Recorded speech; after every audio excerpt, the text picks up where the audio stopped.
What we are going to start today is capital structure.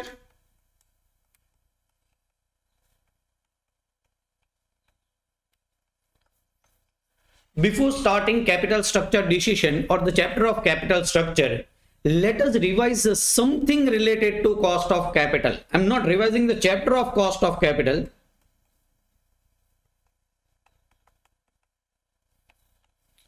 Basically, we have learned three types of sources of capital. Which are they? Equity, preference, and debt. So what is in equity? The rate of interest or dividend is not fixed. It is not compulsory to pay the dividend, but still there is a cost of equity. In preference, the rate of dividend is fixed, but if the company is not earning profit, it is not liable to pay the dividend. In debentures, the rate of interest is fixed. Also, it is compulsory for a company to pay the dividend. Try to understand, we are removing the point of preferences from here.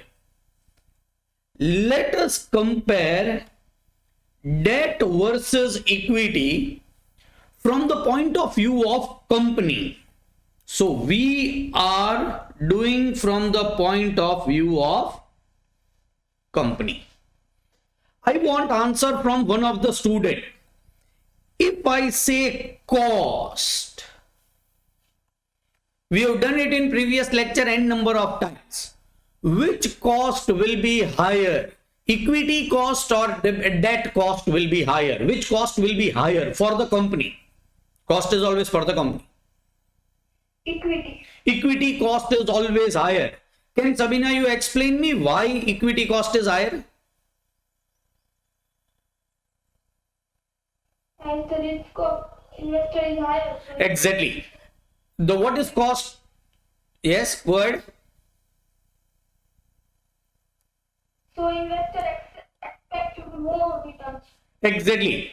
Cost of equity is higher because investors' risk is higher in equity, so they will expect more required rate of return. If they expect more, we have done it in cost of equity, that required rate of return expected by shareholders is nothing but cost of equity. So shareholders will always expect higher than debt because debt is non-riskier for them. So from the point of view of the company, required rate of equity shareholders will always be higher than cost of debt. So cost of equity is higher and cost of debt is lower as compared to equity, right? From the point of view of company, now we are going on other side. From the point of view of company, let me write down first what Shabina said. From the point of view of investor, equity is more risky and debt is less risky. And we can understand it. If we invest in debentures, we are going to get fixed rate of return. Whether company earns profit or not, we are not concerned. We are going to get our interest. And so it is more less risky for us. From the point of view of company, which is more risky, equity or debt? I want some other person to give the answer. Debt is more risky. Vinny, can you tell me why? Because in debt, they have to compulsory pay interest. They earn profit or not. Whether they earn profit or not, they'll have to compulsory pay the interest. So risk is higher in debt, and as compared to debt, risk is lower in equity. Risk is lower in equity. This we are doing from the point of view of company. So let me remove from the point of view of investor. From the point of view of company, equity is higher costlier, but the risk in equity is less. From the point of view of company, debt is having lower cost, but the risk in debt is higher. Once again, let me explain why the risk in debt is higher. This is one of the most important point in finance. Higher the debt, higher the risk. Debt is riskier. Whether you earn profit or not, say your interest cost is 100 crore and you are earning only 90 crores. You'll have to bring this 10 crore from somewhere, and if you are unable to bring this, your company will go insolvent. Your company will be closed. It is a big risk. Fixed cost is always a big risk. This is a fixed cost. What is the meaning of fixed cost or unavoidable cost? As you have taken the money from the market, you'll have to compulsorily pay the interest, which is not in the case of equity. So I am stretching it, I am repeating it just because I want you to fix in your mind, higher the debt is higher the risk. Now this is a risk return theory of finance. Try to understand once again. I am redrawing this chart. Equity, as far as the cost is concerned, it is having a higher cost. As far as risk is concerned, we are from the point of view of company.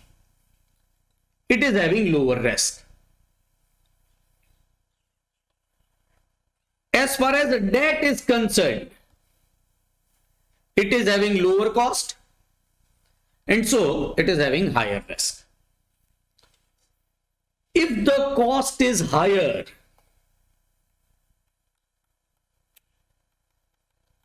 profits will be lower. If the cost is lower, profits will be higher. Please understand this. In equity, profitability will be lower. Why profitability will be lower? Because the cost is higher and risk will be lower. In debt, profitability will be higher. Why profitability will be higher? Anywhere where the cost is lower, profits are always higher and the risk is always higher. This is nothing but risk return analysis in finance. Whenever the risk is higher, your expected profit is higher. Whenever your risk is lower, your expected profit is lower. So, whether you should go for higher profitability or you should go for higher risk, you should balance it. That is what we are going to learn today.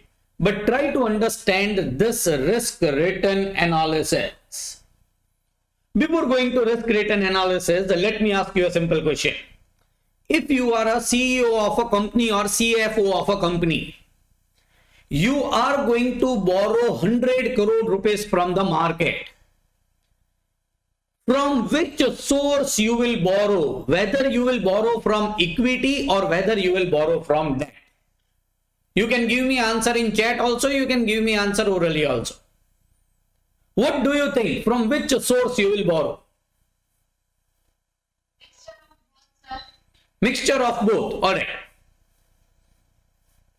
Anyone with only equity? No. Anyone with only debt? No. So all of you believe it should be mixture of debt and equity. Is it? Alright. So we will try to balance it. And this is what is the chapter all about. Let us understand the concept of capital structure.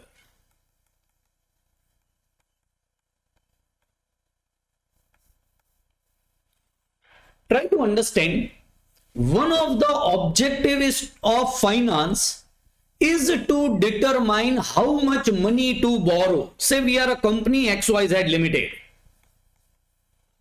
What is the question? How much money will be required or how much money we should borrow? And this decision is already taken by our CEO, CFO, that the company is going to borrow 100 crore rupees. This is not a capital structure decision. Please try to understand what is capital structure decision. we have already decided that we are going to borrow 100 crore. Now we are deciding, now we are going to that capital structure.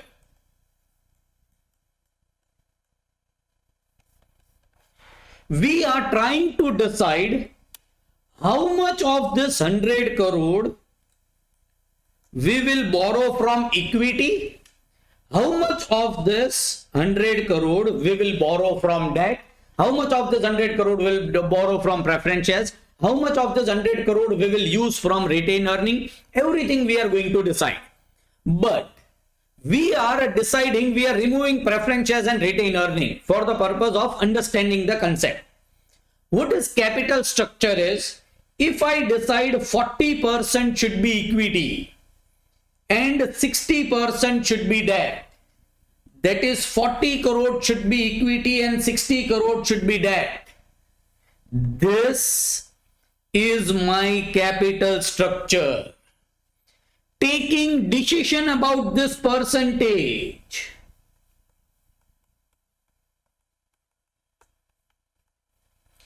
is nothing but capital structure decision. So what is capital structure decision? Deciding ratio between debt and equity. Sir, how we will decide that? I'll teach you in this chapter. But first try to understand what is capital structure decision. Capital structure is nothing but ratio between debt and equity. And capital structure decision is deciding that ratio between debt and equity. Your 100 crore is not a decision making part. What is capital structure? See, I'm taking another capital structure decision. I decide that I will borrow 30% from equity and 70% from debt. This is capital structure decision. 10% from equity and 90% from debt. Whatever I decide, the deciding proportion of debt and equity is nothing but capital structure decision. Deciding how much to borrow is not a capital structure decision. Ratio between debt and equity is capital structure decision. We are in the chapter of capital structure and we are going to decide capital structure decisions. We are going to take some capital structure decisions.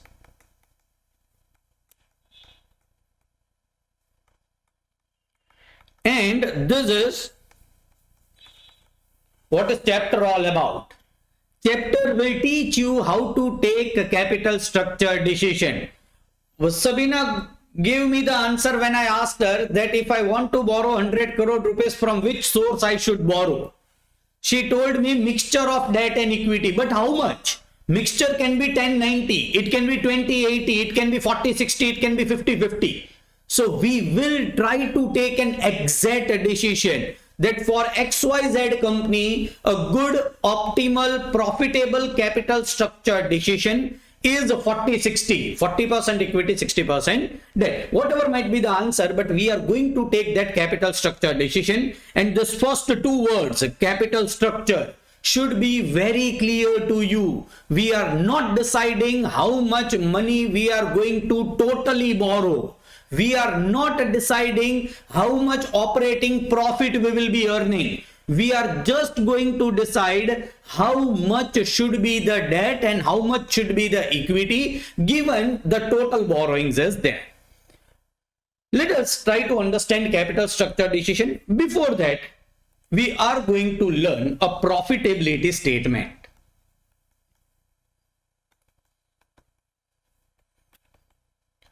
Now, those who have done costing, this is one of the profitability statement of marginal costing also.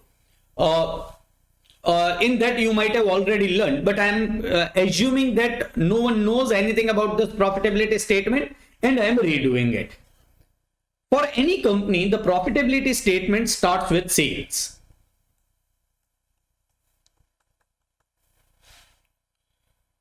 What they deduct is variable cost.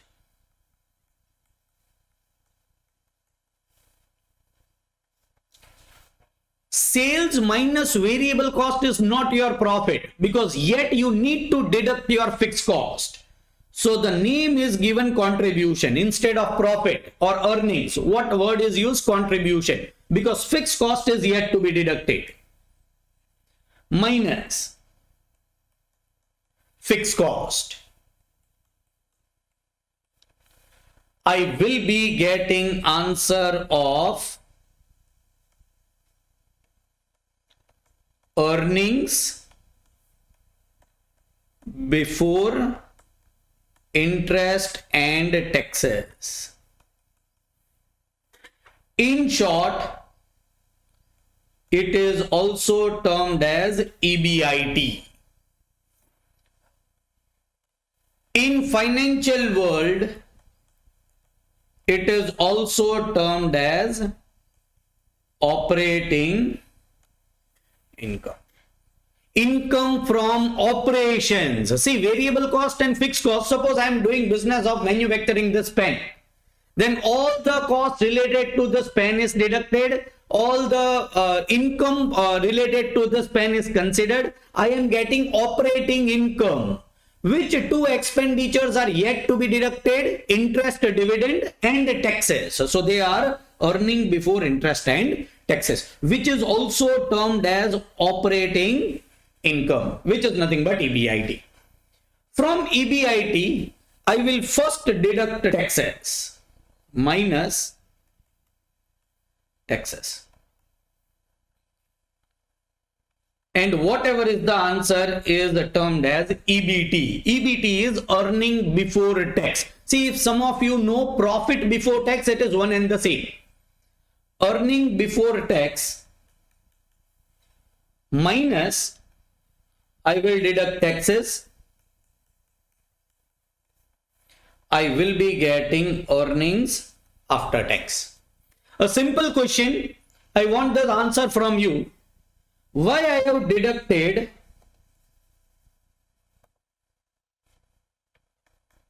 this is interest, not taxes.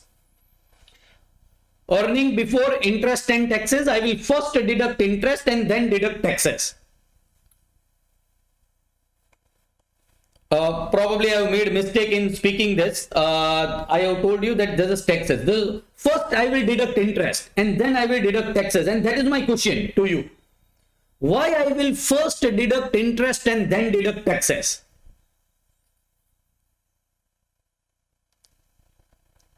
Anyone?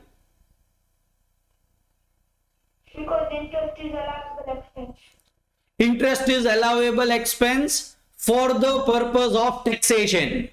So while you are considering your tax, you should consider it on EBT and not on EBIT. Why? Because interest is allowed under section 36 in your income tax act as far as a deduction is concerned, and so it is an allowable deduction. So for the purpose of calculating tax, interest should be first deducted, and so I am first deducting interest, then I'll deduct tax. I'll be getting earning after tax, then I'll deduct preference dividend.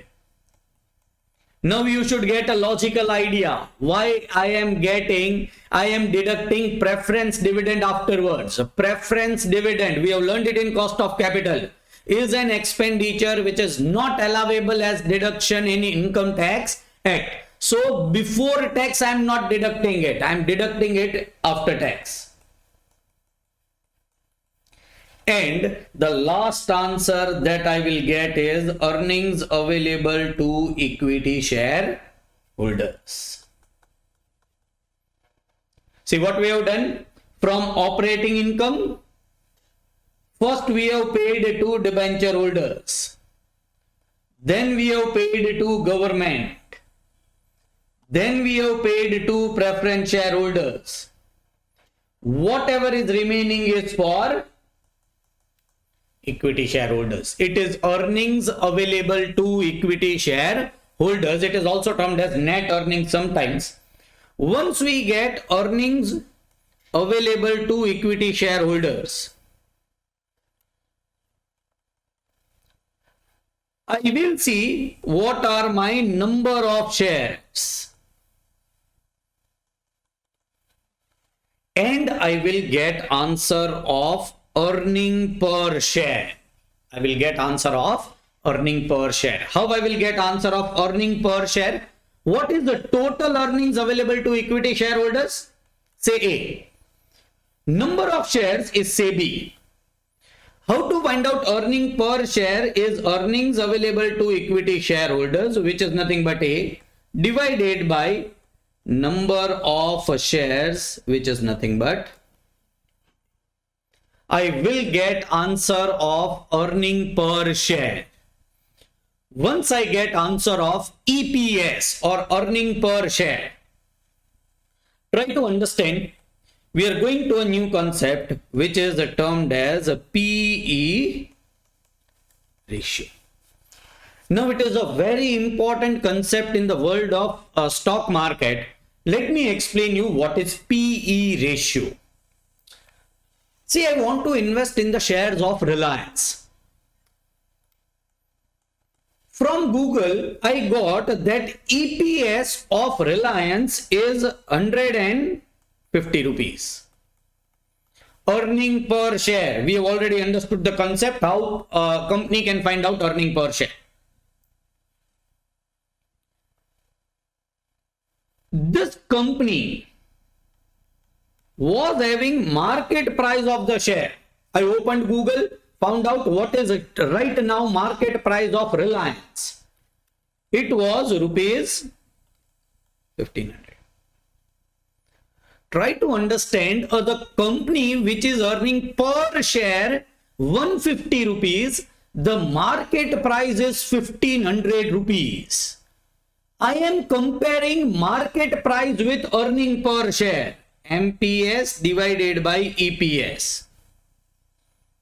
It is 1500 divided by 150, which is 10. This is termed as PE ratio, price earning ratio. What is meaning of price earning ratio? Price as compared to earnings. What is my price as compared to earnings? Reliance is normally having a PE ratio of 10. What does it mean? Earning multiplied by 10 is nothing but says market price. So only it is termed as a PE or price earning ratio, which is 10 for Reliance. Say for Tata,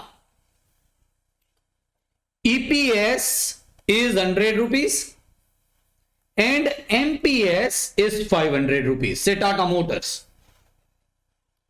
PE ratio is nothing but 500 divided by 100, which is nothing but 5. Normally, a company will be knowing its PE ratio. In our case, say PE ratio is 10. You can get PE ratio of the company. Company will say that we normally go around PE ratio of 10. I can get answer of MPS from this. What is MPS? EPS multiplied by PE ratio. Sir, this is a new formula? No. This is derived from the formula PE ratio is equal to MPS upon EPS. So if you want to find out MPS, EPS will go on the side. PE ratio multiplied by EPS is equal to MPS. So from the profitability statement, I have reached up till the answer of what should be my market price of the share, and if I am taking actual figures, what is my market price of the shares. We started with sales, we ended with market price of shares. As far as capital structure is concerned, try to understand. We are not interested in this all things. We will directly start our question with EBIT. I am rewriting it.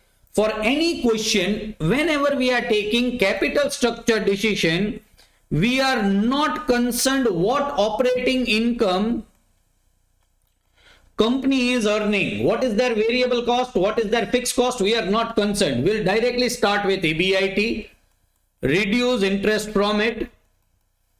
I will get EBT. I will deduct the tax from it. I will get EAT minus preference dividend. I will be getting earnings available to equity share holders. I'll divide it by number of shares. I'll get EPS. EPS multiplied by PE ratio.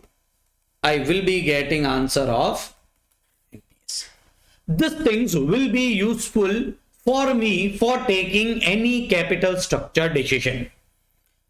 Try to concentrate. We are again going to capital structure decision.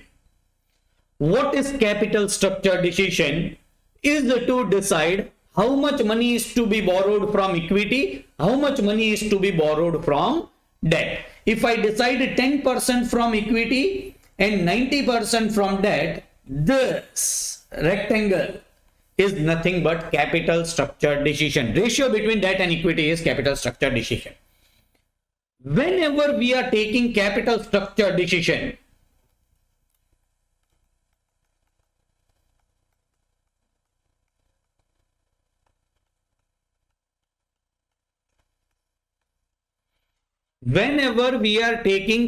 structure decision, what should be our objective? Whenever we take any decision, there is an objective, right? You are doing chartered accountancy course because your objective is to earn money. Your objective is to lead a good life. My point is, whenever you are taking capital structure decision, what should be your objective? Let me give you a hint. The objective remains the same for any chapter of finance. Anyone? Yes. Minimizing the cost of company. Minimizing the cost of the company. I'm just writing down what are your answers, right? Minimizing cost for company. And maximize the share price, maximizing the share price. Okay, maximizing the share price. This is a very narrow thinking of what is finance, right? Just minimizing the cost is never the objective of finance. It is reducing the risk also, increasing the profit also. So it is everything. Second answer is absolutely correct. What should be objective is maximizing shareholders' wealth. And let us reduce it to some numbers. Maximizing shareholders' wealth is nothing but maximizing market price of shares. Maximizing market price of the share. How I will decide how much equity I will borrow and how much debt I will borrow? I will decide in both the scenarios. In 5 scenarios, I will find out what is my expected market price of the share. Wherever it is higher, that is a best capital structure for me. Maximizing market price per share is objective of finance, is objective of capital structure decision. I will take the decision which maximize my market price.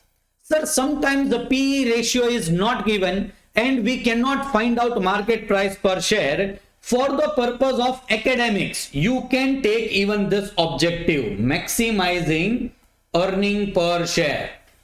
Say a company is a private limited company, not listed in the market. This type of company will not be having MPS. Then what will be their objective is maximizing earning per share. So whenever you are taking capital structure decision, if there are 2 options, you are told that take one of the capital structure decision. It is very easy for you. Just find out the market price of the share in both the scenario. Wherever the market price is highest, you will be taking that type of decision.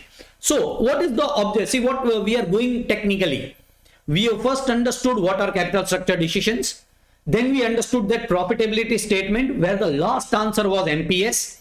And now we are concluding that capital structure decision, the basic objective, the objective is to maximize market price per share.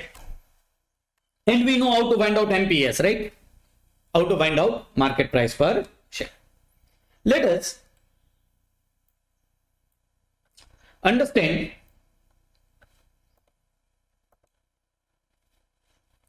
from an example that how we will be taking capital structure decisions.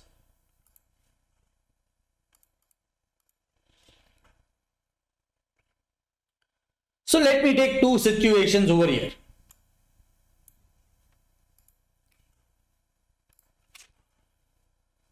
A company wants to borrow 10 lakhs rupees.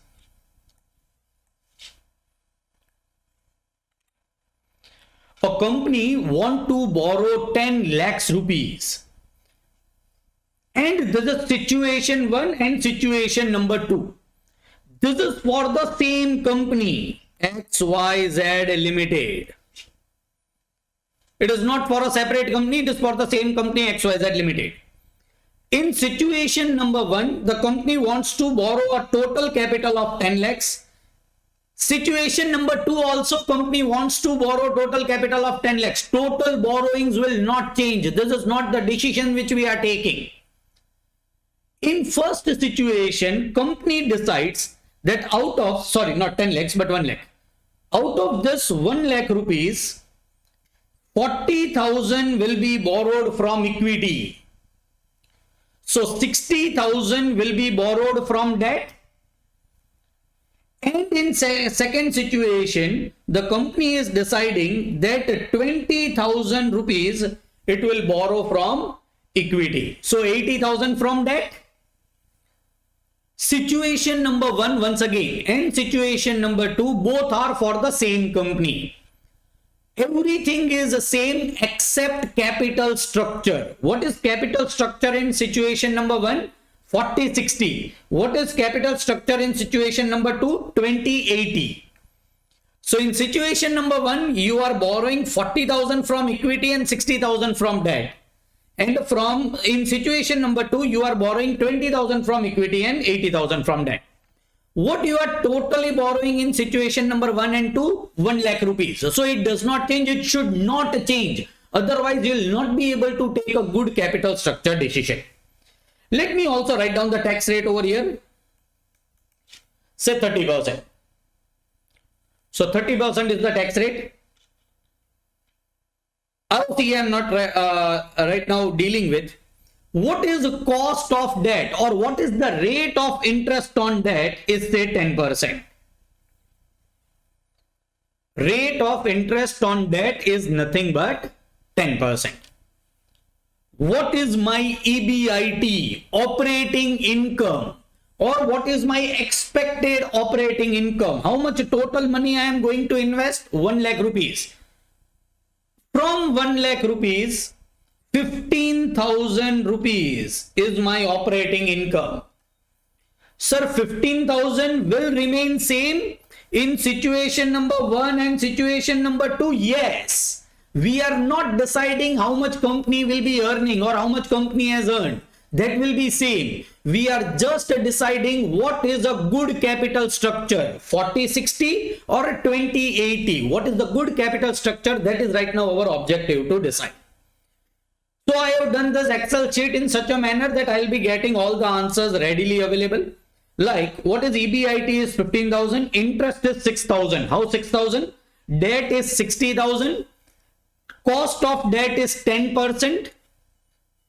So 60,000 into 10% will be 6,000. Earning before tax is 9,000 minus tax is 2,700. Earning after tax is 6,300. Now earning after tax is always equal to earnings available to equity shareholders if there are no preference shares. And here there are no preference shares. We are ignoring preference shares right now. So this is EAT is nothing but earnings available to equity shareholders. Number of shares. How much equity you are borrowing? 40,000. Let me assume one share is of rupees 100. So how many will be number of shares? 400. 400 will be number of shares. What will be earning per share? 6,300 divided by 400. It is 15.75. What is the P ratio? I am assuming 10. In situation number 1 also it will be 10. In situation number 2 also it will be 10. It will not change. We are talking about the same company, same point, everything same except a different capital structure. So market price of the share is coming to 157.5 in situation number 1. In situation number 2, what we have decided, equity will be 20,000, debt will be 80,000, tax rate, cost of debt, everything remaining same. EBIT also remains same, which is 15,000 rupees.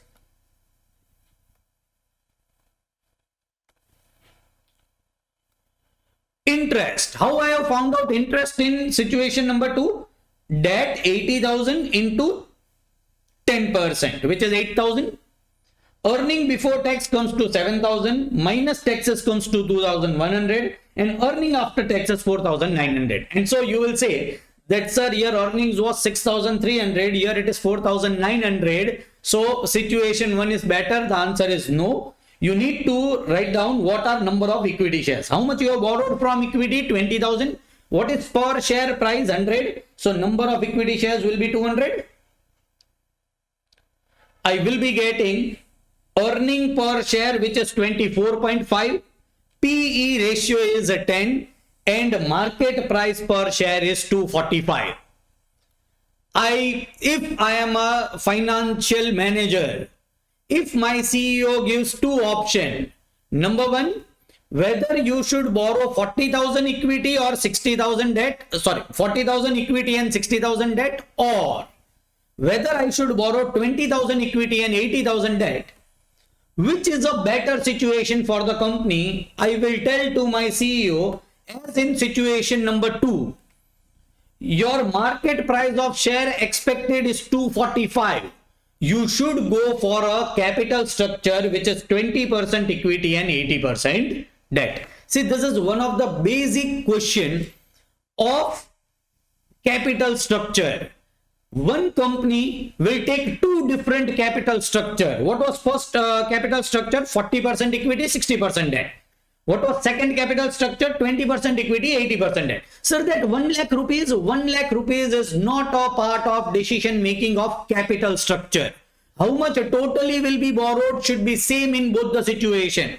How much is your operating income should be same in both the situation.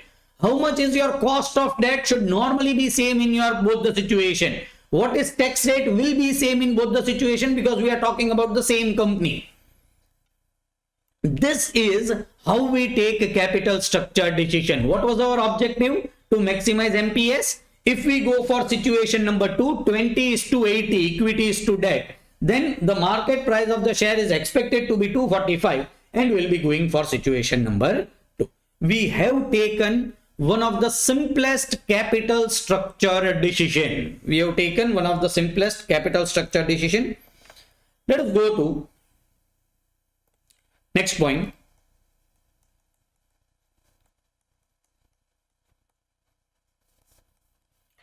We are going to ROCE, or return on capital employed. Return on capital employed. It is also termed as R, small r in short form. What is return on capital employed? Try to understand. It just means what is your operating income? We all know operating income, right? EBIT. How much money totally you have invested? See, what is operating income? It has not deducted any financial charges like interest, dividend is not yet deducted. So what is profit from operations of your business? That is operating income. How much money is borrowed? Capital employed, or debt plus equity, or total money borrowed. It also includes reserves and preference share capital. Total money borrowed by the company from equity, reserves, preference shares, debt, term loan, anything. Long-term money borrowed by the company is total money borrowed by the company. Now, if I tell you that this company's EBIT is 10 crore and total capital employed is 100 crore, what is the return on capital employed? Is 10%. So how we find out R? It is nothing but EBIT upon capital employed. And see the name. You don't have to mug up this type of formulas. Return is profit. And you will take operating profit. On capital. So only R is termed as a return on capital employed. Let us see that chart. See here, I am directly getting the answer. This 15%. How I have got 15%? What is total capital employed? 1 lakh. Total capital is 1 lakh. What is EBIT? 15,000. 15,000 divided by 1 lakh is nothing but 15%. So ROC is 15%. Here also see 15,000 divided by 1 lakh in situation number 2. It is ROC which is 15%. So we have understood concept of even R, which is return on capital employed, or ROCE, or in short termed as R. Let us go to another concept in capital structure, which is trading on equity. It is also termed as leverage effect. Trading on equity or leverage effect. Try to understand. It is important in theory. It is extremely important in practical. If you want to understand the chapter of capital structure, if you just want marks in capital structure, that is a different thing. But if you want to understand the concept of capital structure decision, what is capital structure decision? Deciding debt and equity proportion. How much should be borrowed from debt and how much should be borrowed from equity? You will be able to answer directly rather than taking the situation. But let us first take some of the situations in this case.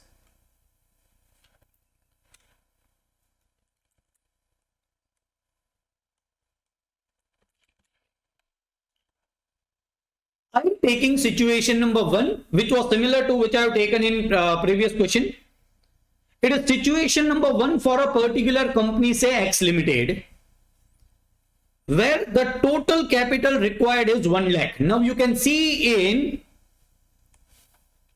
situation number 1 also it is 1 lakh. Situation number 2 also it is 1 lakh, and situation number 3 also it is 1 lakh. So it does not changes. In situation number 1, equity we are deciding 40,000 and debt we are deciding 60,000. So what is our capital structure decision? 40:60. Taxes are 30%. Cost of debt is 10%. EBIT is 15,000, and you can see I have taken 15,000 in all 3 cases. EBIT being 15,000, which is the best capital structure, and I will be getting the answer. So in all 3 cases, I have taken EBIT as 15,000. Minus interest. Now in this case, interest is automatically calculated. If this is an examination, you will have to do it on your own. It is nothing but debt multiplied by interest rate. 60,000 multiplied by 10,000 is 6,000. Earning before tax is 9,000. Taxes will be automatically calculated, which will be 9,000 into 30%. 2,700. Earning after tax 6,300.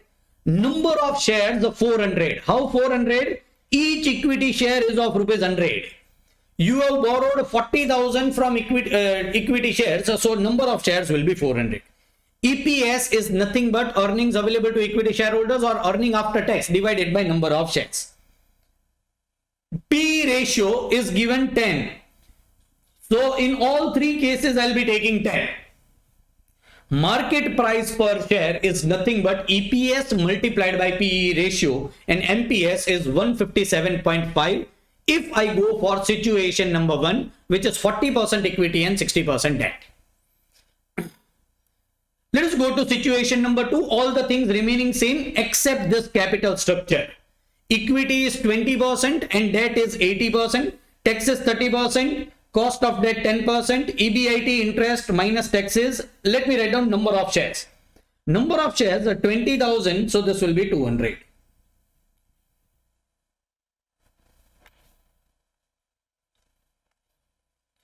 This will be, I will be getting all the values and my expected market price of the share is 245.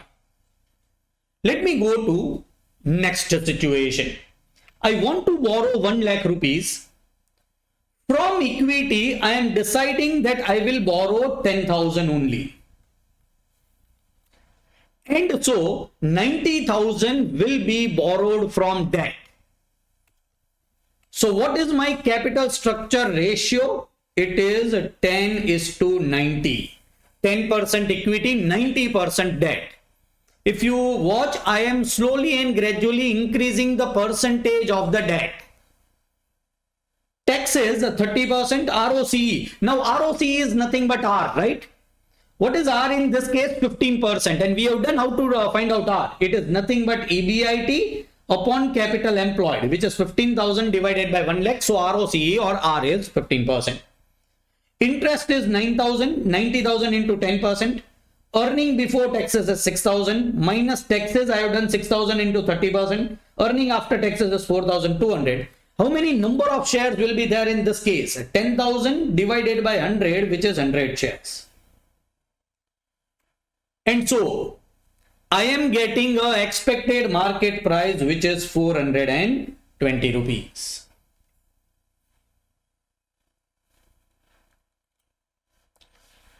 Expected market price of the share, which is 420 rupees. Which is best capital structure for this company, say X Limited? The best capital structure is situation number 3. Why situation number 3? Expected market price is 420. Here it is 245 and here it is 157.5. Let me ask one of you, why I have written this? Situation number 1 least risky, situation number 2 average risky, and situation number 3 most risky. Anyone with the answer?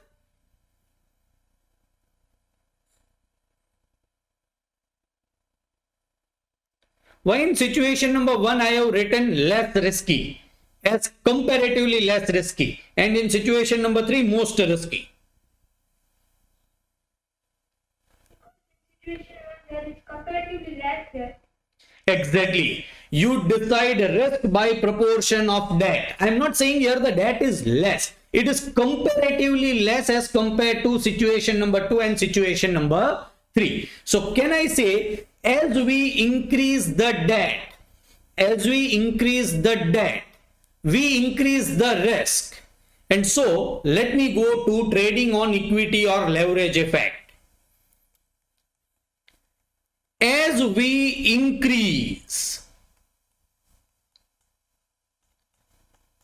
debt proportion in our capital structure,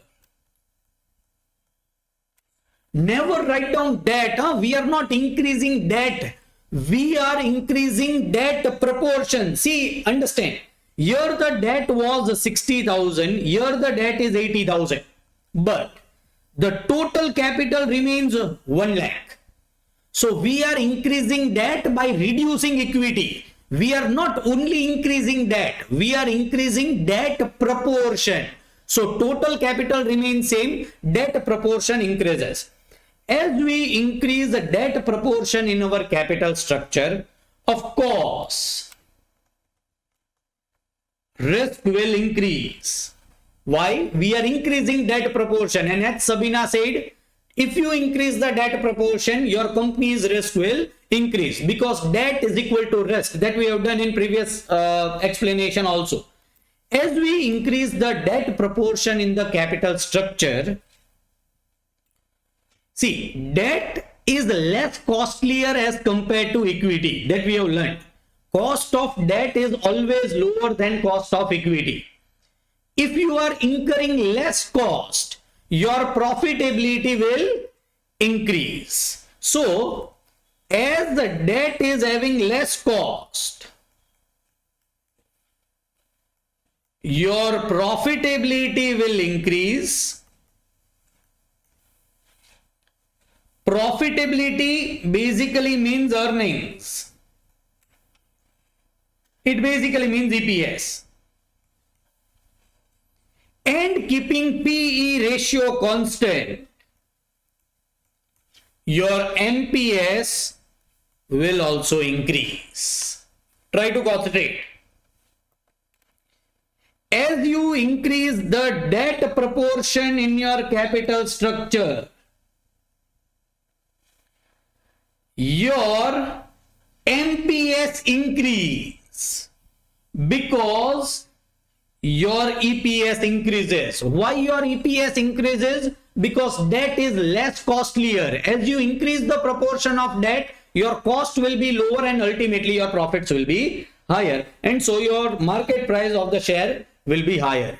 So capital structure decision comes very simple. Try to concentrate.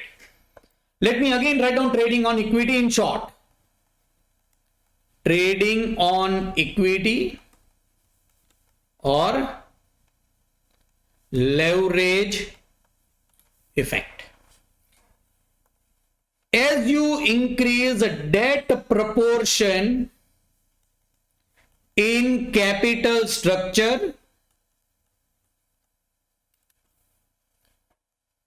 value of company, I am talking about MPS.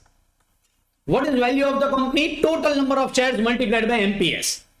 Value of the company will increase. So whenever I ask you what should be your good capital structure, your answer should be increase more and more debt. Debt is less costlier and hence your company will be earning more profits. As you increase the debt proportion in the capital structure, value of company will increase. And so my general answer of capital structure is increase as much debt as possible.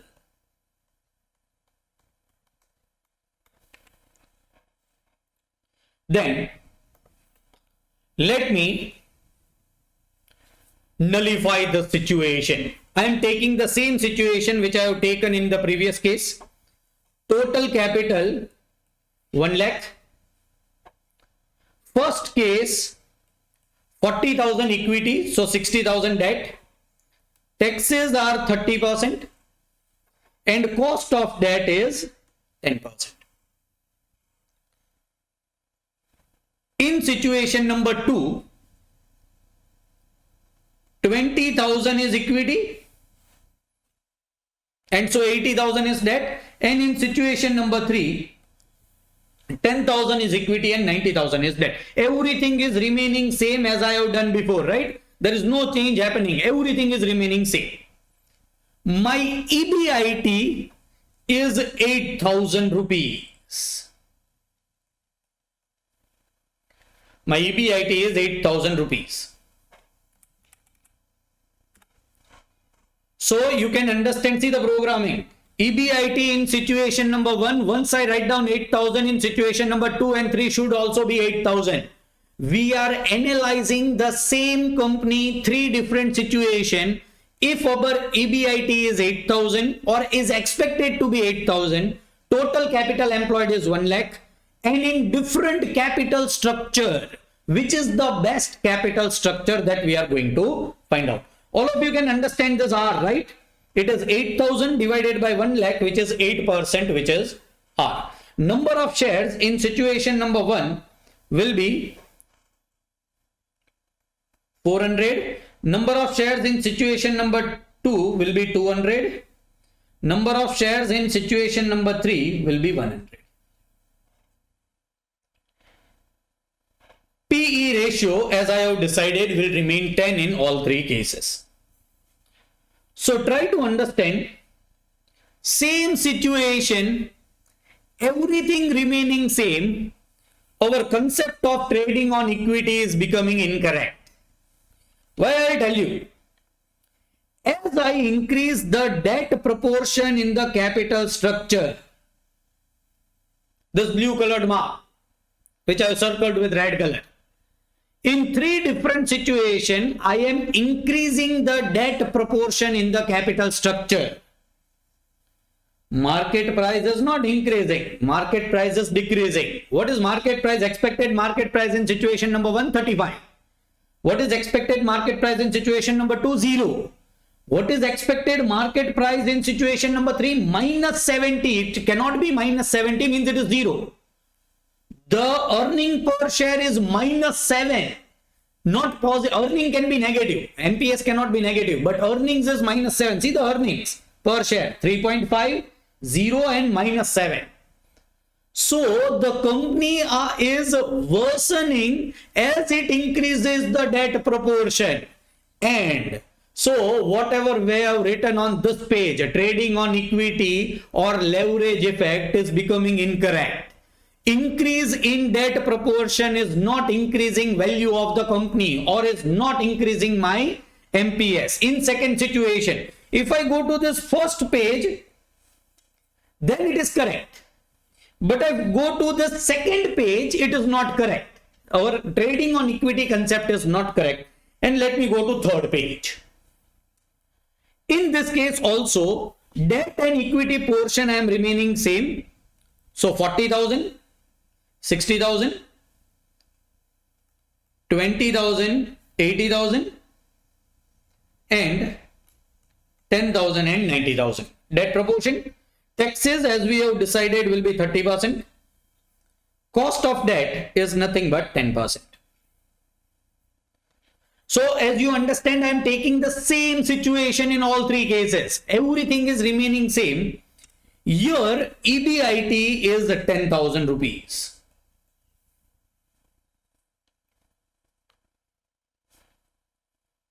Let me write down number of equity shares, 400.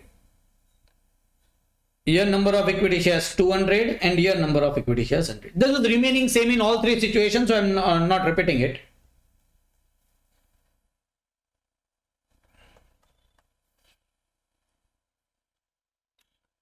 And now try to see the market price of the share.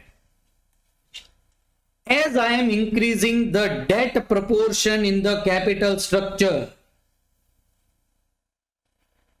the MPS is neither increasing nor decreasing. As I am increasing the debt proportion in the capital structure, the MPS is remaining same. And so this concept again is not working. As you increase the debt proportion in the capital structure, the value of your company should increase. But in this case, as I am increasing the debt proportion in the capital structure, it is not affecting my market price of the share. My market price of the share is remaining same. See what I have taken all the situations. This is situation number 1, where our leverage effect or trading on equity is correct. As I increase the debt proportion in the capital structure, my value of the company or MPS is increasing. All right. Try to understand what is R in this case. Let me change the color. What is R in this case? 15%?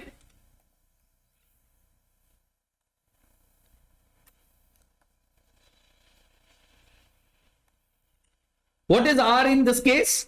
15%. How we have found out 15%? Capital employed, EBIT divided by capital employed. EBIT is 15,000. Capital employed is 1 lakh. So ROCE or R is 15%. R is greater than KD. R is greater than KD. Try to understand. In the case where R is greater than KD, leverage effect will work and you should increase the debt proportion in capital structure. Second situation, R is less than KD. See the situation. What is R in this case? 8%. What is cost of debt? 10%. Cost of debt should be before tax and don't do it after taxation. So what is ROCE? 8%. What is cost of debt? 10%. What does it mean? R is less than KD. Leverage effect is not working. Try to understand. As you increase the debt proportion in the capital structure, your MPS is decreasing. So you should not increase your debt proportion. Leverage effect will work negatively.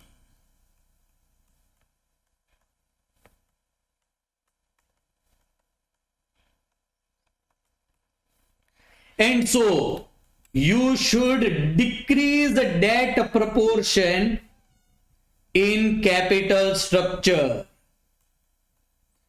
Any capital structure which is having a less debt will be good for your company. Let us go to third case first. In third case, this is my R, this is my KD, cost of debt. R is equal to KD. R is equal to KD. What does it mean? Leverage effect is not there, is not having any effect.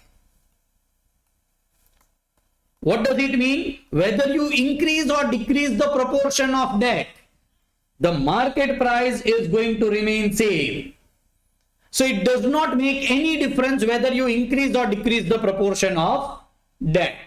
So increase or decrease in debt will have no effect. And this all three things, if R is greater than KD, you should increase your debt proportion. If R is less than KD, you should decrease your debt proportion. And if R is equal to KD, it does not matter whether you increase or decrease your debt proportion. This all three situations I have proved with this Excel sheet, right? All three situations, we have taken all three capital structures and we have proved all those three things. And let me again deeply explain you this. If R, what is R? Understand. R is nothing but what company is earning.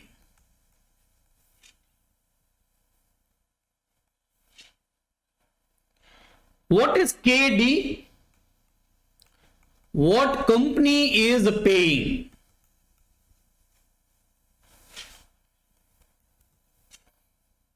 R, what company is earning. KD, what company is paying. So if you are earning 15% and you are paying to bank or debenture holders 10%, then you should not make any partners. You should not issue more equity. You are having, try to understand the word, favorable leverage. What is favorable leverage? In very simple and straightforward language, when R is greater than KD. If R is greater than KD, a company is having a favorable leverage. If company is having a favorable leverage, company should increase the debt proportion in the capital structure. If company can earn less than what is the interest rate, try to understand. I borrow 100 rupees. Let me write it down even.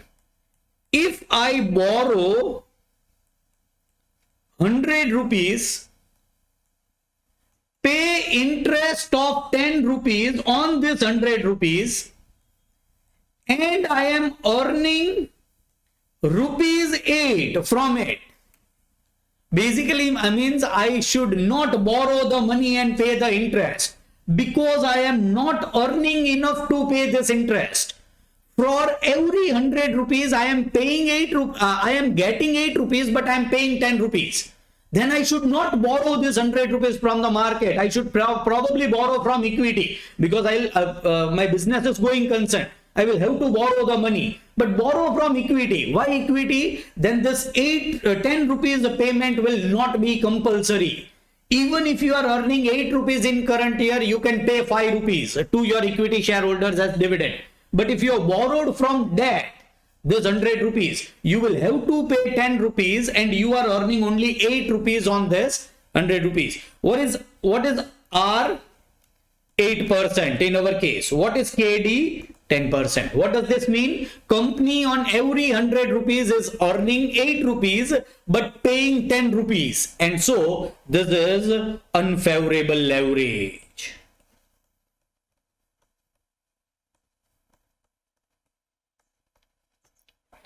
Try to understand again the meaning of leverage. Leverage is nothing but risk. The next chapter is leverage, so I'm not going into much detail of explaining this. Leverage is nothing but risk. Favorable risk. Then company should take the risk. How to take the risk? Increase debt proportion. Unfavorable leverage. Then company should reduce the risk because the risk is not favorable. Then how to reduce the risk? Decrease the debt proportion. R greater than KD, favorable leverage. R less than KD, unfavorable leverage. R is equal to KD. You are paying also 10%, you are getting also 10%. It does not matter whether you increase or decrease the capital structure. So this is in our example 10%. This is also 10%. And this is neutral leverage, or it will not have any effect on our MPS. We have understood one concept of favorable leverage. Try to understand. I am summarizing my concept of trading on equity. This is also one of the favorite question in theory.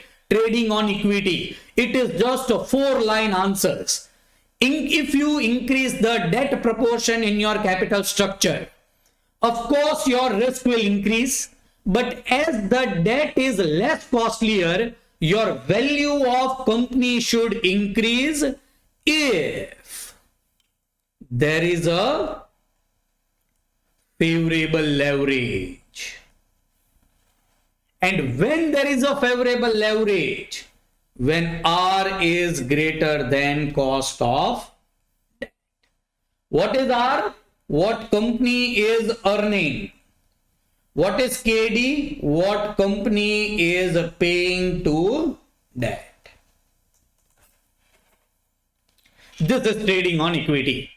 We are taking a decision if we want to borrow 100 rupees from the market, whether we should borrow from equity or debt. In first part of the lecture, Sabina told that there should be mixture of debt and equity. We are now deciding what should be the mixture of debt and equity, and we have made some rules. You should increase the debt proportion in the capital structure if you are having favorable leverage. If you are having unfavorable leverage, you should decrease the debt proportion. And if you are having a neutral leverage, whether you increase the debt proportion, whether you decrease the debt proportion, it will not affect the market price of the share. This is concept of trading on equity. See how I drafted this. Here I wanted that in situation number 1, answer should be highest. So I have taken my EBIT in such a manner that R is greater than KD. So in this situation, it is a favorable leverage. So in favorable leverage, most risky situation will be benefited. Here intentionally I have taken EBIT as 8,000 so that my R comes to 8%. And what is KD? 10%. So R is less than KD, it is unfavorable leverage. This answer will be highest because it is less risky. There will be least amount of debt. Yes, sir, we cannot keep 10,000 debt. Yes, we can keep. That will be a favorable answer. What is the good answer? Least debt in all the situation will be our answer. And in this case, intentionally, I have kept R is equal to KD. I have taken EBIT in such a manner that my R comes to 10%. Cost of debt is 10%. Ultimately, R is equal to KD, and answer of all these three should remain same as per the concept that we have written. So, this again becomes very relevant in understanding the concept of capital structure. See, I have seen students What they do is they mug up the formulas, they do 100 of questions without understanding what they are doing. If you don't know this, just mugging up the question or solving the question is not important. You need to understand what is favorable leverage. Very simple, R greater than KD. If there is a favorable leverage, you should get an answer which is having a more debt, which is having more risk, which is having more leverage. If the R is less than KD, you should get the answer which is having less risk. If R is equal to KD, you should get all same answer in all the situation. This is nothing but understanding of leverage effect, trading on equity. Now this is good. Sir, why the name is a trading on equity? This we understood. If there is a favorable leverage, we should increase the debt proportion. So it is terming it as a leverage effect. Why trading on equity? Try to concentrate. Equity becoming 40,000. Equity becoming 20,000. How equity can become 20,000? From 40,000, you will buy back 20,000 and that buyback money you will raise from that. So you are trading, purchasing your equity, cancelling it and selling that in the market. So it is termed as trading on equity because you are dealing with equity. Ultimately, the equity figure is changing. If you remember, in all three cases, we have changed equity figures only. So we are changing our equity or trading our equity. So it is termed as trading on equity. This is nothing but leverage effect or trading on equity. Last time, I'm just repeating it. If you increase the debt proportion in your capital structure, your value of the company or MPS will increase. This will happen only if you are having a favorable leverage. When will be the favorable leverage? When R is greater than KD. At that time, you are having a favorable leverage.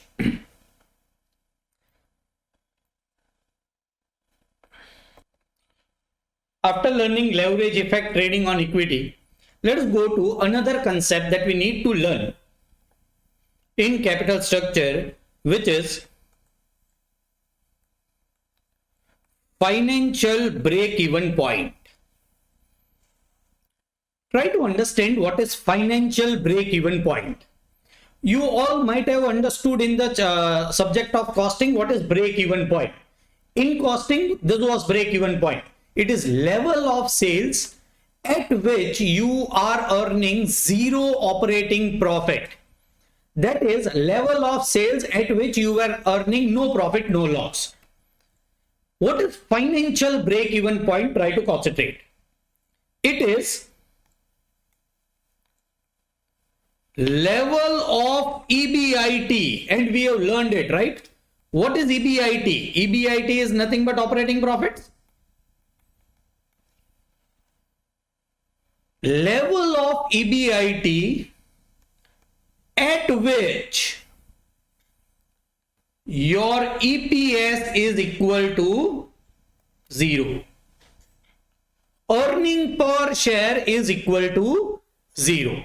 Level of operating profit at which your EPS is 0. Sir, how it is useful, that I will tell you. But try to understand first how to find it out. Suppose I am taking one situation. Total capital is a 10 lakh. Equity is a 2 lakh. Equity is 6 lakhs and debt is 4 lakhs. Cost of debt is the 10%. Tax rate is the 30%. And there is no preference share capital. I want to find out what operating income if I earn. I will be earning per share 0 rupees. That is, my EPS will neither be positive nor be negative. Then how to find it out? Let us write down our operating statement. EBIT minus interest is equal to EBT minus tax is equal to EAT. In this question, there is no preference dividend, right? So I'm not writing down preference dividend. Divided by number of shares is nothing but EPS. What answer I want? I want EPS as 0. Number of shares can be anything. Say 10,000 in this case. Sir, it may be 2,000, yes. It may be 1,000, yes. But let me take it 10,000. If I want this EPS answer as 0, what is EPS? EAT divided by number of shares. Now, denominator can never be 0. It is 10,000. When the answer of EPS will be 0? When EAT is equal to 0. So, EAT should be 0. If EAT is 0, tax should be 0 and EBT should also be 0. I am going bottom up. If EBT is 0, interest is not 0. What is interest? Interest is nothing but 4 lakh into 10%, which is 40,000. So interest is 40,000. So if you want EBT 0 and your interest is 40,000, then your EBIT should be 40,000. So that your EPS is 0. Financial break-even point when there are no preference shares. What will be the answer? See, 40,000 is the answer, and what is 40,000 is nothing but interest. So, financial break-even point is nothing but interest. If there are no preference shares, let us find out financial break-even point.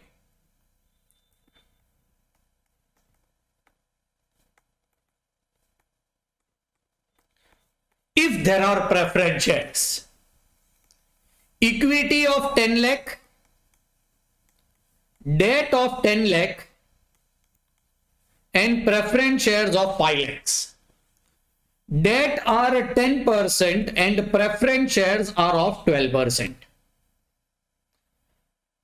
At what level of EBIT? What is financial break-even point?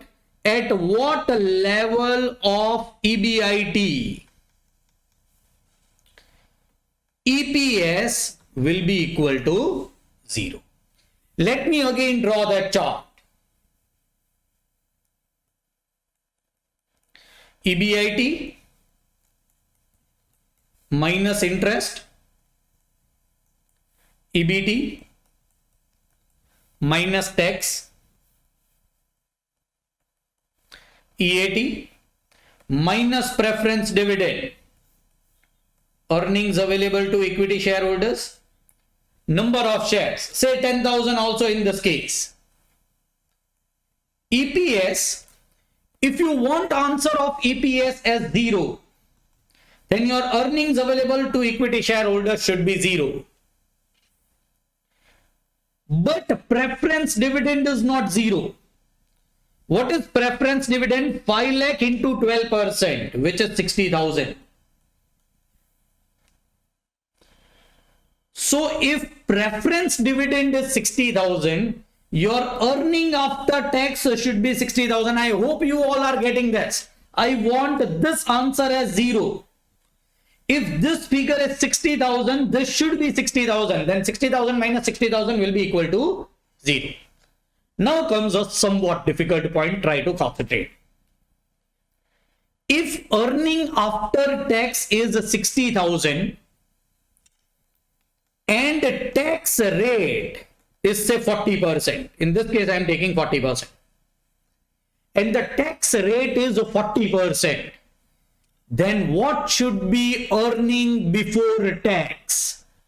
A simple cross multiplication. Try to concentrate. If your earning before tax is 100, tax will be 40, and so earning after tax will be 60. You can do a simple cross multiplication. 60,000 into 100 divided by 60. 60,000 into 100 divided by 60. You will be getting answer of 1 lakh rupees. So if you want earning after tax of 60,000, your earning before tax should be 1 lakh. Earning before tax should be 1 lakh. So that the tax is 40,000. Interest we know it will be 10 lakh into 10%, which will be 1 lakh. And so your EBIT, if you want EBT of 1 lakh, where interest is 1 lakh, your EBIT should be 0. No, we are going bottom up. If I want this answer as 1 lakh, and if my interest is 1 lakh, EBIT should be 2 lakh rupees. Try to understand what is financial break-even point is not 0. Huh? Financial break-even point is 2 lakh. Level of EBIT rupees 2 lakh, my EPS is 0. So financial break-even point is rupees 2 lakh. In this case, I have got the answer. I have manually calculated it and got the answer. What is once again financial break-even point? The level of EBIT at which EPS is 0. Try to concentrate. Every time I cannot do this. Bottom up. Every time I cannot do this. I'll have to find out a shortcut way whenever there are preferences, how to find out financial break-even point. When there are no preferences, I have done. Financial break-even point is equal to interest. When there are preferences, I want EPS as 0, right? Let me take EBIT as X. Minus interest will be I. What is earning before tax? X minus interest. What will be tax?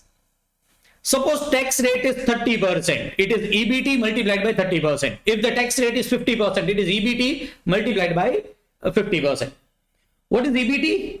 X minus I multiplied by T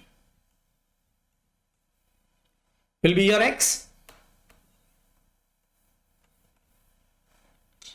What will be earning after tax? It will be X minus I multiplied by 1 minus T. Remember the chapter of cost of capital. You can even solve this. Huh? X minus I minus X minus I multiplied by T. X minus I taken as common, answer will be 1 minus T. But we have learned this in cost of capital. If you want to find out after tax cost or even after tax profit, the answer is very simple, just multiplied by 1 minus T. Minus preference dividend I am taking as a P or PD, preference dividend. I will be getting answer of E, earnings available to equity shareholders. What is earnings available to equity shareholders? X minus I, 1 minus T minus preference dividend. All right. And this answer, as we have decided, should be 0. Whatever will be number of shares, but this answer should be 0. When this answer will be 0, let us equalize it with 0. I am solving this. X minus I into 1 minus T minus preference dividend should be equal to 0. So X minus I 1 minus T, preference dividend going on other side of equation will become plus preference dividend. X minus I is equal to preference dividend. 1 minus T, here it is multiplication. When it will go on other side, it will become division. Minus I want answer of X because X I have assumed it as EBIT. I want level of EBIT at which this is 0 or earning per share is 0. So X is equal to preference dividend 1 minus T. This I will go on other side, will be plus interest. and this will be financial break-even. Let me verify whether my answer is correct or not, because I know one financial break-even point. What is financial break-even point in this case? 2 lakhs. Answer should come 2 lakhs. Let me find out. Preference dividend. What is preference dividend? 60,000. 1 minus 0.40 plus. What is interest? 1 lakh. Answer should be 2 lakhs rupees. Let me do it. 60,000 divided by 0.60 plus 1 lakh is nothing but 2 lakhs.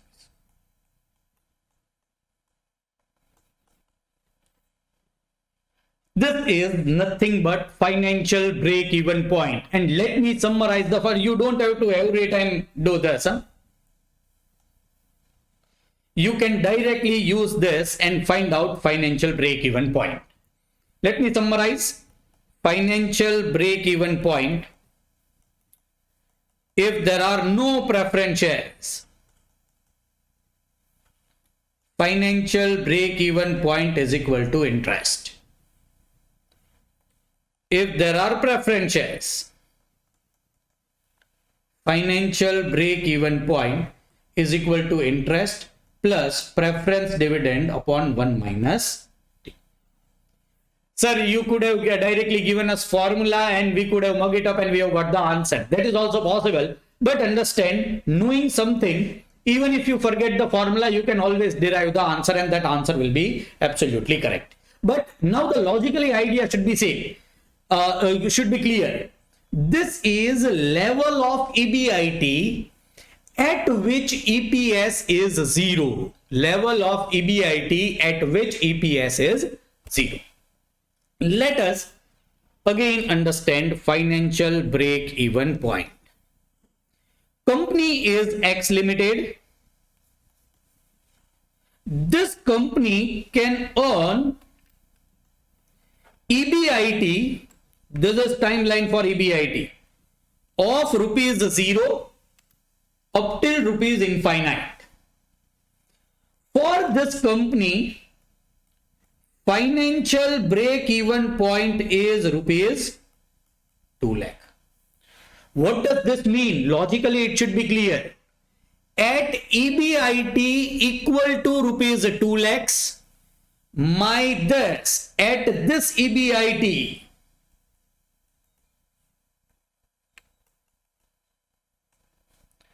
my EPS will be equal to 0. What is financial break-even point? 2 lakhs. See, finance is a decision-making subject. You need to understand what is decision-making. Why we find out financial break-even point? Give me a company who wants to earn 0 EPS. There is no company who wants to earn 0 EPS. Then why we find out financial break-even point? Anyone who can give me the answer. Why we find out financial break-even point if we never want to earn 2 lakhs rupees? Because at 2 lakhs rupees operating income, my EPS is going to become 0. Anyone? Why I need to find out rupees 2 lakhs if I am not if my objective is never to earn rupees 2 lakhs rupees? Yes, if I earn 2 lakhs rupees, my EPS will be 0. Yes, Sabina. Because we can know that how much fixed component cost we can earn, we can create and to say how much fixed interest I can pay, able to pay, so that I will be not in loss. Not exactly. Any other student? Yes. Tell me. Sir, am I audible? Yes, yes. Sir, because if any company has non-age financial break-even point, then he can assure, or the company's top level management can assure that we have to earn at least 2 lakh rupees for not being a loss-making company. Exactly. Why financial break-even point is at the tip of the tongue of higher level management? Because they know we need to minimum earn operating income of rupees 2 lakh. They know If their operating income is less than 2 lakhs rupees, their earning per share will be negative. In this case, their EPS will be negative. And in this case,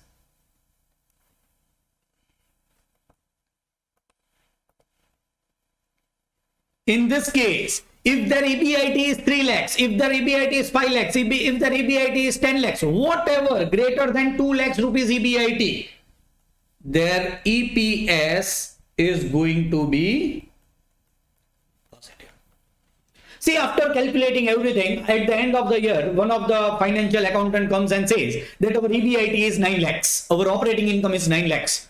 The management will be rest assured that their EPS is positive. And as simple as this, at this level, EPS is 0. Right? So, Ta is absolutely correct. Company knows that minimum they should be earning an operating income of rupees 2 lakhs to know the see if why you find out financial break-even point in your costing, not financial break-even point in costing. You need to understand how many units or how much sales you should do so that you are earning profits at least, and you are not earning no profit, no loss. This is the concept of financial break-even point. If your EBIT is greater than financial break-even point, you are going to have a positive EPS. If your EBIT is less than financial break-even point, you are going to earn negative EPS. And if your EBIT is exactly equal to financial break-even point, your EPS will be 0. So, how to calculate it is important. Even what it is also important. When you'll go to interview, no one will ask you the formula for financial break-even point. They will ask you the meaning, concept, the use of financial break-even point, and that should be absolutely clear. This was financial break-even point. Let us go to EBIT,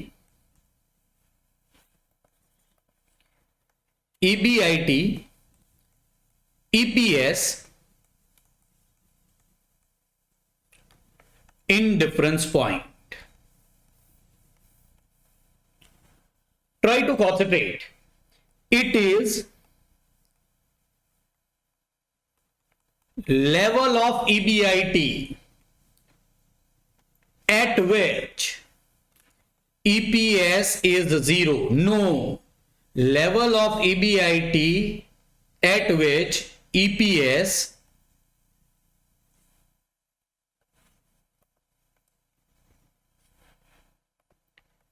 is equal. What is it is level of EBIT at which EPS is equal. Try to concentrate. A company is having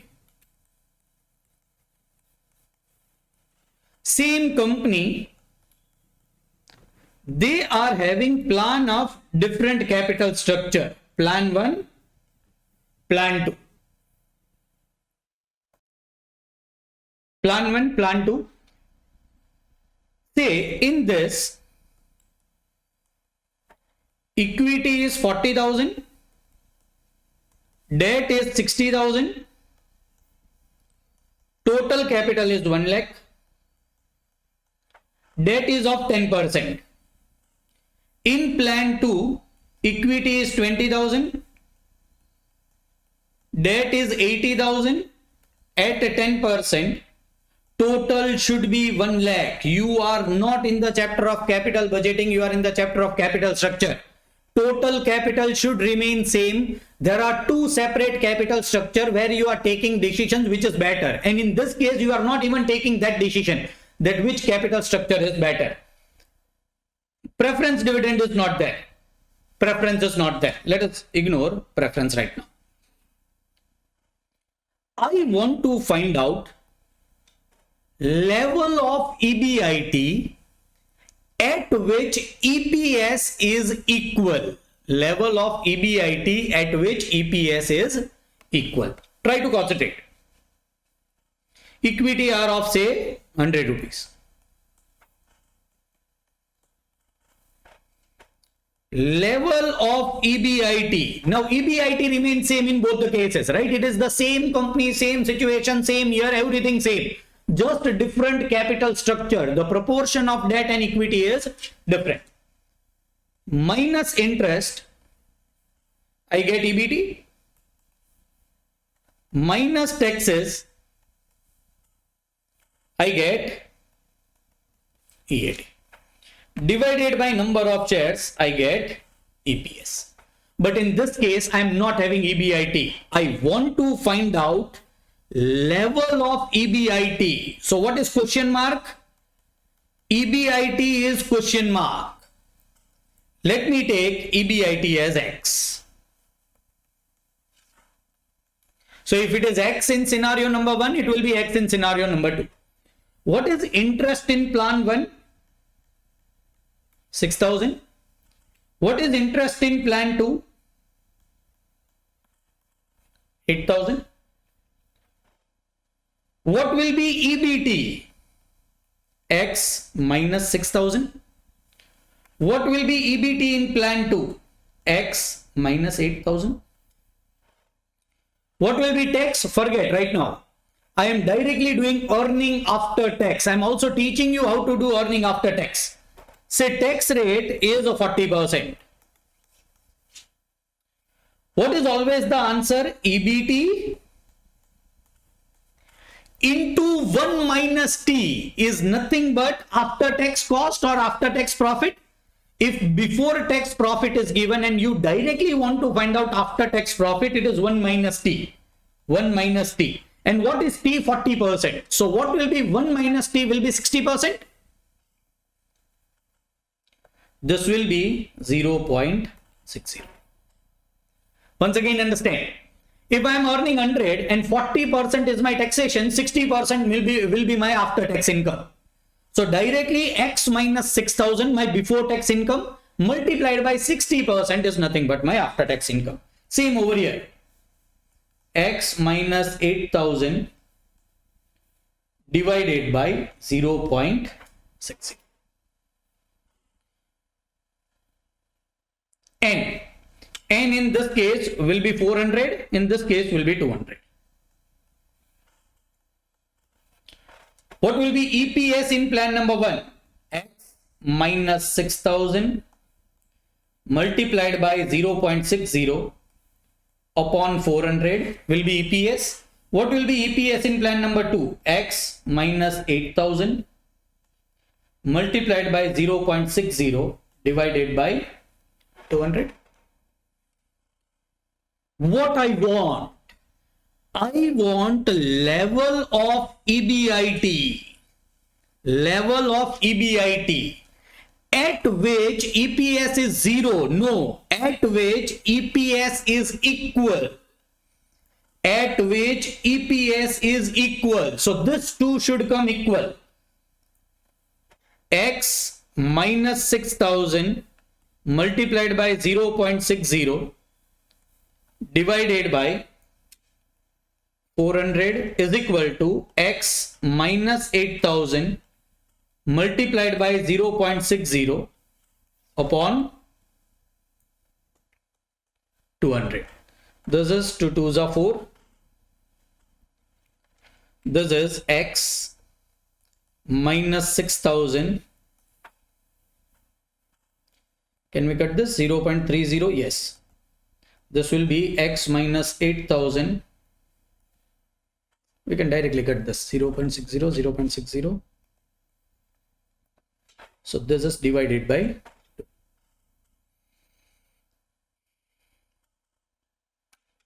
This is 0.5x minus 3,000 is equal to x minus 8,000. 8,000 goes on this side is 5,000. 0.5x. X is equal to 5,000 divided by 0. Which will be 10,000 rupees. What is X? Level of EBIT.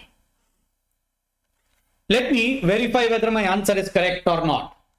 If I take EBIT 10,000, this will be 4,000, this will be 2000.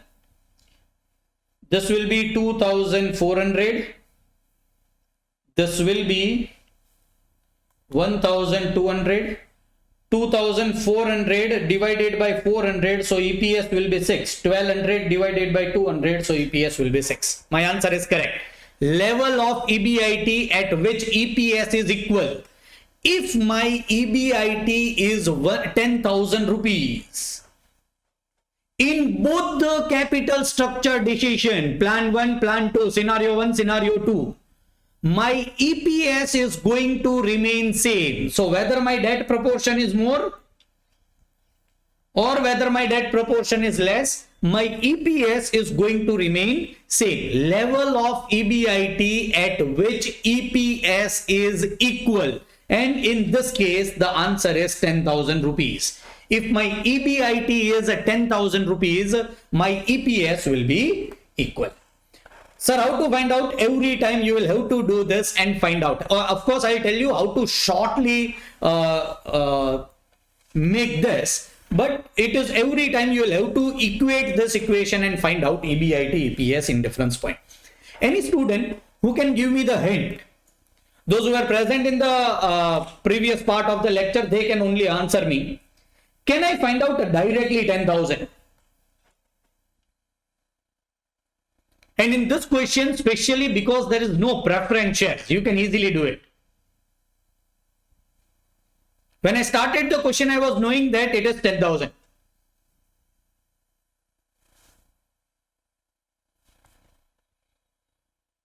No one? All right. Let me give you the answer.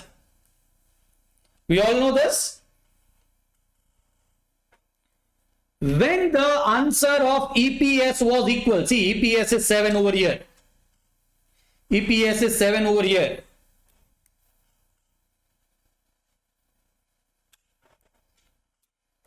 Seven over here, 7 over here, and 7 over here. When the EPS is 7, when R is equal to KD. So, if you want, and here there should be no preference shares. Here there are no preference shares. In our question also there is no preference shares. Right. So, if there are no preference shares, if R is equal to KD, then what should be R? Here KD is 10%. So, R should also be 10%, then my EPS will be equal. What is R? EBIT upon capital employed. What should be R? 0.10. What should be EBIT? That I will find out. What is capital employed? Total capital employed is 1 lakh. What should be EBIT? Rupees 10,000. So that R is equal to KD, so that EPS will be. You cannot do, even if this is more logical, you cannot do this in examination. And of course, you cannot do when the preference share is involved, because preference shares is weird. The rate is fixed, so it is neither equity shares and it is not compulsory if you are not earning profit, and also it is not tax deductible. So it is a weird thing. Whenever preference is involved, you will always have to do it manually. Let us find out EBIT, EPS indifference point if preference shares are involved. XYZ Limited.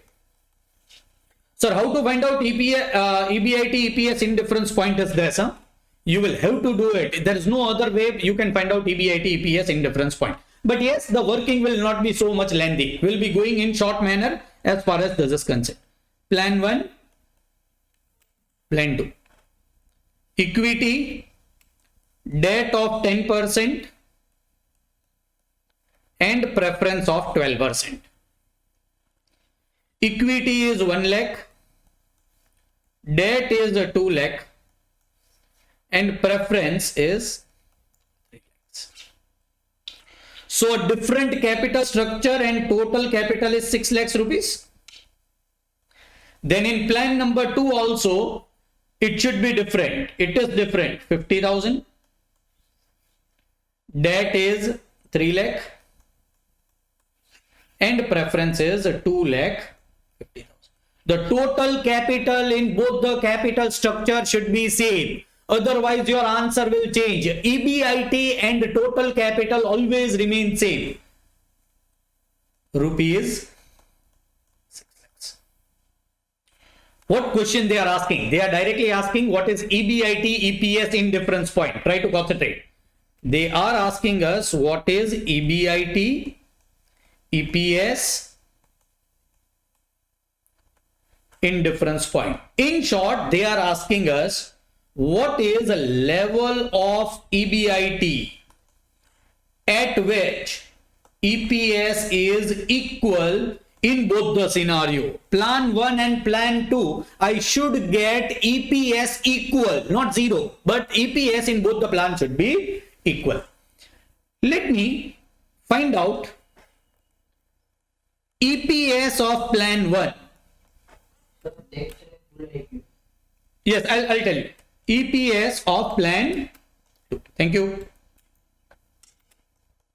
Tax rate is say 40%. What will be EPS of plan 1? Now, rather than drawing in a columnar way, let me directly find out the answer.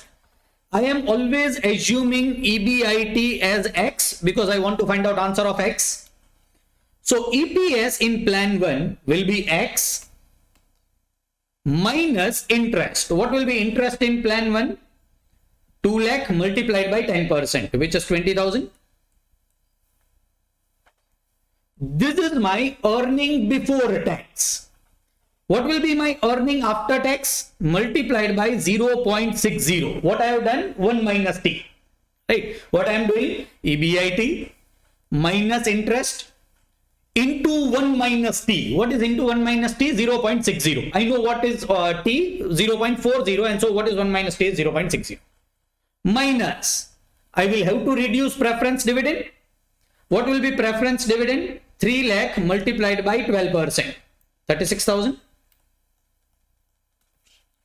I have got earnings available to equity shareholders divided by number of shares in plan 1. What will be number of shares in plan 1 if each equity share is of rupees 100? 1000. This is number of shares in plan 1. Let us find out EPS of plan 2 in same manner. X, because my EBIT is going to remain same, minus interest of plan 2 is 30,000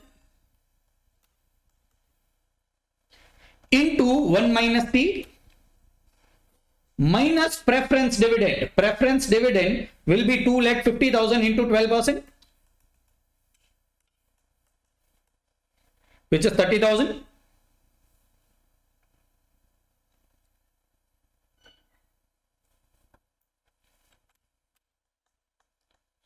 Divided by number of shares. Number of shares is nothing but 500.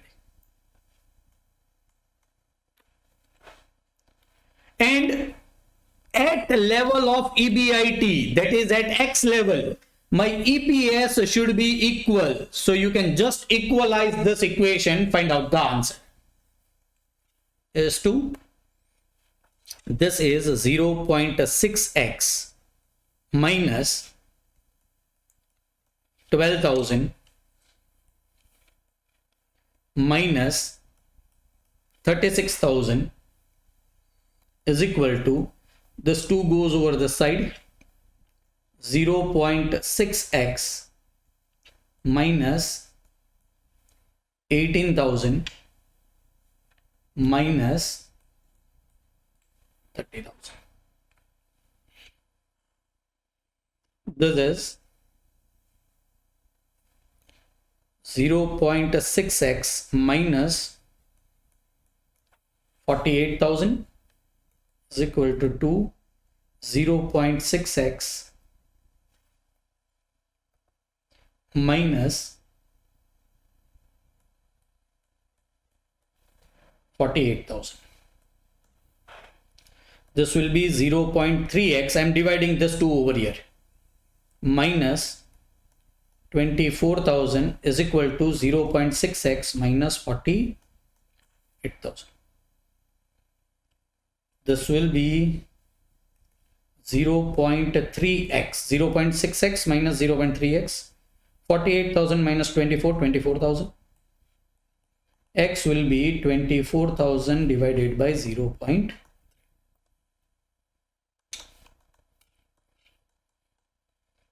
Rupees 80,000. What does answer means? At rupees 80,000, level 24,000 into 0.3 divided by 0.3, 80,000 is. At rupees 80,000 EBIT, my EPS should be equal. Let me verify. Every time in examination you are not required to verify, but in this case let me verify whether my answer is correct or not. If my EBIT is 80,000 minus interest is 20,000, this will be 60,000, minus tax of 40%. So earning after tax will be 36,000, 1 minus T, minus preference dividend is also 36,000.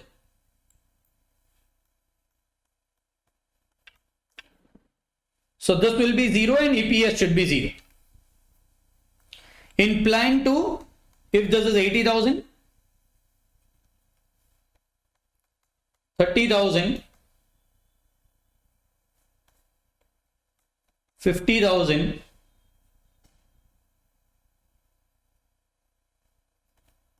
30,000, 30,000 and EPS is 0. In this case it is 0, but 0 is not important. What does EBIT-EPS indifference point means? It basically means that your EPS should be equal. In this question, we have taken not an incorrect question, but an inappropriate question whereby EPS is coming 0. Your EPS is not always 0, but EPS will be equal in plan number 1 and plan number 2. Once again, what is EBIT-EPS indifference point? It is level of EBIT at which EPS is equal. In both the capital structure plan, in all the capital structure plan, it is level of EBIT at which EPS is equal. This is end of financial break-even point, also EBIT-EPS indifference point. Alright, then let us write down all the formulas that we have done today. First, we understood that operating statement starting with EBIT minus interest, I will be getting EBT, minus taxes, I get EAT, minus preference dividend, I get earnings available to equity shareholders. Earnings available to equity shareholders divided by N, I will be getting answer of EPS. And MPS will be equal to EPS multiplied by PE ratio, if PE ratio is available. We have also understood financial break-even point, which is nothing but interest plus preference dividend upon 1 minus.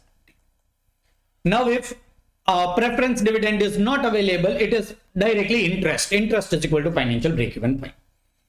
We have also understood EBIT, EPS indifference point. Yes, what is financial break-even point? It is level of EBIT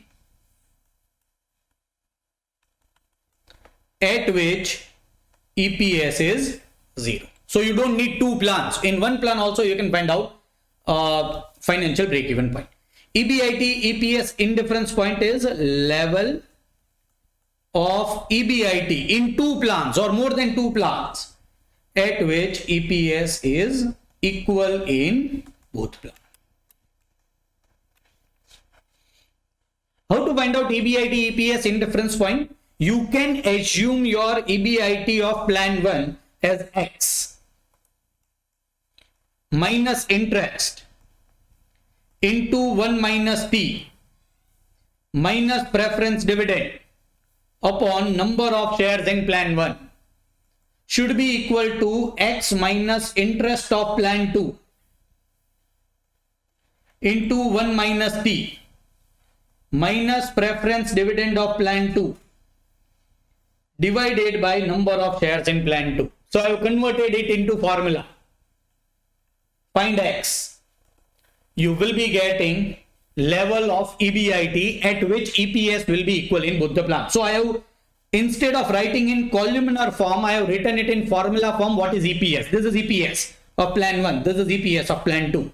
EPS of 1 is equal to EPS of 2. I will be finding out X. It is level of EBIT at which both plans are having equal EPS.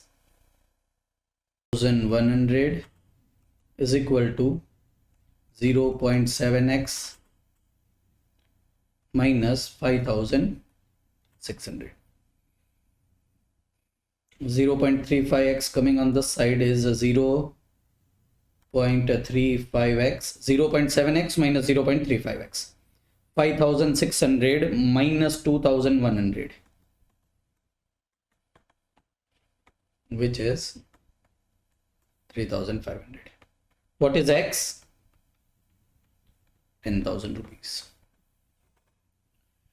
X if 10,000. What is X? What X we have assumed? X is nothing but EBIT. If my EBIT is 10,000, then EPS under both the plan will be equal. If my EBIT is 10,000, my EPS under both the plan will be equal. You can see previous lecture we have taken same figures. And when the EBIT was 10,000 R equal to KE, I have told you whenever there is no preference shares, finding out EBIT EPS indifference point is very easy.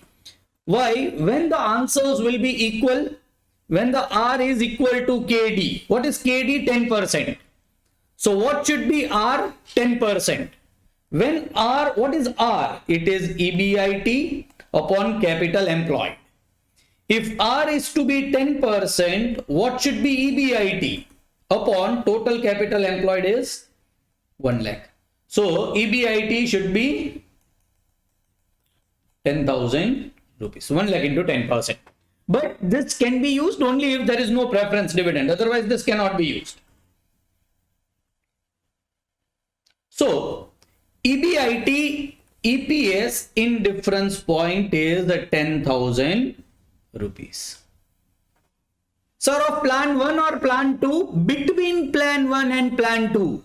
It is not of only plan 1 or only plan 2. Between plan 1 and plan 2, EBIT EPS indifference point is 10,000. I want to also find out what is exactly EPS at 10,000. At 10,000, what is EPS? I know under both the plans it will be equal, right? Let me give you the situation even. So the situation. Same. Situation number 1 and situation number 2 is exactly same. There is no change in it. Right? Even I have taken tax rate as same. So what is earning after tax? 2,800, 1,400. What is EPS if the EBIT is 10,000? What is EPS? 7. What is EPS? 7. Under the situation number 1, plan 1, plan 2. I have taken same figures so that my calculation becomes easy. I know that now my EPS at this level is 7 rupees. Let me explain you the concept of a financial break-even point and the concept of EBIT-EPS indifference point. Till now, what we have learned is calculating it. What does it mean? And calculating it. We are going to decision making. Which company is under consideration? X Limited. Try to concentrate. Company under consideration is X Limited. This company can earn EBIT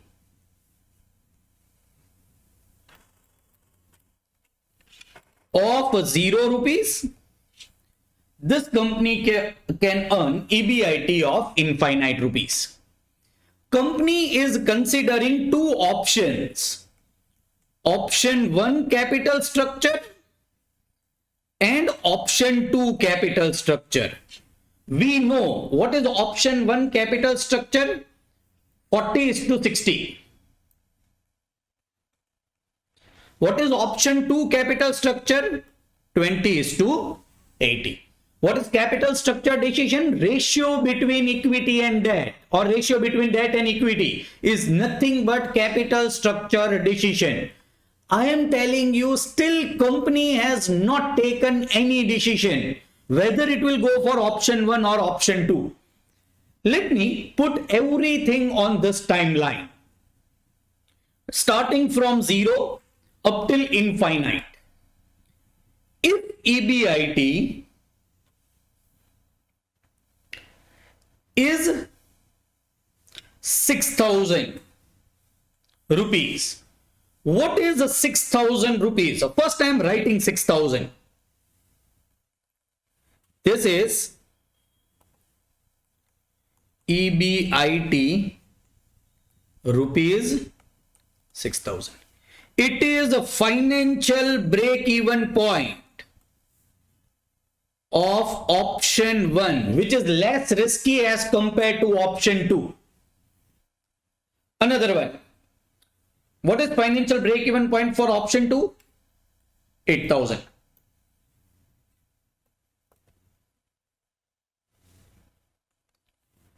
Financial break-even point for option 2. Believe me, the plan which is more risky. How I came to know that plan 2 is more risky? Because higher is the debt. And one of the student in previous lecture told me that, sir, higher the debt, higher is the risk. So this plan is more risky as compared to this plan. Whenever the plan is more risky, there will be higher interest. Higher interest means higher financial break-even point. This is financial break-even point of option number 2 at EBIT of rupees 6,000. And third one is EBIT rupees 10,000. EBIT rupees 10,000. And it is EBIT EPS indifference point. It is EBIT EPS indifference point. That is EBIT rupees 10,000. Try to understand. I am a CEO of this X Limited. I am having this chart with me. And now I am forecasting what will be my EBIT in next year. What will be my operating income? If I forecast, if I feel, if I hired analyst and analysis says that my EBIT will be rupees 4,000.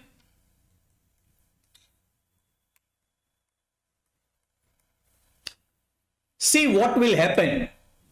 Whether I have gone for plan 1 or whether I have gone for plan 2, I would be earning EPS which is negative.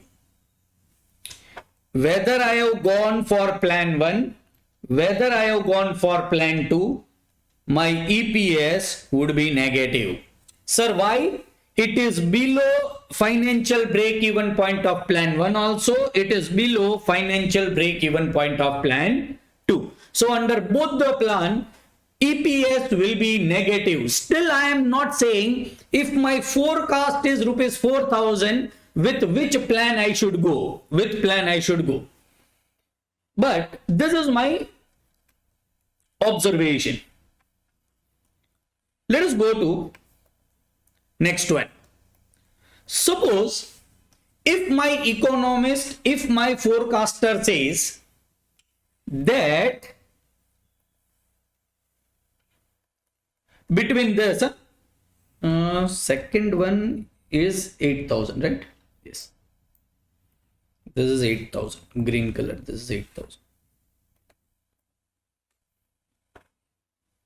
If my forecaster says that my EBIT is going to become 7,000, had I selected plan 1, had I selected plan 2, can you tell me if I had selected plan 1, whether my EPS will be positive or negative? Had I selected plan 1? All of you are there in the lecture? Positive, sir. Why positive? It is below financial break-even point. It is above financial break-even point.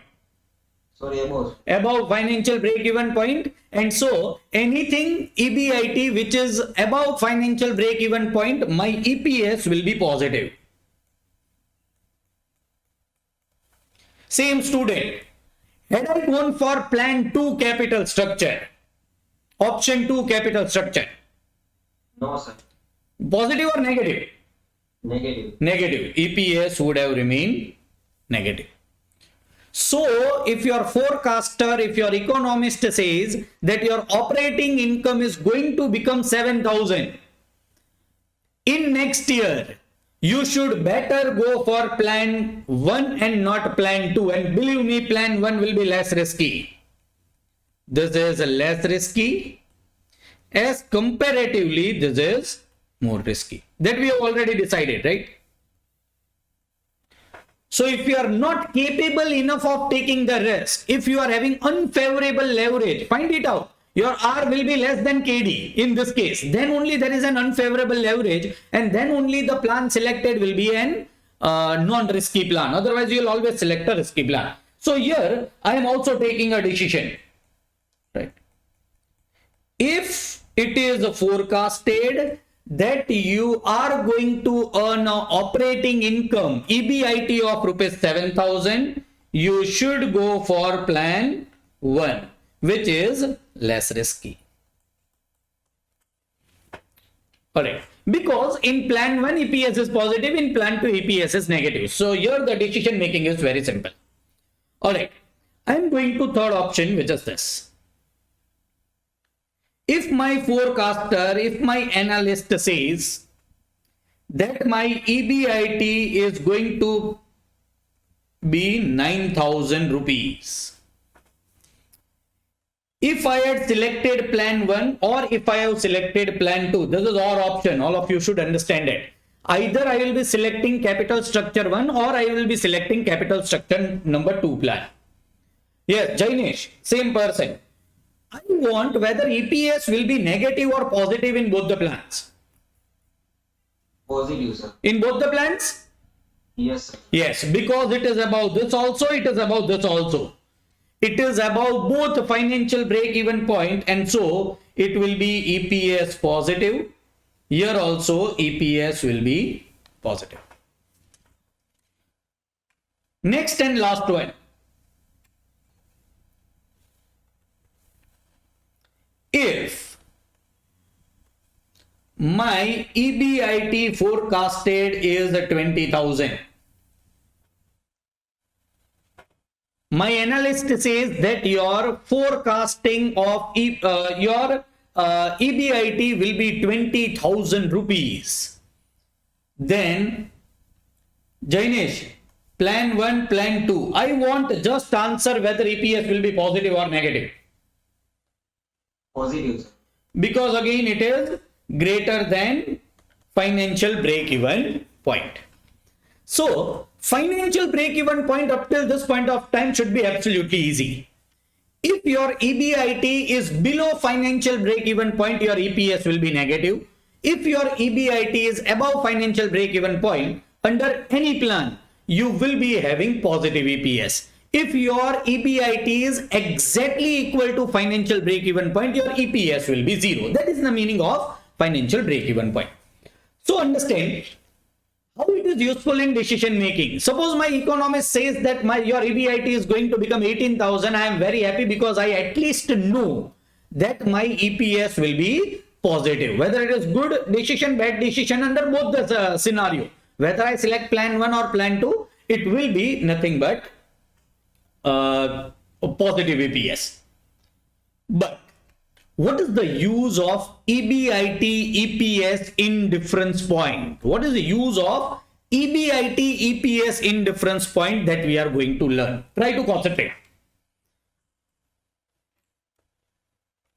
I am drawing another line. Which color I should choose? Yes. I am choosing black itself. If my EBIT is between this,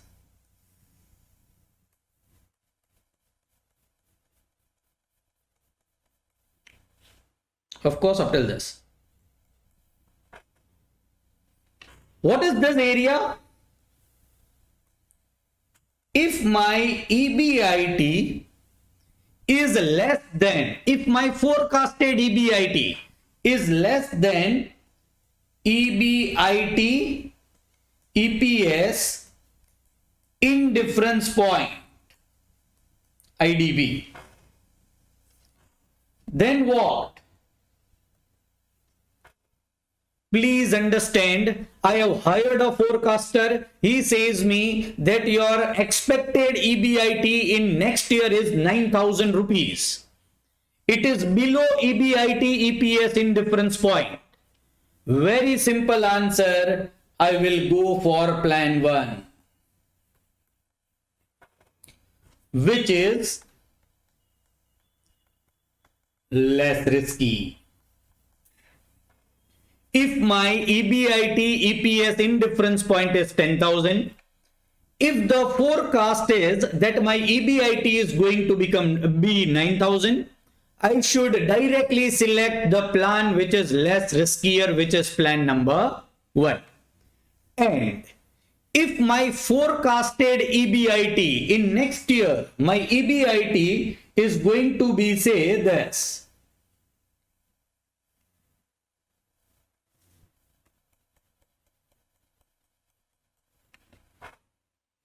Anywhere over here, say it is 15,000.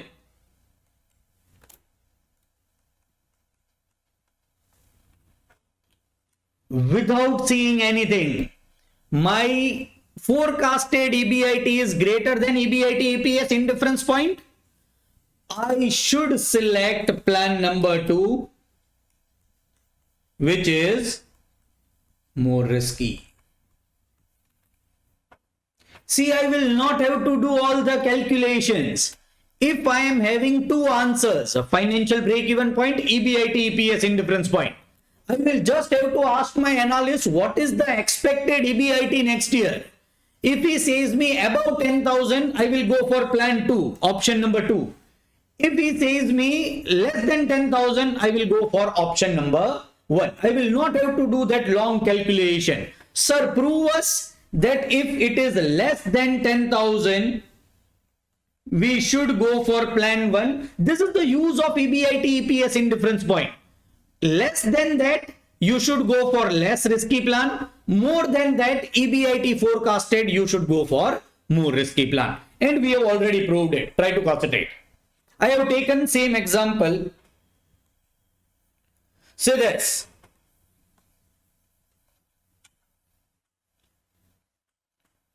First and second plan, situation number 1 and situation number 2.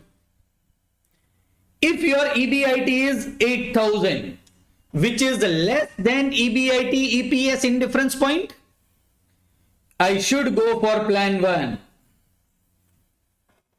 See, what is EPS in situation number 1? 3.5. What is EPS in situation number 2? 0. Situation number 2 will be 0 because it is 8,000, right? So anything less than 10,000, I should always go for situation number 1. Sir, prove it. If my EBIT is 9,000, I can easily do it. See, if my EBIT is 9,000, see the answer, what changes? It should be 9,000. What is EPS in option number 1? 5.25. What is EPS in option number 2? 3.5. Still option number 1 is good. Let me take in 9,999. 9999. See the difference. Still option number 1 will be better. Up till 10,000, option number 1 will be better. Sir, at 10,000, it does not make any difference. At 10,000, the EPS is going to remain 7. Sir, above 10,000, say at 15,000, believe me, option number 2 will be having higher EPS. This is EPS. Then option number 1. Which plan is better? Plan number 2 is better. That will be our answer if my EBIT is greater than 10,000.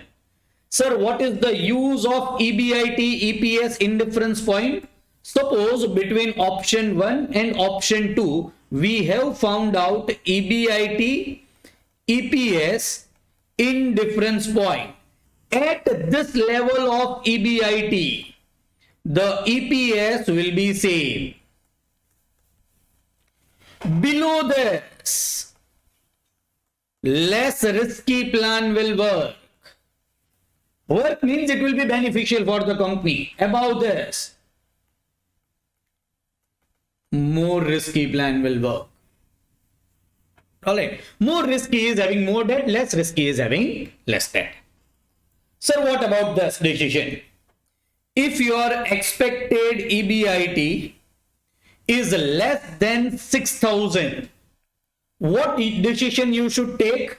You should plan to close down. I am not saying you should close down. You should plan. You should go to marginal costing. You should find out shutdown point. If your thing is less than shutdown point, then you should plan to, because you are going to have negative EPS, whatever is the plan. If this is the situation, we have already taken decision plan 1.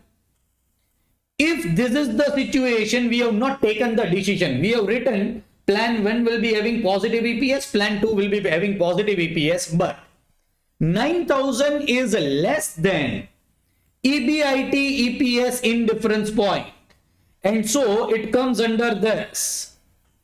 And so I should go for less risky plan, which is plan number 1.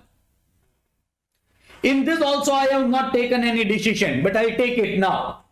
If my EBIT expected is 20,000, it is greater than EBIT-EPS indifference point, I should go for more risky plan, which is plan 2. Alright. Above 6,000 in option 1, I will be having positive EPS. Above 8,000 in option 2, I will be having positive EPS. Less than 10,000, I should take less risk. Believe me, at this level, EBIT-EPS indifference point, R will be equal to KD. In this scenario, this black color scenario,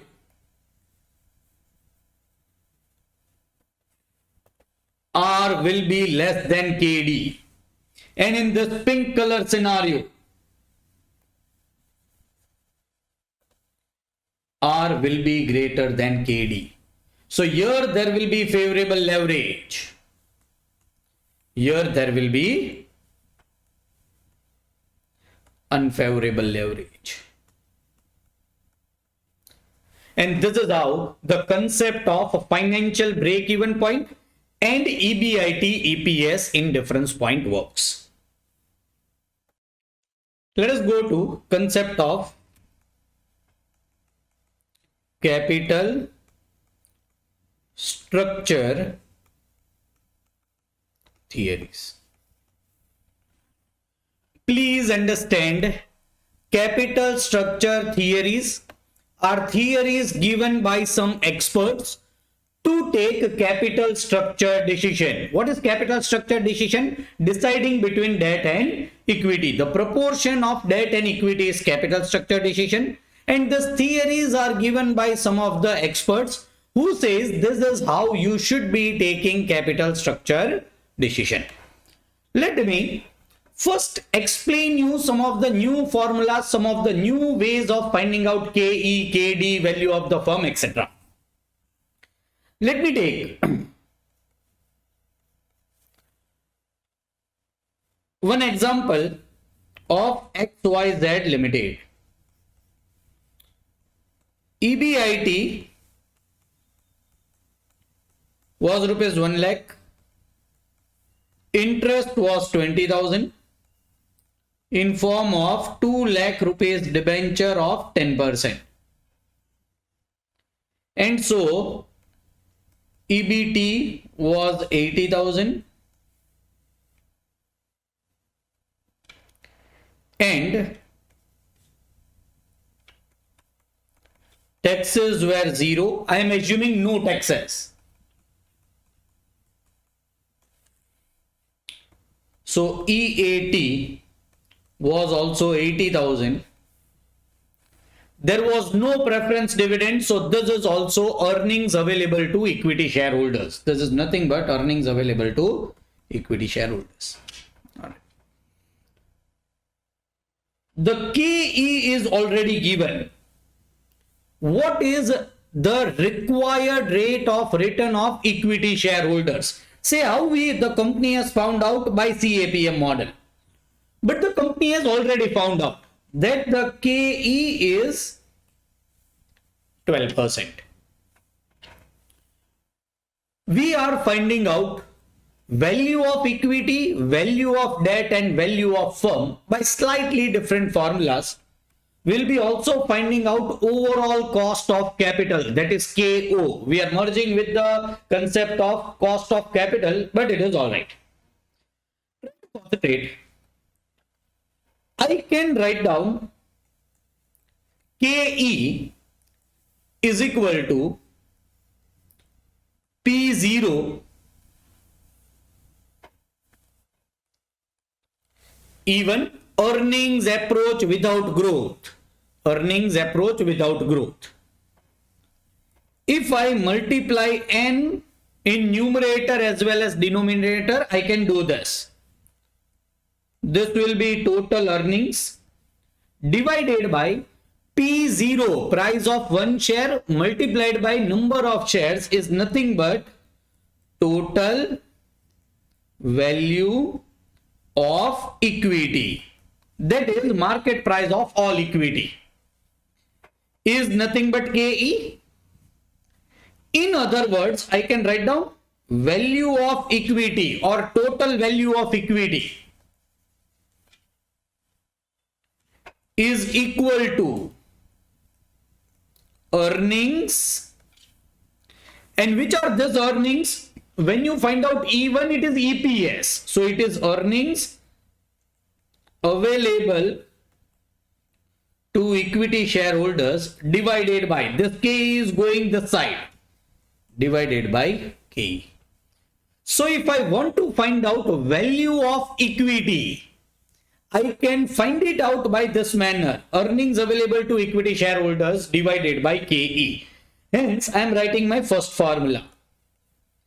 I can find out value of equity in this manner also. Market value of all the equity shares I can find out by this method also, which is earnings available to equity shareholders divided by KE.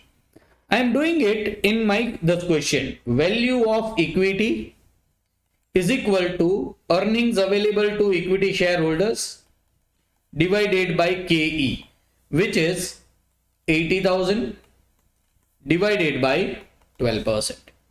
And my answer will be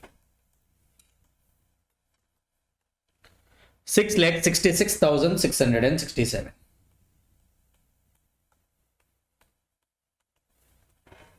right? Let me find out value of debt.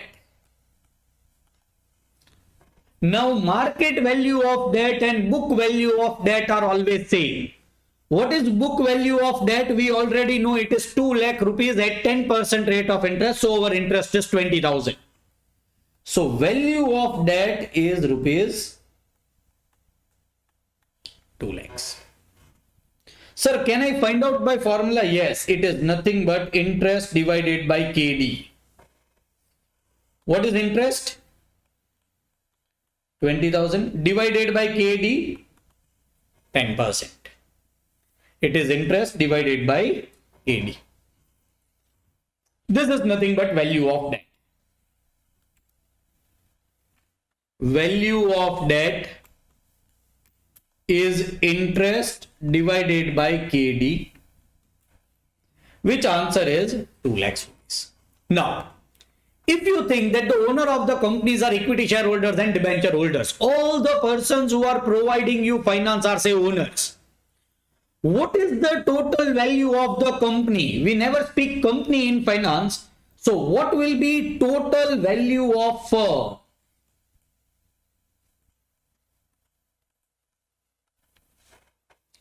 It is nothing but value of equity plus value of debt. Value of equity plus value of debt is equal to value of the firm. All assets, see, this is my balance sheet.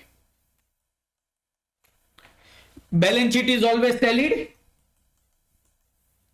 Whether you value all assets minus all liability or you value only equity plus debt, the answer is going to remain same. To value a company, you have learned amalgamation. It is net asset method, value of all assets minus value of all liability. In other case, you can even value your equity shares and decide that what is the value of the company. In this case, total value of the firm is equal to value of equity plus value of debt. So can I write down? Value of firm will be is equal to 8,66,667. Right.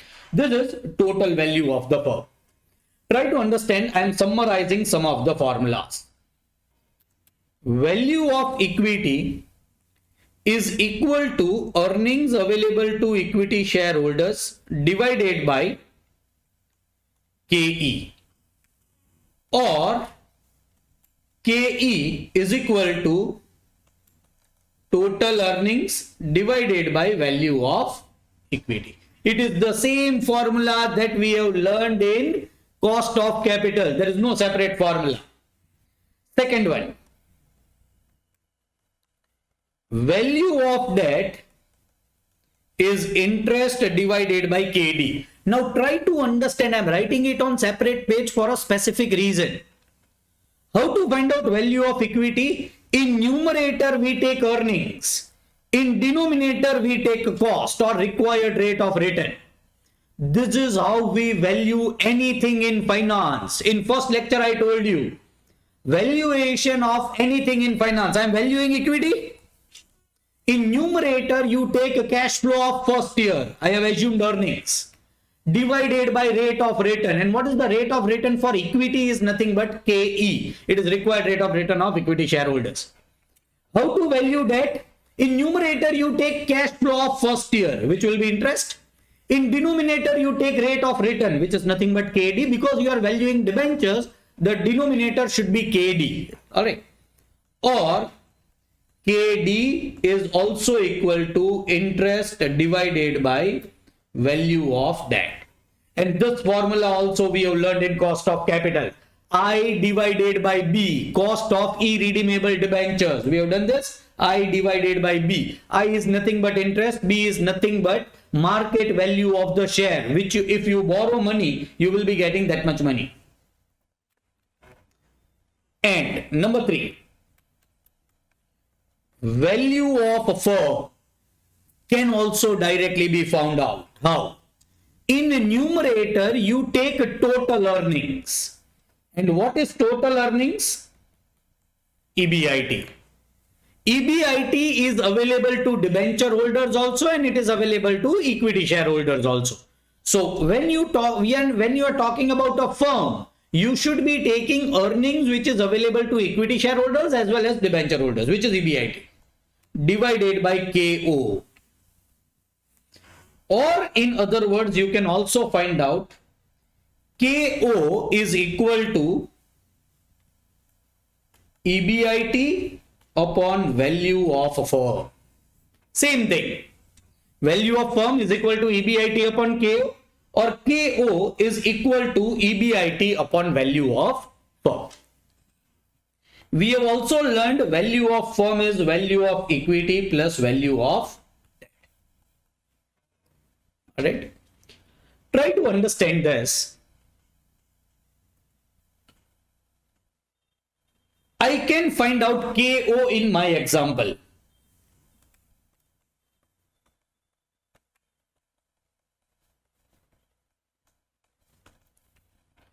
What is EBIT in my case? 1 lakh. What is value of firm? 8,66,667.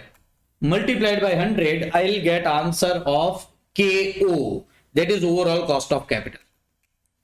1 lakh divided by 8,66,667 multiplied by 100, which is 11.538 approximately. 11.538%. What is this overall cost of capital? I was already knowing KE. This is KO, which is 11.538. And so this formula where KO is EBIT upon value of firm. You'll say me, sir, we are in the chapter of capital structure. We have already learned KO in cost of capital. It is weighted average cost of capital. Don't give us new formula. We already know formula for KO. It is sigma IW divided by sigma W. What you take as I, what you take as W? You take I as a cost of equity and debt and W as a weight. Right? What is I? Cost of equity? It is already given. 12%. What is cost of debt? 10%. There are no taxes. So before tax, after tax will not work. What is weight of equity? We know value of equity. We have found out 6,66,667. What is value of debt? 2 lakh rupees.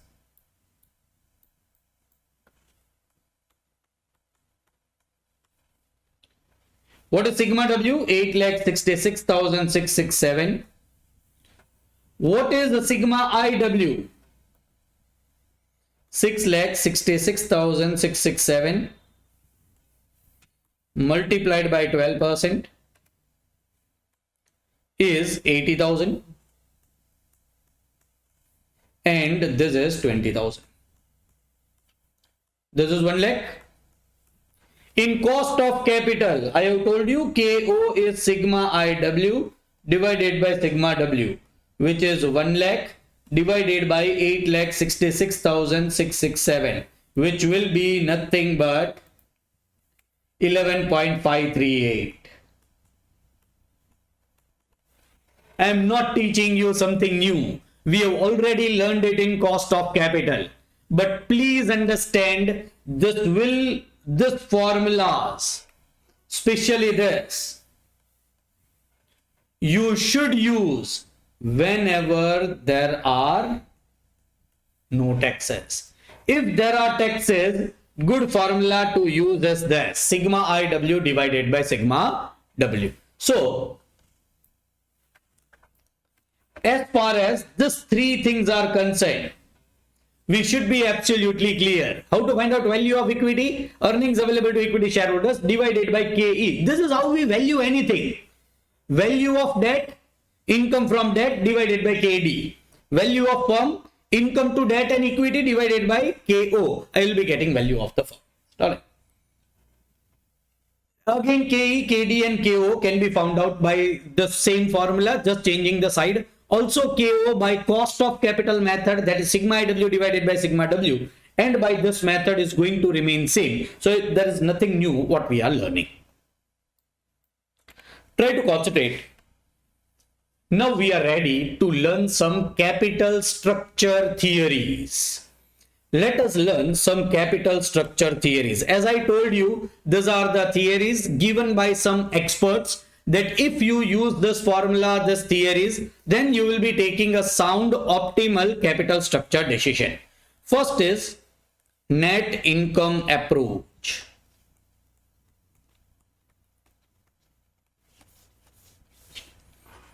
See what does net income approach says. As you increase debt proportion in capital structure,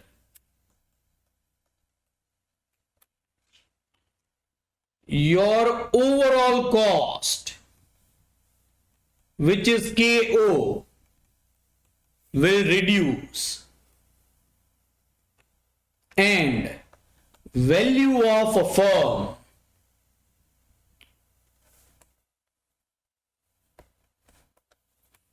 will increase.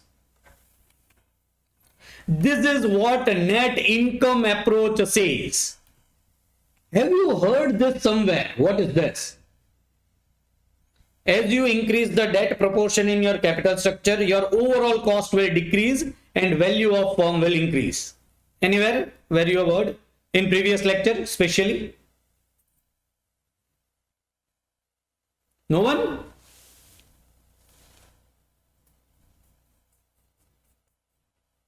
Trading over equity. Exactly. This is the same as the trading on equity. Net income approach says the same thing as the trading on equity or leverage effect. Correct.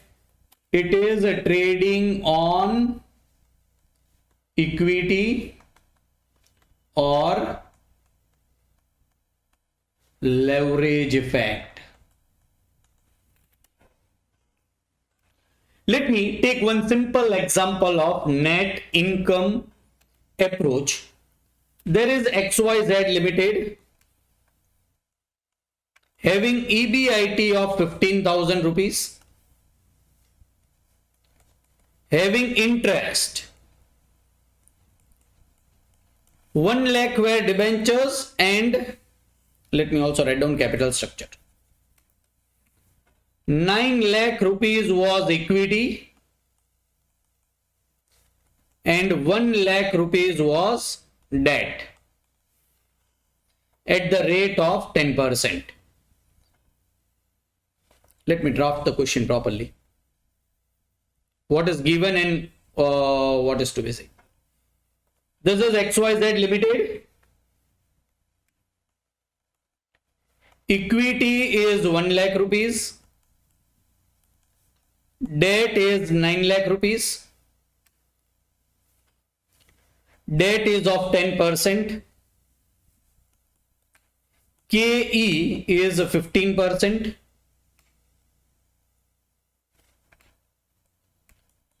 And EBIT is rupees 1,60,000. I am finding out answers of EPS or the various answers. EBIT is 1,60,000 minus interest will be 90,000.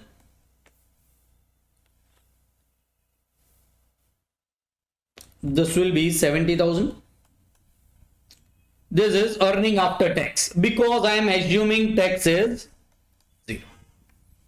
EAT is 70,000 or it is earnings available to equity shareholders. I can easily find out value of equity. By which formula? Earnings available to equity shareholders divided by KE, 15%. What will be value of equity?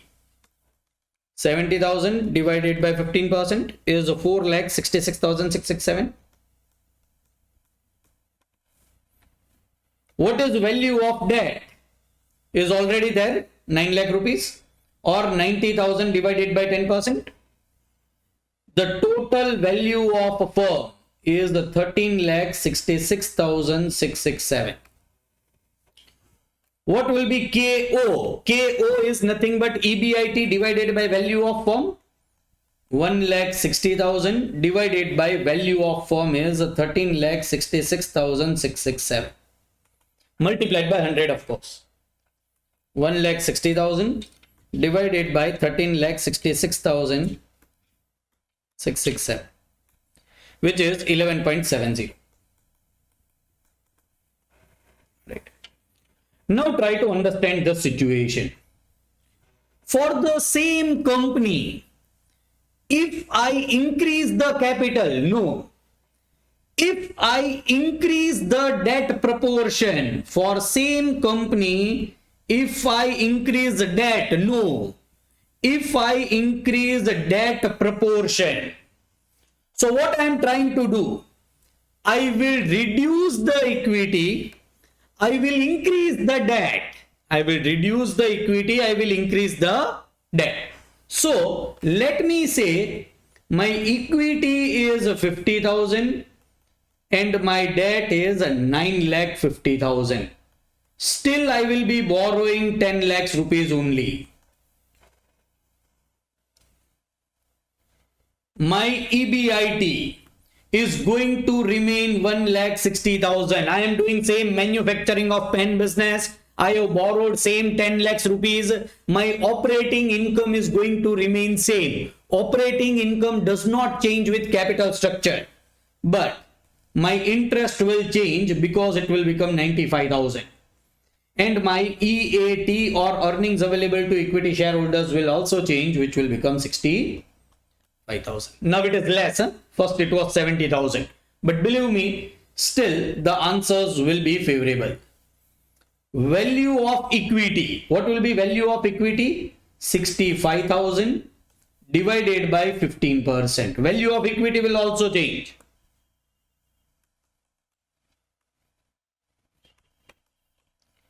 ₹4,33,333.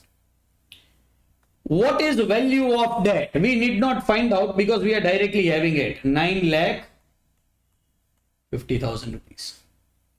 What will be total answer? 13,83,333 is nothing but value of.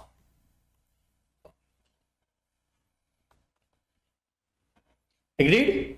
What will be KO? KO is EBIT 1,60,000 divided by value of firm 13,83,333. 1,60,000 divided by 13,83,333, which is 11.56%. Hence this concept. See, if someone asks you what is net income approach, this is net income approach, right? As you increase the debt proportion in your capital structure, as you increase debt proportion in your capital structure, your overall cost KO will reduce. KO was 11.70. If you increase the capital structure, overall KO will become 11.56. And it is very obvious. If you use a cheaper thing, debt is cheaper than equity. We already know KE is greater than KD. So whenever you are using cheaper thing more, ultimately it will reduce your overall cost. So KO is reduced and value of a firm will increase. See the value of firm. Here it is 13,66,000. Here it is 13,83,000 something. So this is the net income approach. Sir, we have done the same thing by finding out EPS and MPS, and we proved that if R is greater than KD, if we increase the debt proportion in the capital structure, the value of firm will increase, the cost will decrease. It is the same thing. There is no difference between net income approach and trading on equity. They are absolutely same. Sir, this will happen only if R is greater than KD. Believe me, the answer is yes. Even net income approach will work only if the R is greater than KD. So it is better to learn trading on equity rather than net income approach. But net income approach says the same thing what is said by trading on equity. Let us go to Second one, it is net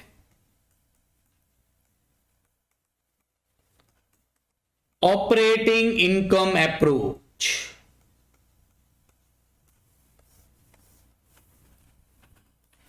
I am taking same example of XYZ Limited. EBIT is 1,60,000. This is current situation.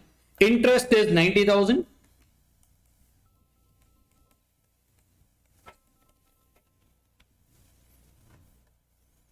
And earning after tax, because tax is 0, this is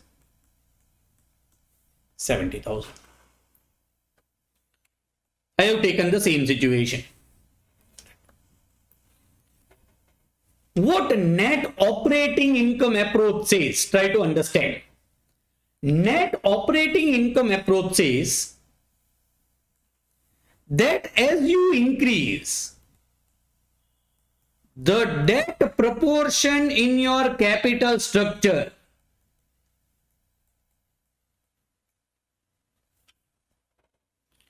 the things are going to change. Why? EBIT will be 1,60,000 and interest is going to become 95,000. So this will not be 70,000, this will be 65,000 EAT or earnings available to equity shareholders. If you increase the debt proportion in your capital structure, what does net operating income approach says and which is logical? Try to understand. Net income approach calculates everything, but it ignores a risk. Risk is absolutely ignored over here. If you increase the debt proportion in the capital structure, your risk will always increase. The risk of the company will increase, or in other words, the company will become more riskier. If the company is becoming more riskier, net operating income approach says that value of a firm, let me just take it from previous answer, 13,66,667. This is value of firm. What was value of equity? I have taken same example, so I can copy it down from here. 4,66,667. And what is value of debt is 9 lakh rupees. What was KE in this case? 15%. And what was KO in this case? Was 11.70.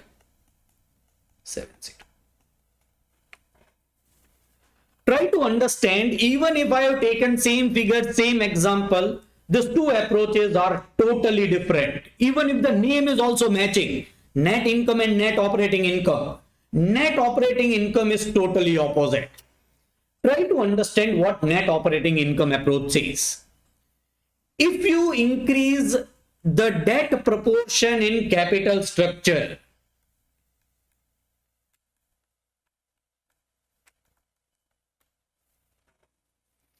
your cost will reduce.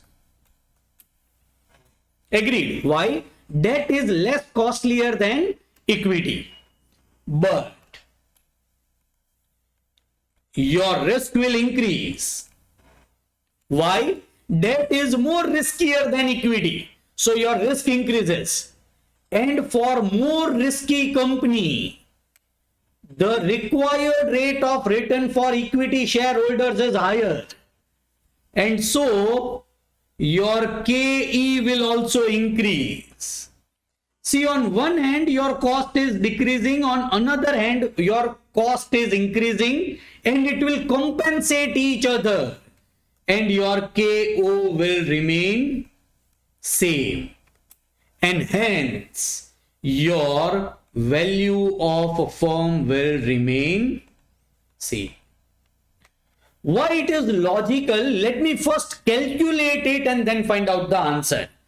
Here, we have assumed that KE is 15% over here also and 15% over here also. In net operating income approach, we cannot do it. Try to understand. It says that your value of firm will remain same, 13,66,667. This is what approach says. I'll explain you why it is even logical. Your value of debt is fixed in case number 2, which is 9,50,000.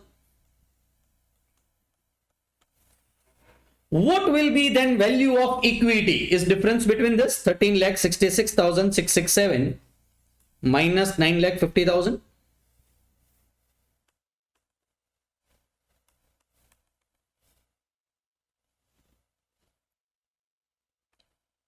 $4,16,667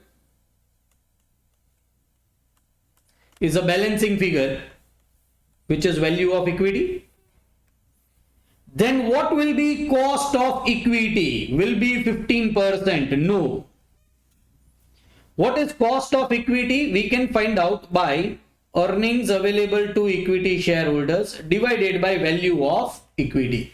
Earnings available to equity shareholders is 65,000 divided by 4,16,667, which is 65,000 divided by 4,16,667, which is 15.60.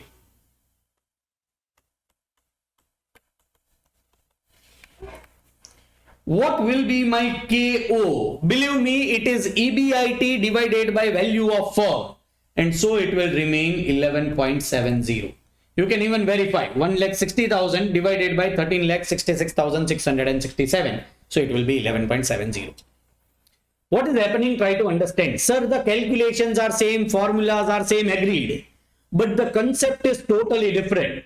See, I have seen students saying, sir, net operating income and net income approaches are same. They are not same. They are exactly opposite. What does net operating income approach says? As you increase the debt proportion in your capital structure, your cost should reduce because debt is less. What is the reason why your cost should reduce? Because KE is always greater than KD and you are increasing that proportion. But your risk will also increase. And as your risk increases, the required rate of return of equity shareholder will increase because you have increased the risk. See how CAPM works? Beta. Beta is the measurement of risk. Higher the beta, higher will be the answer. Higher the risk, higher will be required by equity shareholders. How we find out required rate of return of equity shareholders? Risk-free rate of return plus risk premium. So if risk increases, the required rate of return of equity shareholders increases and KE will increase. See, it is also visible in our calculation. First required rate of return of equity shareholder was 15%. Now required rate of return of equity shareholders is 15.60%. As the risk has increased, we will have to increase our cost of equity and KE is 15.6. So cost will increase. Why? Because KE has increased. And this decrease in cost and increase in cost will compensate each other. And value of firm will remain same. And KO will remain same. What will only increase is KE. And this is the net operating income approach. What does it mean? It is net operating income approach. It is irrelevance approach. What does it mean? It says capital structure decision. Try to understand what the approach is trying to say. Is irrelevant for any business making.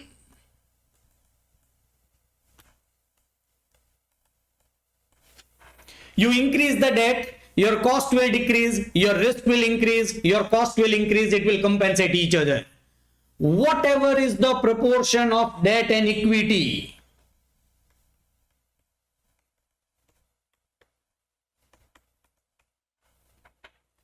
Your value of firm is going to remain same.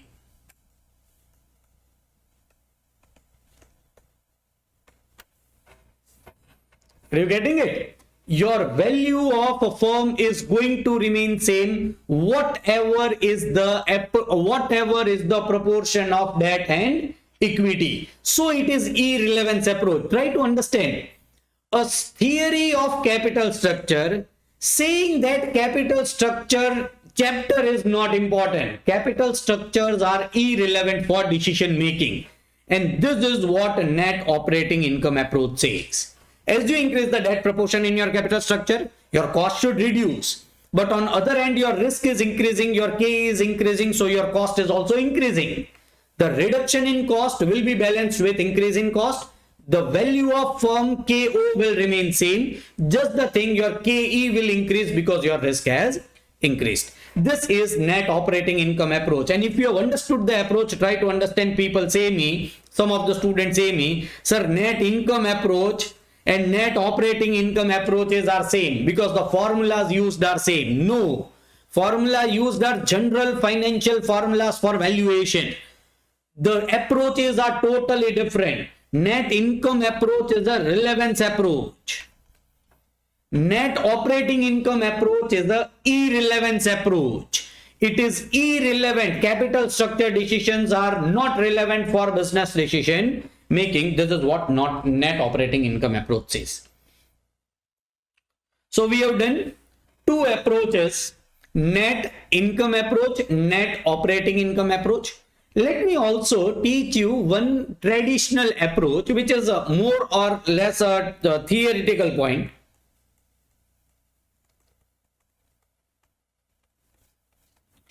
See what does it says. Up to a level, which level not defined. If you increase debt proportion, then your value of firm will increase, KO will decrease. So basically it says the net income approach will work. I should draw like this.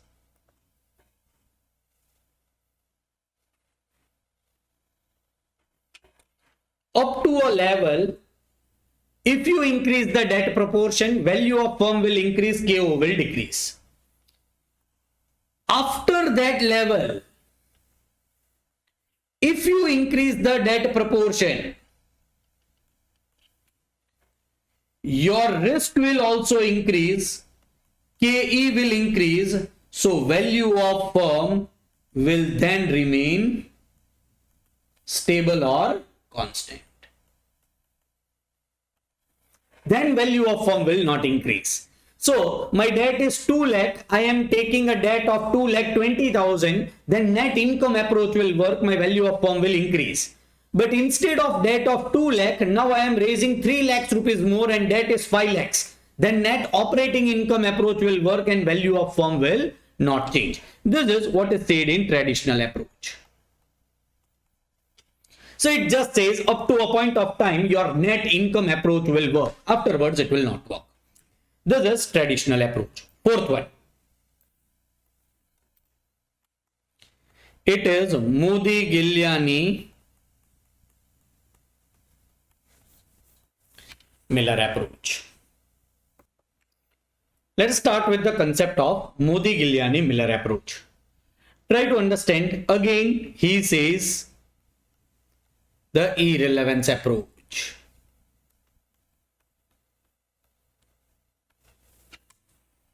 He says capital structure decisions are not important for decision making. If you increase the debt proportion in your capital structure, your risk will increase and so the value of firm remains the same. The difficult part in Modi-Giuliani Miller is this. It is arbitrage. which Modigliani Miller explains. This arbitrage is given in your module. This arbitrage is given in your books, but it is never asked in examination. But to understand Modigliani Miller irrelevance approach, ultimately you need to understand this concept of arbitrage in Modigliani Miller approach. Try to concentrate. I am taking a risky firm.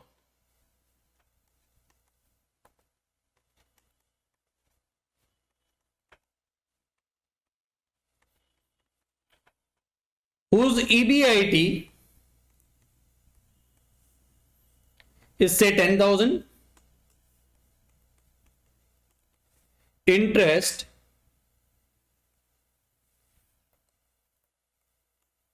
is 6,000, and so earning after tax is 4,000. In basic theory of MM assumes there are no taxes. So theory can be proved only if you take no taxes. So earnings available to equity shareholders or EAT is 4,000. KE is a 15%.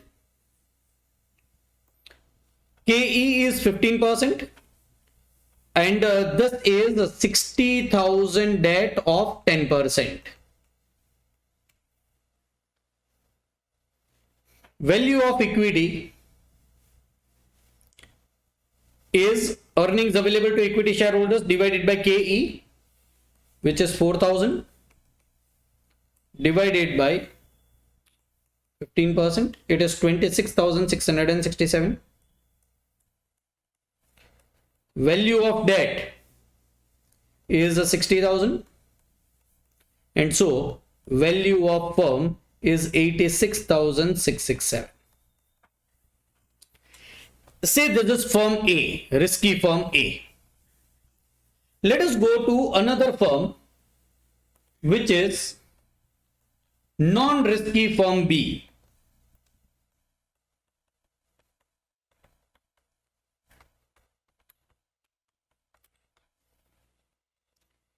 Where EBIT is the same. We can compare always to similar type of question, so similar type of firms. Otherwise, there is no use of understanding capital structure.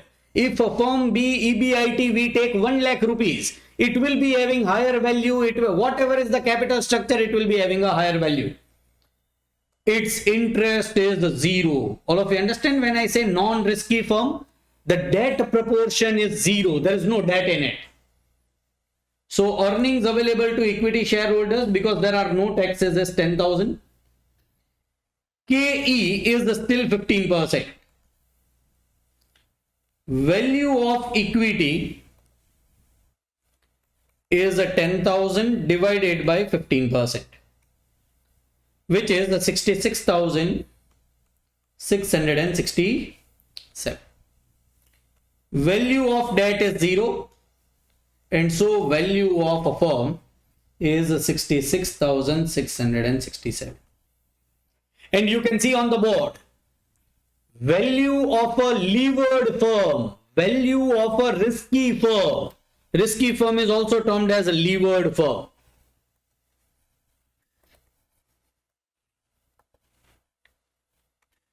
Levered firm.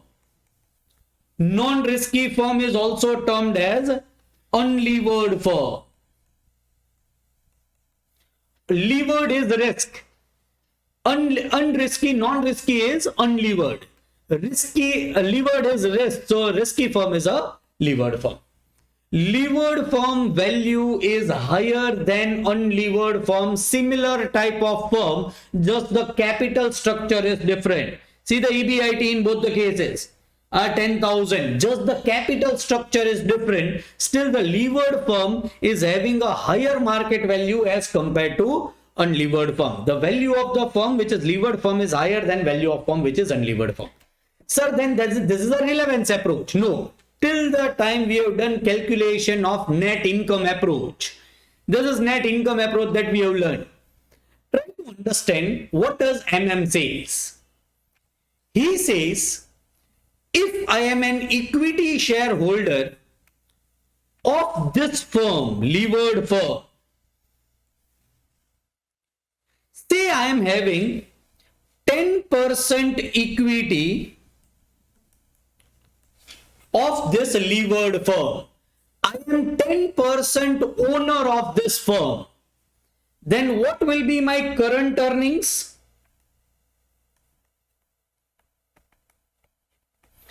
What are my total earnings? What is the total earnings of the company? 4,000. How much owner I am? 10%. So rupees 400 is my current earning. Good. I am 10% owner of this company. I am having 10% equity. But MM says, if this person sells all 10% equity, how much money he will get? It is, this is total value of equity. Now he does not get 4,000 into 10%. That is profit. When you sell your shares, you don't get percentage profit. You get percentage of market value. So your value of equity is 26,667. And so that person will be getting 2667 rupees. And he will borrow a loan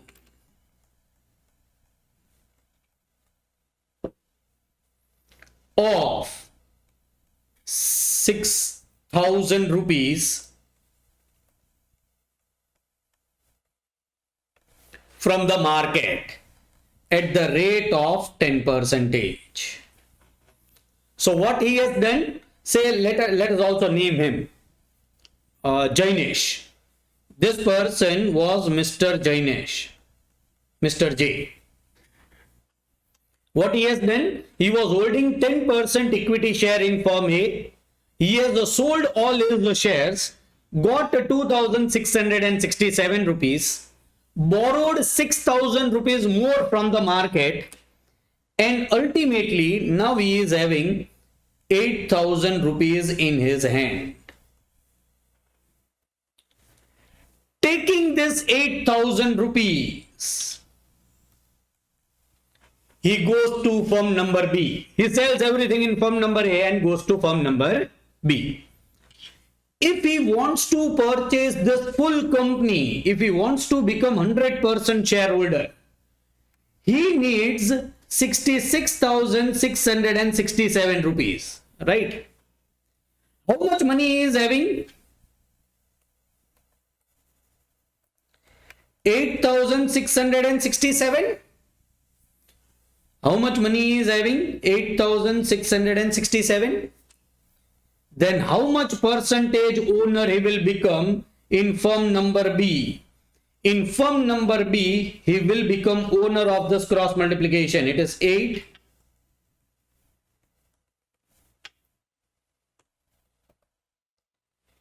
Eight six six seven multiplied by 100 divided by 66,667, which is the 13% approximately of equity. Sir, this is good. Why? In firm A, he was only 10% owner. In firm B, he is 13% owner. This is not good. Understand? If you are owner of 1% in Reliance, and say if you are owner of 50% in Jai Limited, owner of 1% in Reliance is better than owner of 50% in Jai Limited. So just by seeing this percentage, you cannot say that his decision of selling all the things in firm A and going to firm B is correct. But let us understand now what would be his earning.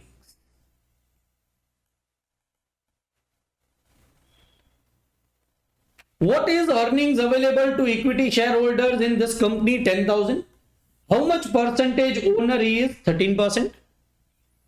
So he will be earning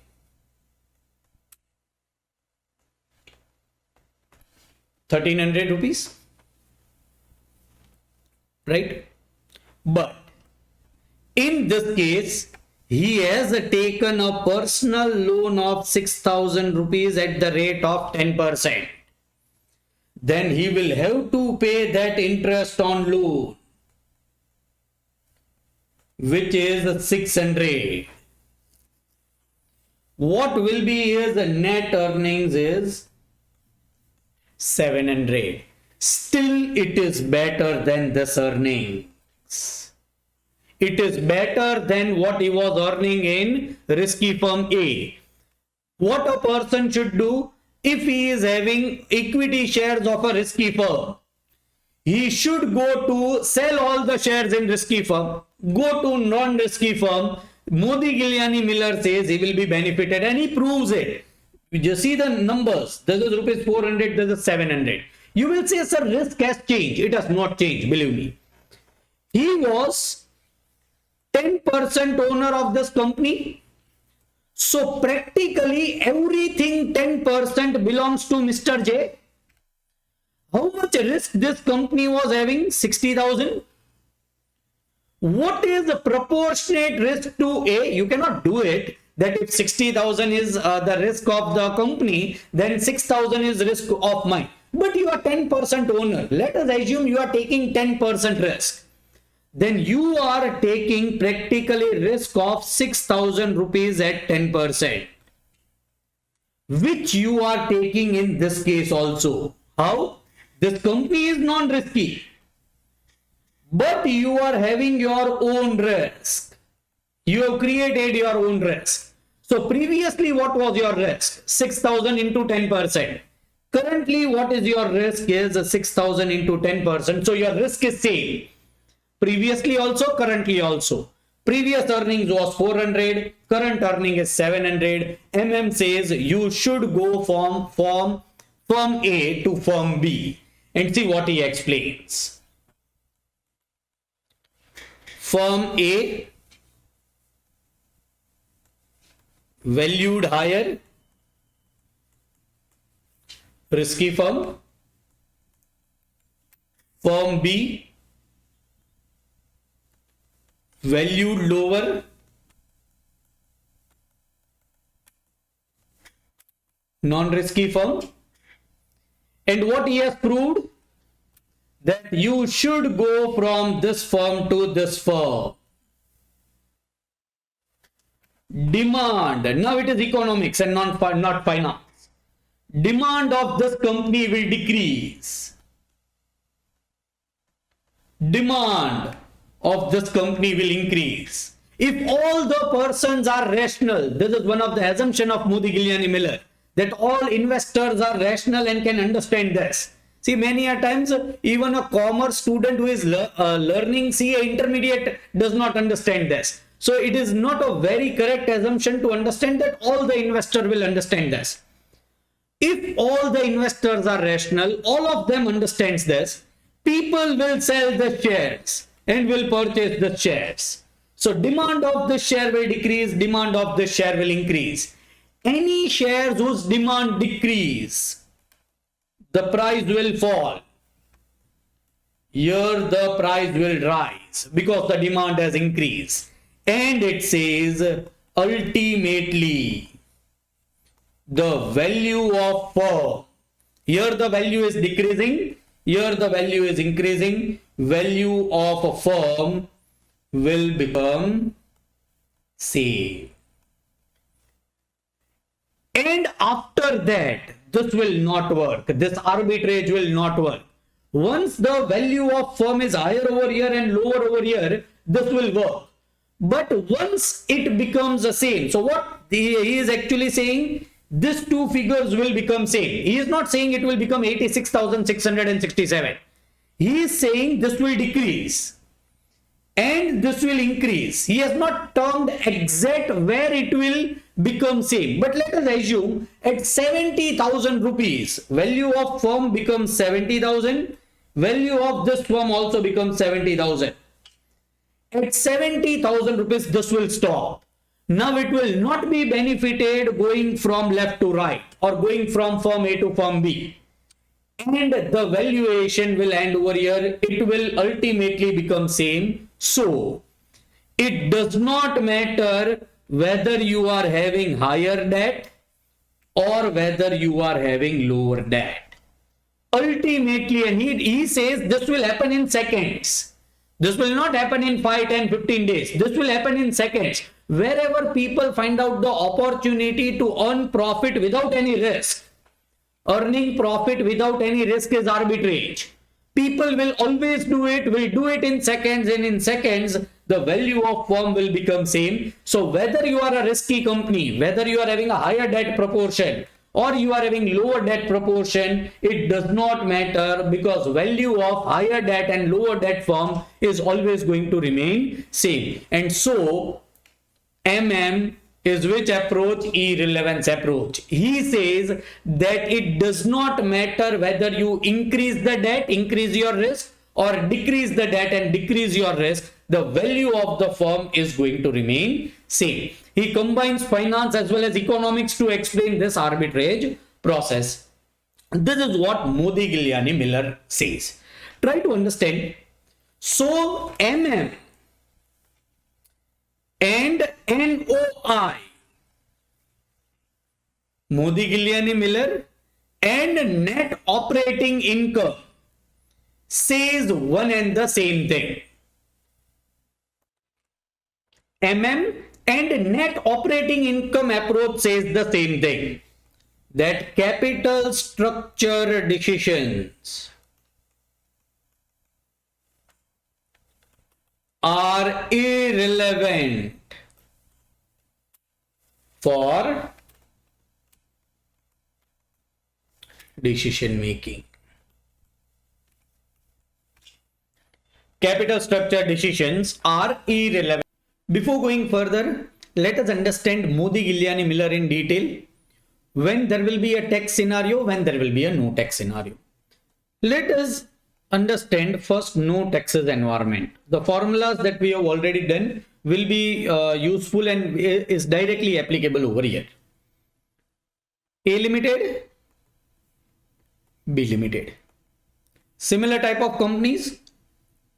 This is unlevered. This is levered company. EBIT of A limited is 100. Whenever we are discussing capital structure, we will take always a similar type of company having different capital structure. Minus interest will be 0. Here the interest is 10 rupees. 100 rupees a debt at the rate of 10%. My earning before tax will be 190 minus taxes are 0 because we are working in no tax environment. I will be getting earnings available to equity shareholders or earning after tax. 100 rupees, 90 rupees.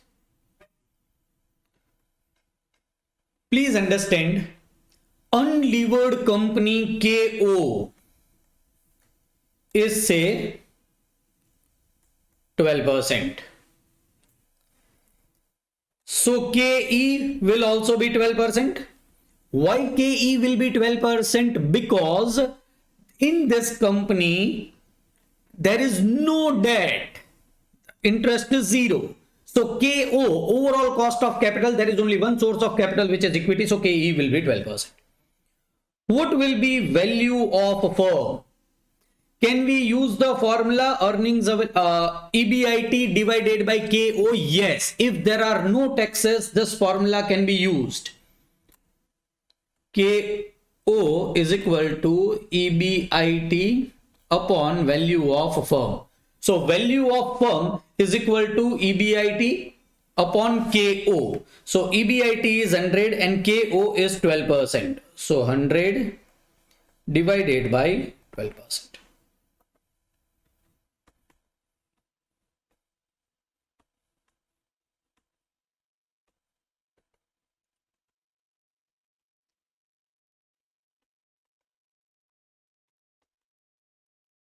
$833.33.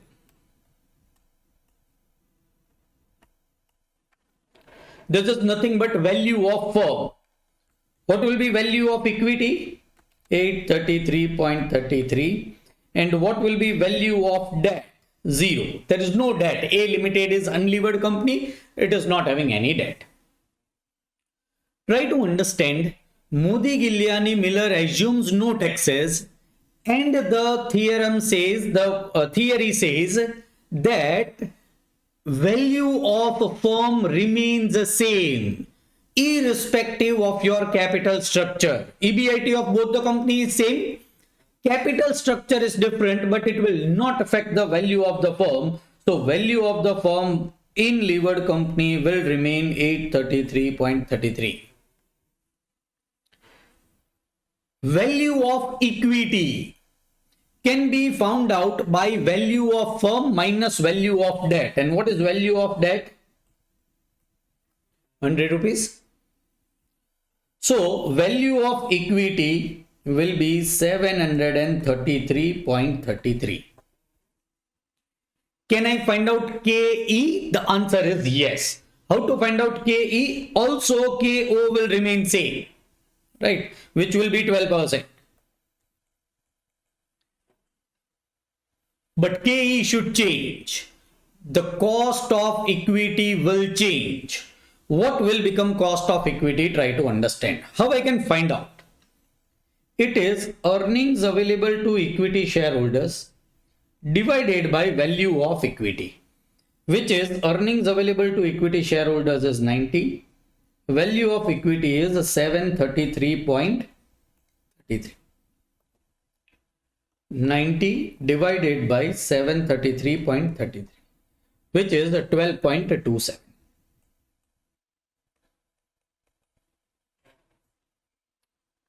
Sir, can I find out the same answer by the KE formula given by Modi Giuliani Miller? The answer is yes. KE of a levered firm is equal to KO of unlevered firm or KE of unlevered firm plus debt upon equity into KO minus KD. Let me find out the answer. KO of unlevered or KE of unlevered is 12% plus debt.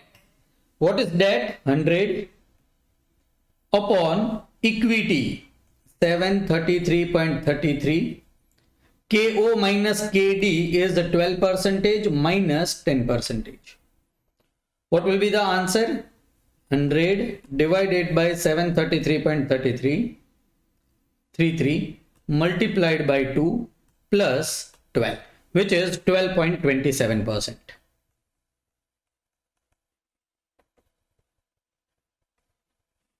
Which is 12.27%. Which is the same as how we have found out in this manner, right? Also, what Modi Giuliani Miller says, value of firm unlevered will be is equal to value of firm which is levered. So only we have taken this answer as same. When there are no taxes, answers are easy. Why? You can find out KO by this method. How to find out KO? Try to understand. KO is equal to, I can directly take EBIT upon value of firm. In the levered firm, EBIT is 100. Value of a firm is 833.33. Answer will be 12%.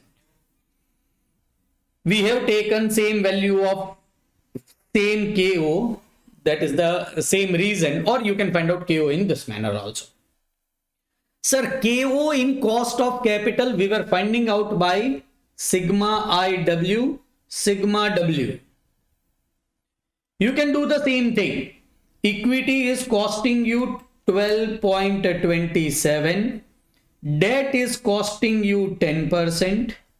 The weights are 100 and 833.33. These are I, these are W.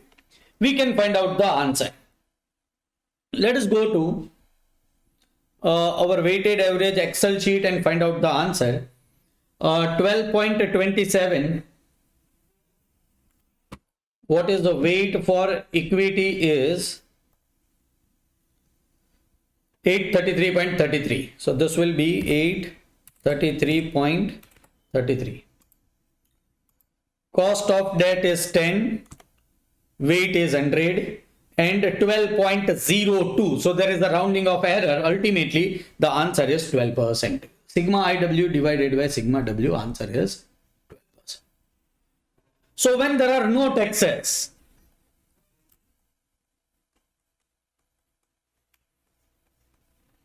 try to understand which formulas we can use, which formula we cannot use. Value of equity is earnings available to equity shareholders divided by KE, or KE is equal to earnings available to equity shareholders divided by value of equity. Value of debt is equal to interest divided by KD. And value of firm, we can use this formula, which is EBIT upon K. Also, value of firm is always equal to value of equity plus value of debt. As far as Modi Giuliani Miller is concerned, value of unlevered firm will be is equal to value of levered firm. In our case, value of A Limited and B Limited is same.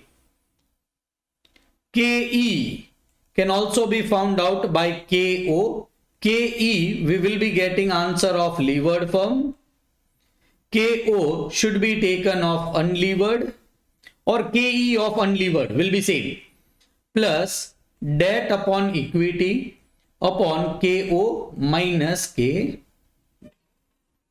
You will be getting answer of KE. All the formulas can be used when there are no taxes.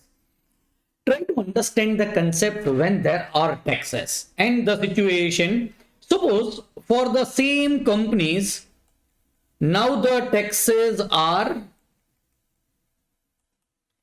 applicable. Same companies, A Limited, B Limited.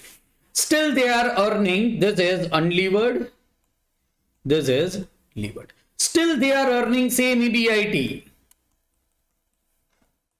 100, 100. Minus interest, unlevered 0, levered is paying 10, 100 rupees multiplied by 10% interest rate. This is 100, this is 90. Minus taxes are 30%. So this is 30, this is 27. Earnings available to equity shareholders, this is 70, this is 60. Let us first understand unlevered company. Try to concentrate. KE. First let me write down. KO is equal to 12% of unlevered. So KE will be also is equal to 12%. Sir, can I use this? Value of firm is equal to EBIT upon KO. The answer is no. When there are taxes, this formula cannot be used. This can be used if there are no taxes, but it cannot be used when the taxes are applicable. Why? I'll tell you a simple thing. It is not earning before interest. It is earning before interest and taxes. So taxes are yet to be deducted. So this profit is not only available to equity shareholders and debenture holders. This profit is available to equity shareholders, debenture holders, as well as government in form of taxes. So this cannot be used when the taxes are applicable. We can formulate the formula, but we can use this. Value of equity is EAT, or earnings available to equity shareholders, divided by KE. Why? This figure is available exclusively to equity shareholders. This profit is not available to government. This profit is not available to interest holders or debenture holders. This profit is purely and purely available to equity shareholders. I can use this profit. Whether there are taxes or no taxes, this profit, 70 rupees, will be available to equity shareholders, and I can find out value of equity. Value of equity will be 70 divided by 12%, which is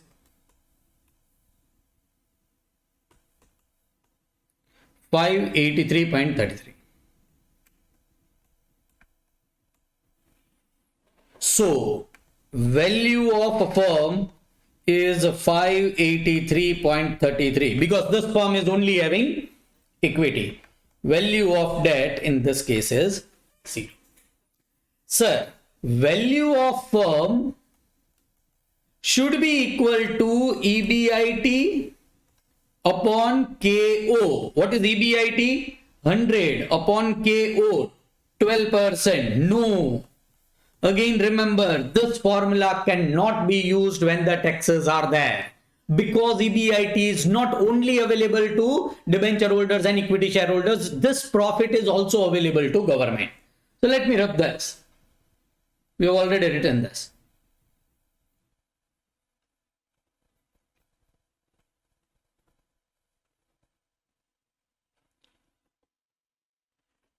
All right.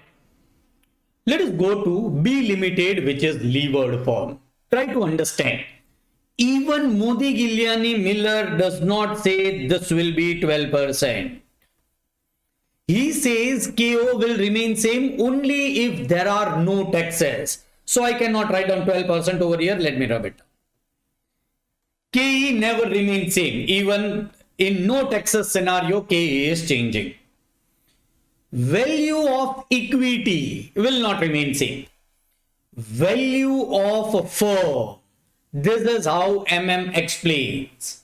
Value of a levered firm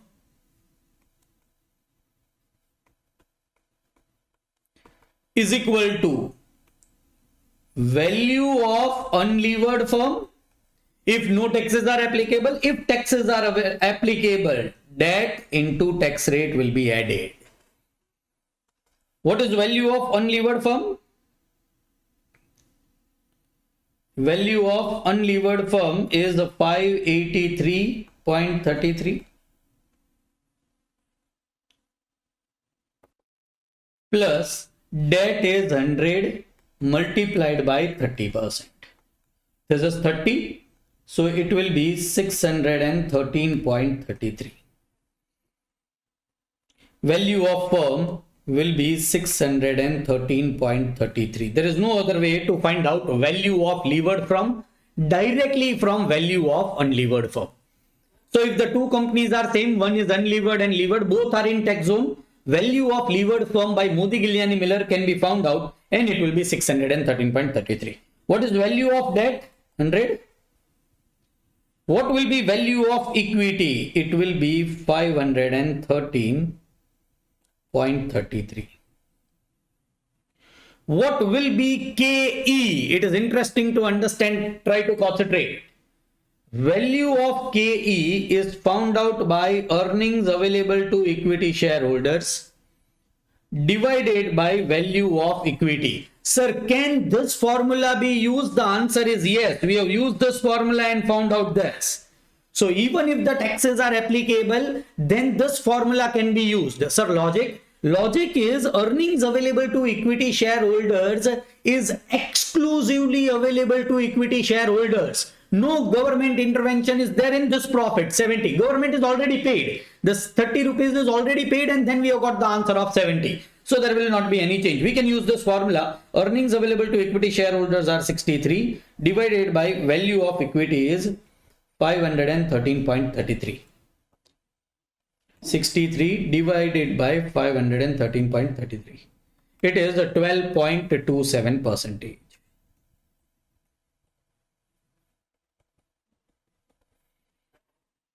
Let me compare it with a scenario of no taxes. In no taxes also, this firm, which was a levered firm, similar firm without the taxes, 100 rupees a debt at the rate of 10%. The cost of equity was 12.27%. When there are taxes, cost of equity is still remaining 12.27%. What is the reason? Try to understand. Whether there are taxes or no taxes, equity shareholders, dividend are not liable for taxes if you see from the point of view of the company. So required rate of return of equity shareholders will not be dependent whether the company is liable to pay tax or not. Say I am investing in A Limited, I am investing in B Limited. If I invest 100 rupees in A Limited, I want 10 rupees. If I am investing in B Limited, I want 10 rupees. My required rate of return is 10%. Now, whether this company is liable to pay tax and this company is not liable to pay tax, I am not concerned. If they are liable to pay tax, after tax, they should give me 10 rupees. If they are not liable to pay tax, before tax, they need to pay me 10 rupees. But required rate of return is going to of equity shareholders in taxable company and non-taxable company is going to remain same. There will not be any change as far as required rate of return of equity shareholders is concerned. This is the reason KE is remaining same. Okay, then let us use that alternate formula also, where KE of a levered firm is equal to KO of unlevered firm plus debt upon equity multiplied by KO minus KD. KO of unlevered firm is 12% plus debt upon equity. What is debt? 100. Equity is 513.33.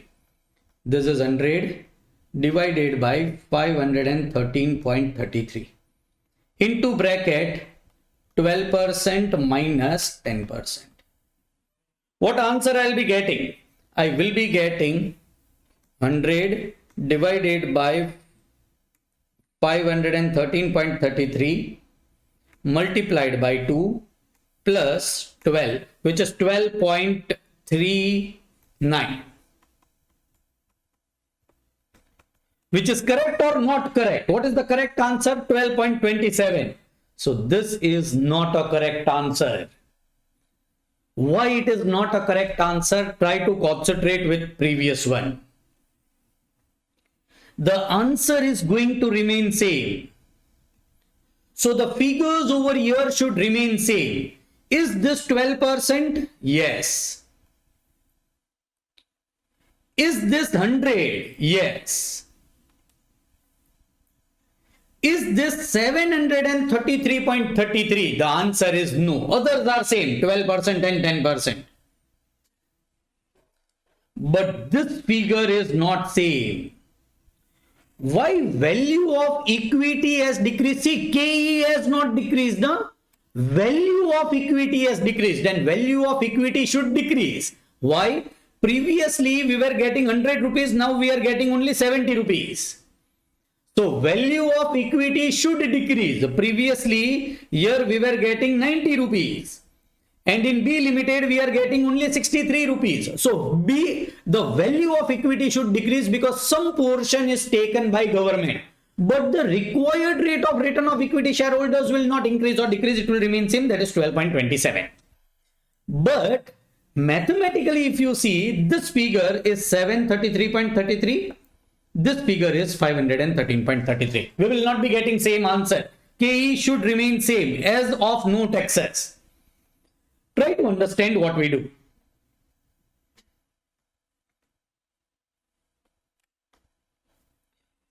We will multiply 1 minus t over here.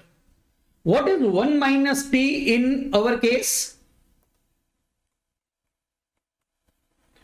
0.70.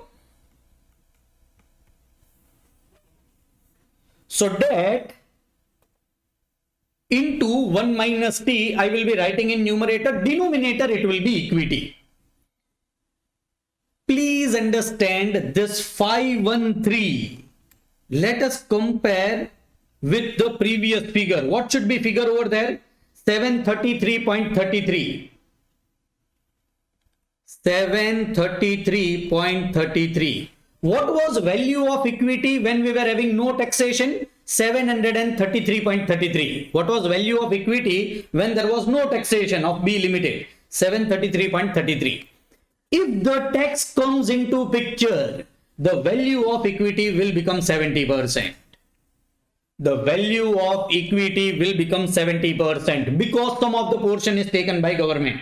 What is the answer? 733.33 multiplied by 0.7 is 513.33. Is it?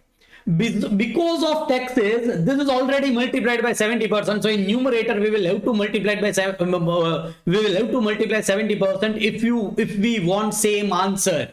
And we know that cost of equity is going to remain same. So what I do here, multiplied by 70% has already happened because you have come in tax era. In numerator, I'll be multiplying it by 70%. I will be getting correct answer.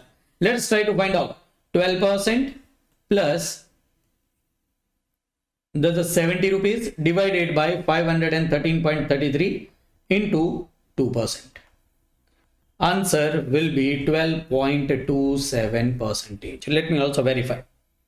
70 divided by 513.33 multiplied by 2 plus 12, which is 12.27%.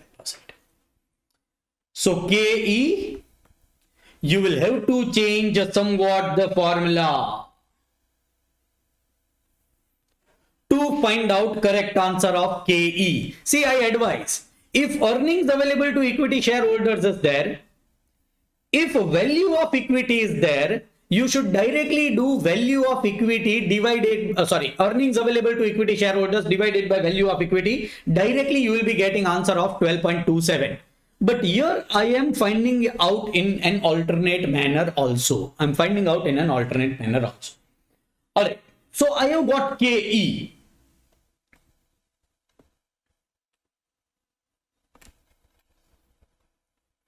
Now understand KO.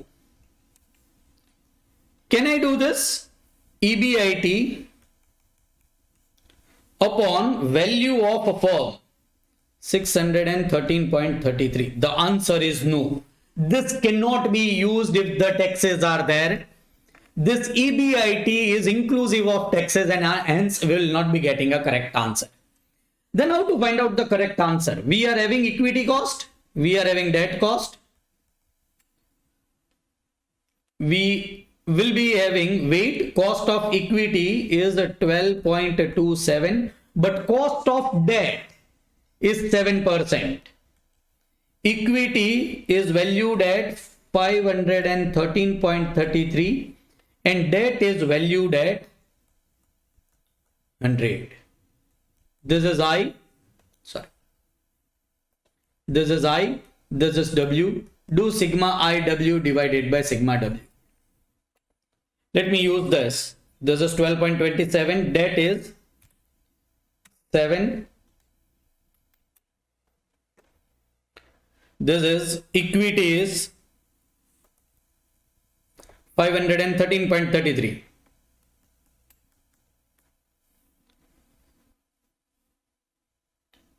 And debt is 100. What will be KO or overall cost of capital is 11.41%. It will be 11.41%.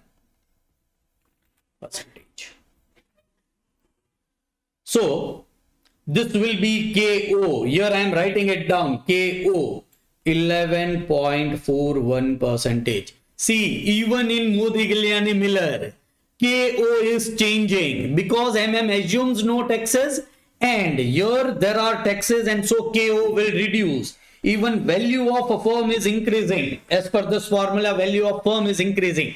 KO will decrease, value of firm will increase. KE will remain same whether there are taxes or whether there are no taxes. It does not make any difference.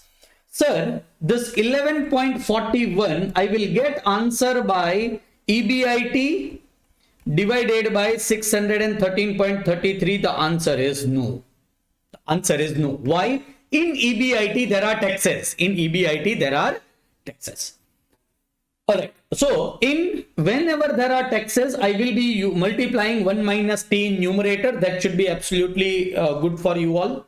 Let me go into details of KO also. See, I have continuously told you, whenever taxes are applicable, at that time you cannot use this formula. KO is equal to EBIT upon value of a firm. But we can modify it. Try to concentrate. We can do this. KO is equal to EBIT into 1 minus t. We are reducing the tax. Divided by value of firm. We will be every time getting correct answer. Let me verify. See, here I was not getting correct answer of value of firm. 100 divided by 12%, I was not getting the answer. But 100 into 1 minus t is 70. 70 divided by 12%, I will be getting answer of 583.33. Here also KO, see, I have done sigma IW divided by sigma W. But I could have done this. KO, what is EBIT in this case? 100. What is 1 minus t? 0.70. Divided by value of a firm is 613.33. This is 70 divided by 613.33, which is 11.41. Which is the same KO as we have found out over here. Are you getting it? So, this will be summary of no taxes and taxes.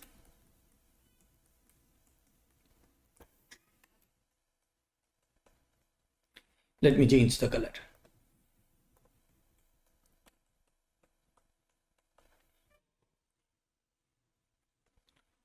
Whenever there are no taxes, I can use this formula, value of equity is equal to earnings available to equity shareholders divided by KE. Value of debt is equal to interest divided by KD. Value of a firm is equal to EBIT upon KO.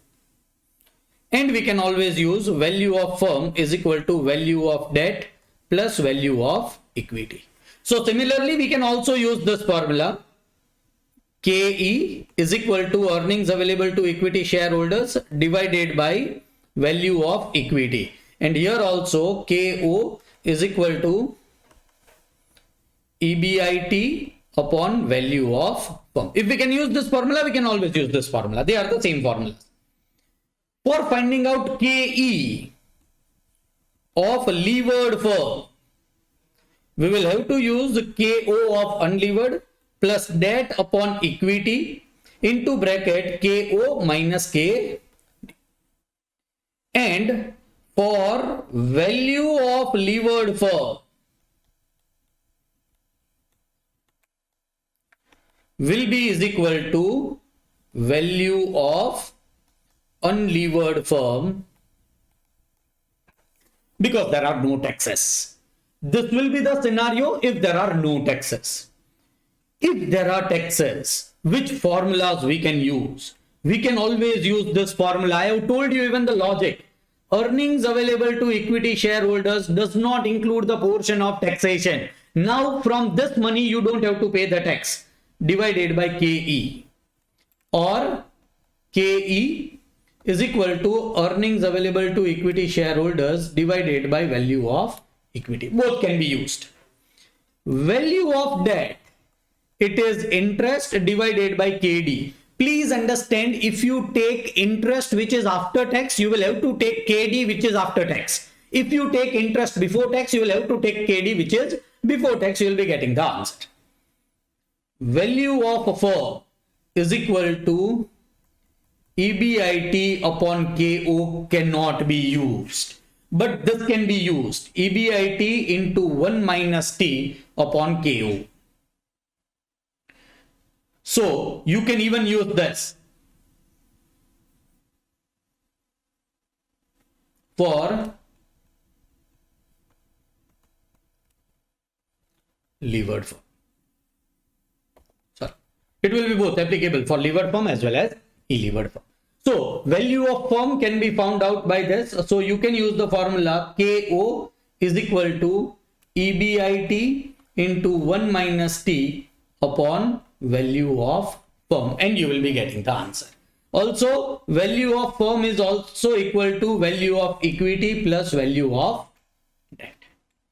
As far as KE is concerned, you will have to use KO plus debt upon equity, KO minus KD, and as we have understood in detail, we will multiply 1 minus T in numerator. Why? In denominator, already equity has reduced to 70%. So you will have to reduce denominator even to 70%. Or the real debt portion is after considering the tax benefit valuation. This is 1 minus T. Let me write on 1 minus T with a different color, so that you understand this is the only change, right? Also, value of levered firm will be is equal to value of unlevered firm plus, this will be added, debt multiplied by, and in this session we have understood how this debt multiplied by tax rate works, right? This is when there are no taxes. Whenever there are taxes, you can use this formula, find out the answer, you will be getting a correct answer. And the balance in each case by issuing equity shares. The company's share is currently selling at 300, but is expected to decline to 250 in case the funds are borrowed in excess of rupees 20 lakhs. The fund can be borrowed at the rate of 12% up to rupees 5 lakhs and at 10% over rupees 5 lakhs. The tax rate applicable for the company is 25%. Which form of financing should a company choose? Alright, let us solve this question by starting over that statement of marginal costing profitability. It starts with EBIT. This project is expected to yield EBIT of 10 lakhs. So whether you borrow it in any ratio, your EBIT is going to remain 10 lakhs. So in alternative 1 also it will be 10 lakhs. In alternative 2 also it will be lakhs. Which is to be deducted now? Interest. We have understood why interest is deducted first. Let us see the interest rate. The funds can be borrowed at the rate of 12% up to 5 lakhs and 10% over 5 lakhs. In this case, you are borrowing only 5 lakhs. So it will be 5 lakh into 12%. This is 60,000 rupees. In this case, it will be somewhat typical, not much typical. The funds can be borrowed up to rupees 5 lakh at 12%. So 5 lakh into 12%. Here you are totally borrowing 20 lakhs. So remaining 15 lakhs, what is the borrowing rate is 10%. Start. This will be 60,000 for first 5 lakhs and 1,50,000 for another 15 lakhs. So this answer will be earning before tax. All right. This will be 9,40,000. This will be 2,10,000. So 7 lakh. All right. Minus taxation. What is the tax rate given in the question? Tax rate is 25%.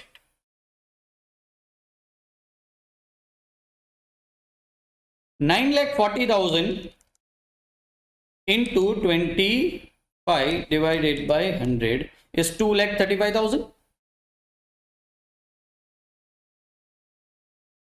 That will be deducted 25% of EBT. Is correct. Please concentrate what I do when I solve the question. I never write down taxation.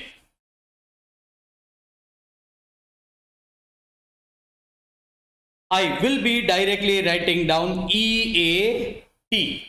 Sir, how to find out EAT from EBT? EAT is equal to EBT into 1 minus T. After tax, what is the profit? After tax, what is the profit? How to find out EBT? 9,40,000 into 1 minus 0.25. This will be 0.75. See, if 25% is my tax, after tax profit will be 75%. So 75% of this, it is 9,40,000 into 0.75. It is 7,05,000. You can do it by that method also. EBT minus tax is equal to EAT. Here also it will be 7,90,000 into 0.75, which is 5,92,500.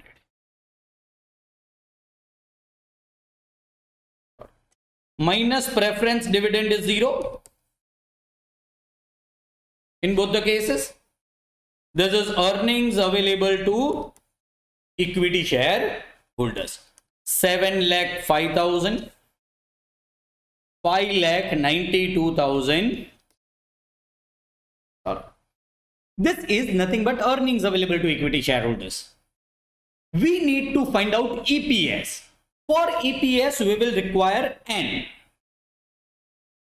Number of shares. How many number of shares might have been issued in this case? Alternative 1. Let me find out of alternative 1. How much money was required? 45 lakhs rupees. The shares will be issued at face value? Never. The shares is always issued at its market price because company wants to earn benefit. What is the market price? Let us see. The company's share is currently selling at rupees 300. It will decline to 250 if your company becomes more risky. The price of the company will be decreasing. It is expected to decline to 250 in case the funds borrowed, that is debt, is in excess of 20 lakhs. Is debt in excess of 20 lakhs in this case? No, debt is 5 lakhs. So what will be what will be market price is 300 rupees. You want 45 lakhs rupees. One share will give you 300 rupees. Then how many shares are to be issued? 45 lakh divided by 300.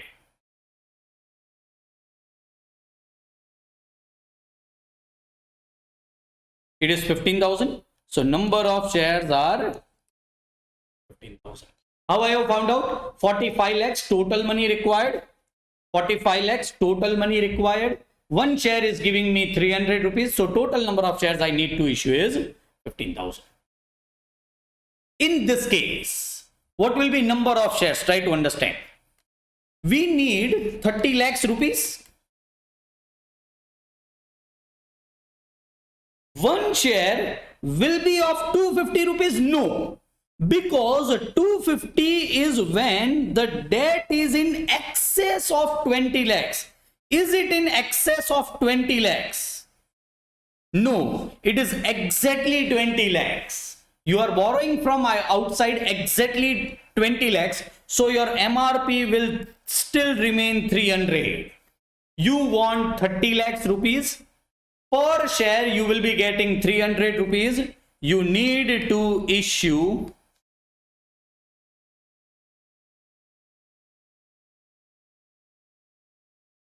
10,000 shares. Number of shares are 15. Excuse me. And number of shares are 10,000 shares. You can easily find out your EPS. 7,05,000 divided by 15,000. 47. 5,92,500 divided by 10,000. It is 59.2. See, up till this point of time, it was looking that profit in the alternative 1 is higher, where the debt is lower. But ultimately in alternative 2, for this company, the EPS is higher in this case. Can anyone tell me, up till this stage, the profit was higher in alternative 1? Why it has happened that now in EPS is higher in alternative 2? Kishan?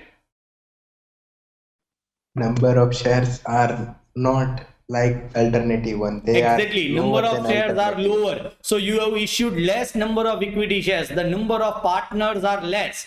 If number of partners are less, ultimately it will be benefited to you. Not in every case the answer over here will be higher, but try to understand here you are trying to take more risk, debt. More risk, then your profitability will be, your expected profitability will be higher. For this company, actual profitability is also higher if their forecast is absolutely correct. Which decision you will select? You will borrow debt equity in the ratio of 2:3, because it is expected that in that case your EPS will be higher maximum, and this decision is nothing but capital structure decision. So slowly and gradually we are going to capital structure decision. We are telling to the companies which decision you should follow, alternative 1 or alternative. Is it all right? So this is how to take a capital structure decision, maximizing EPS. So find out EPS and then try to maximize it. We are going to, question is C 2.1.2. Vikalp Limited provides you the following information for the year ending 31st March 2019. Earning before interest and tax is 28,80,000. Interest on long-term loan 12% debentures is 2,70,000. Interest on debentures issued on 1/8/2018, and the balance sheet given is on, or the information given is on 31st March 2019 is 3,60,000. Earning before tax will be earning before interest and tax minus this interest. Earning before tax will be deducted earning after tax, and there are 6,30,000 equity shares of rupees 10 each. Ruling market price per share is 24. So we are having earning after tax, we are having number of shares, we are having market price. Automatically we can get PE ratio. Undistributed reserves and surplus are 60,50,000. The company needs to raise 30 lakhs for modernization of its plants and has the following options of raising the fund. Option number 1, raise the entire fund by 13% long-term loan, that is only debt of 30 lakhs. Option number 2, raise partly by issue of 75,000 equity shares of 20 per share each, and the balance by 11% debentures. So 75,000 new equity shares will be issued at the rate of 20, which will be 15 lakh rupees, and 11% debt of remaining 15 lakh rupees. Only debt, it is 13% term loan. Right.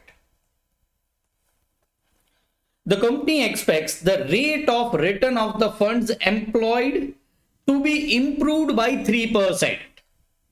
Because of modernization, and that if debt equity ratio exceeds 45%, then price earning ratio is go down by 15%. So what they are saying, if your debt equity ratio, that is debt proportion in your company increases, your risk will increase and your PE ratio, price multiple ratio, will go down. Required if the company is to follow policy of maximizing the market value of equity shares, which option should it consider? We should first find out current capital employed.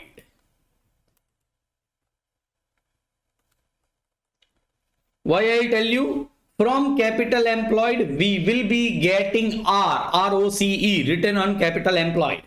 And it is given in the question that it is improved by 3%. So we will be getting new EBIT from this particular information. What is current capital employed? Of course, there is equity of 6,30,000 equity shares of 10 each. 6,30,000 equity shares of 10 each, which is 63 lakhs. Please understand, reserves and surplus are part of equity, which is 60 lakh 50,000.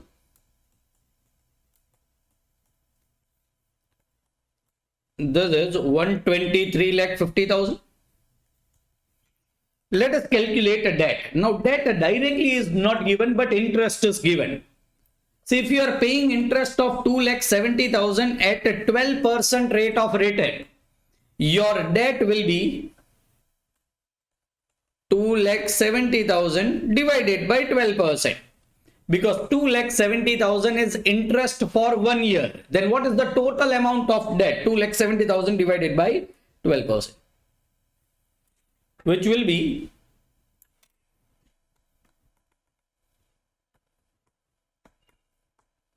22,50,000, which is your 12% debt. Let us go to another debt, which is a 10% debt. Please understand, this debt was issued on 1/8/2018. So how many months interest would have been charged? April, May, June, July. This all months interest would not be charged. So only 8 months interest would be charged. That is 8th month, 9th month, 10th, 11th, 12th, 1st, 2nd and 3rd. So 8-month interest will be charged, which is the 3,60,000. So 3,60,000 is 8 months interest. Then what will be 12 months interest? Because I want what is the loan amount, I'll have to find out what will be 12 months interest, which will be 3,60,000 into 12 divided by 8, which is 5,40,000. So from next year, you are going to pay the interest of 5,40,000 at the rate of 10%. What will be your debt amount or debentures amount is 5,40,000 divided by 10%, which is 54 lakhs.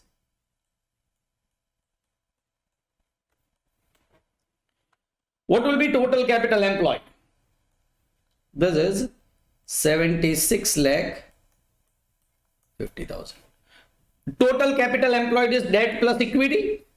Equity plus debt, 123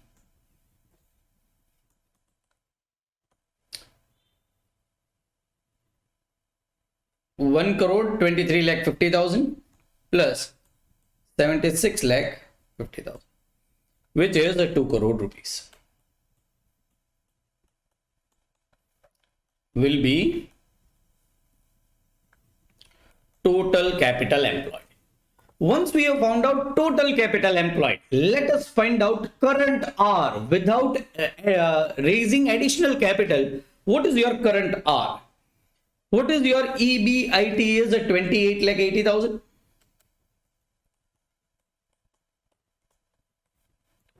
Upon total capital employed is 200 lakhs multiplied by 100 is your current R or ROCE. 28,80,000 divided by 200 lakhs multiplied by, which is 14.4%. Please understand this is a current situation. What will be proposed situation? See, current equity and debt are going to remain same. But you will be raising additional capital of 30 lakhs. If you are raising additional capital of 30 lakhs, now your total capital employed will be 2 crore 30 lakhs. And your R, what is your R? 14.4%. But it is proposed that it will increase by 3%. So now it will be 17.4%.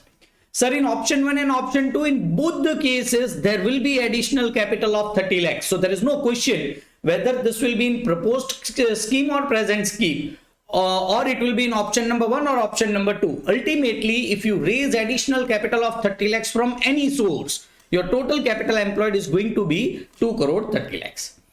I am finding out my EBIT, which will be 2 crore 30 lakhs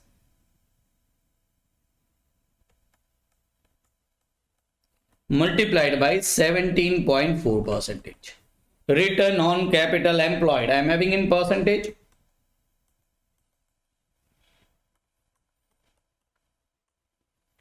₹40,02,000.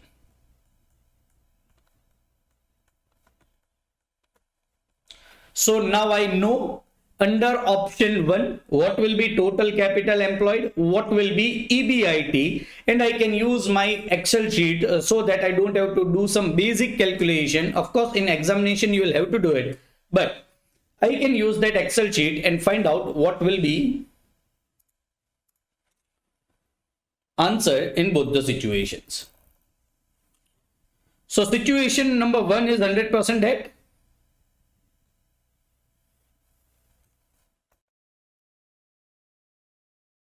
What will be total capital employed is 230 lakhs.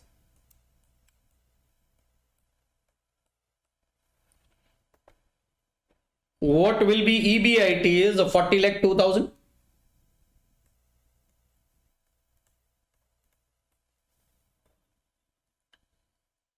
My ROCE, as it is an Excel sheet, it will calculate automatically, which is 17.40.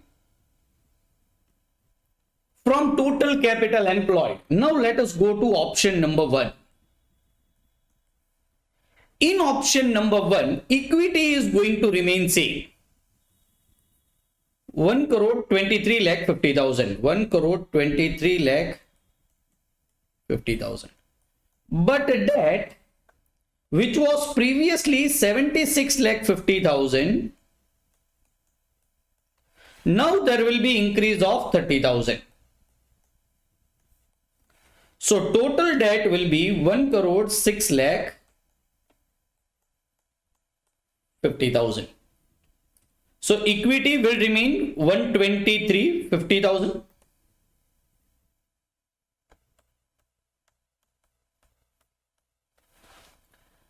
Debt will be remaining, which is 1 crore 6 lakh 50,000. Taxes are given in the question, which is 30%.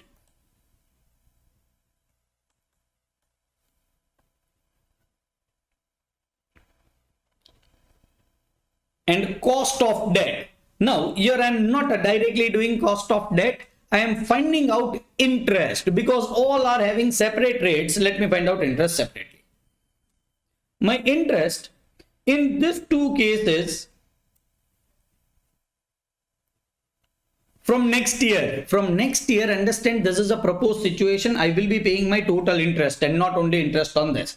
So I am going to pay interest of this 2,70,000. I'm still in option number 1. Interest on that 12% loan is 2,70,000. In 10% loan, 5,40,000. In last year, it was 8%, 8 months. Now, from now onwards, it will be 12 months. And a new loan of 13%, 30 lakhs.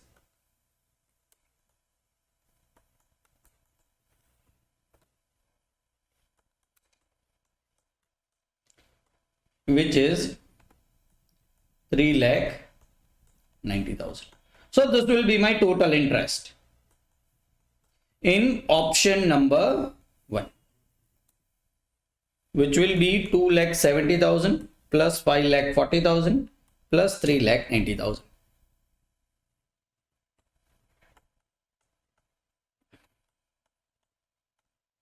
That will be 12 lakh rupees. So let me put interest over here.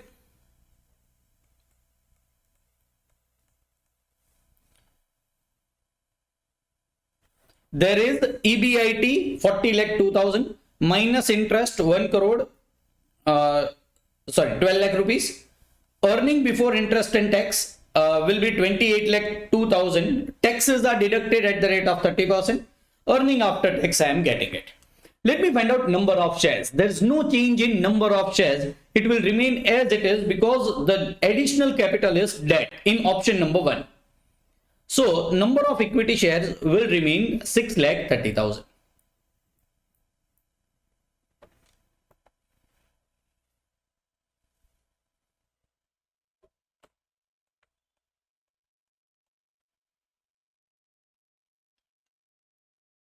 So I am getting EPS. What will be scenario of my PE ratio? I'll be doing last. Let me first do situation number 2. In situation number 2, my total capital employed is 2 crore 30 lakhs. But now we are issuing some equity.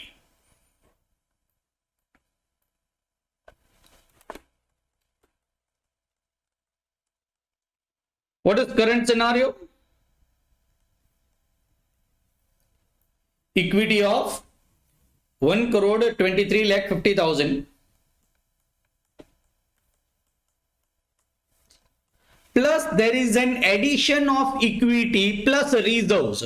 Understand, if you issue a 10 rupee share at 20 rupees, 10 rupees will go in equity share capital and 10 rupees will go in reserves and surplus. But here we are not concentrating on how much will go in equity share capital, how much will go in reserves. We are understanding that everything is nothing but equity. So how much equity you are raising? 15 lakh rupees. 7,50,000 will be equity share capital, 7,50,000 will be security premium, but total will be 15 lakhs rupees. So equity will totally increase by 15 lakh rupees. This will be 1 crore 38 lakh 50,000. And debt. Now debt is also not remaining same.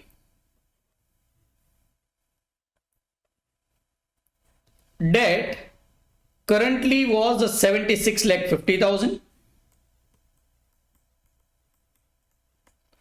which will increase by 15%.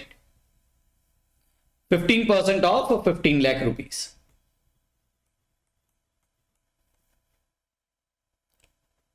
Which is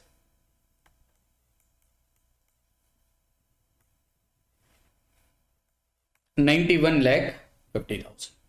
Total will be total capital employed, which we have already calculated, but let me put in those figures. So total capital employed is 2 crore 30 lakhs, out of which equity is 138.50.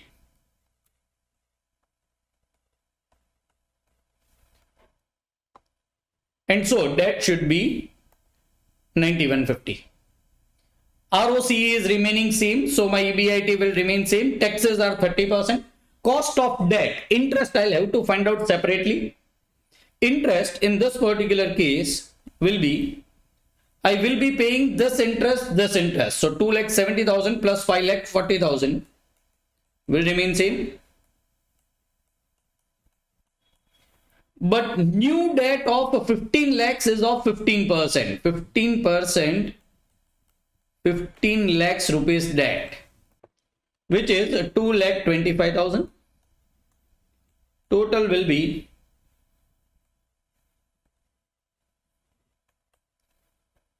10,35,000. So interest will be 10,35,000. Everything else will be automatically calculated, but I'll have to go through to number of shares. Please understand, previously there were 6,30,000 shares. 6,30,000 shares. How many new shares are issued? It is clearly given.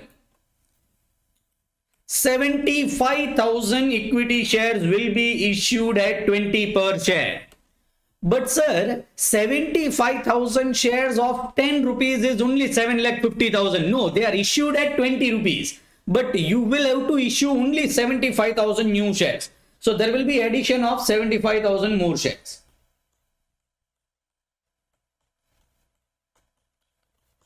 So now new number of shares will be 7,05,000.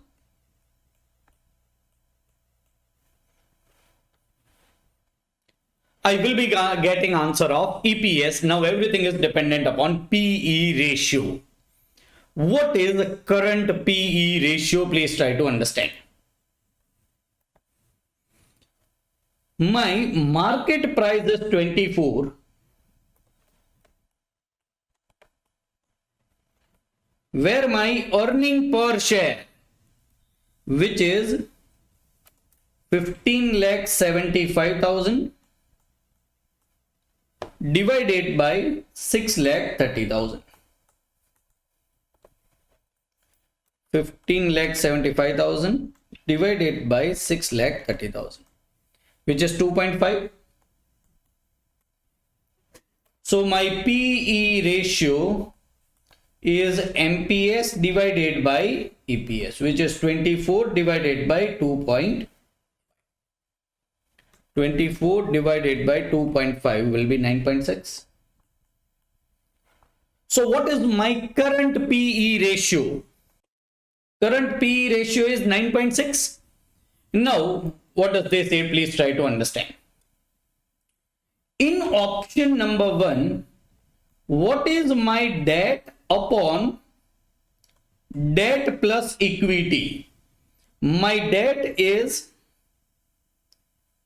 1,06,50,000 divided by debt plus equity will be total capital employed, which will be 2,30,00,000. So in percentage terms, how much this is? What is the debt proportion in total capital employed? That is what they mean to say. I can directly get it from Excel sheet also. The debt proportion is 46.30 in total capital employed, which is 100. So I'm having this formula. You can just find out the answer, which will be 46.30. And what it says, please try to understand. The question says, if debt upon debt plus equity exceeds 45%, does it exceeds 45%? Yes. Then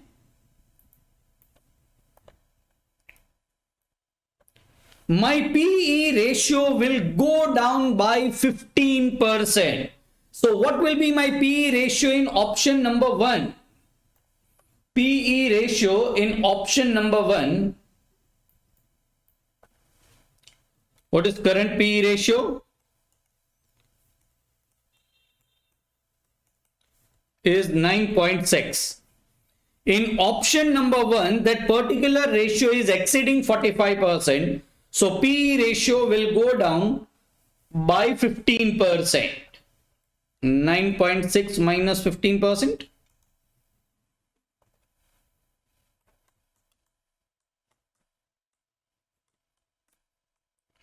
8.16.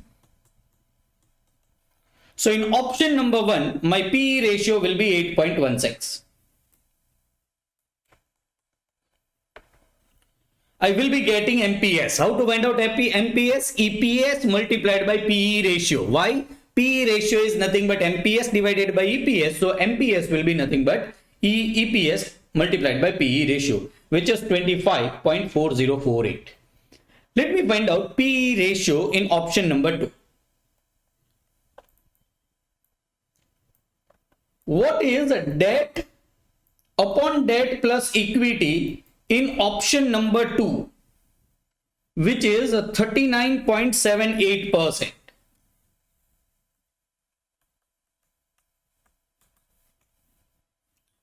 .78% is the debt upon debt plus equity, which is total capital employed multiplied by 100, which is less than 45%.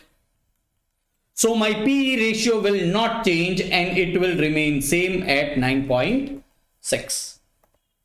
So here my PE ratio will not be 8.16, it will be 9.6. And so my market price of per share will also change.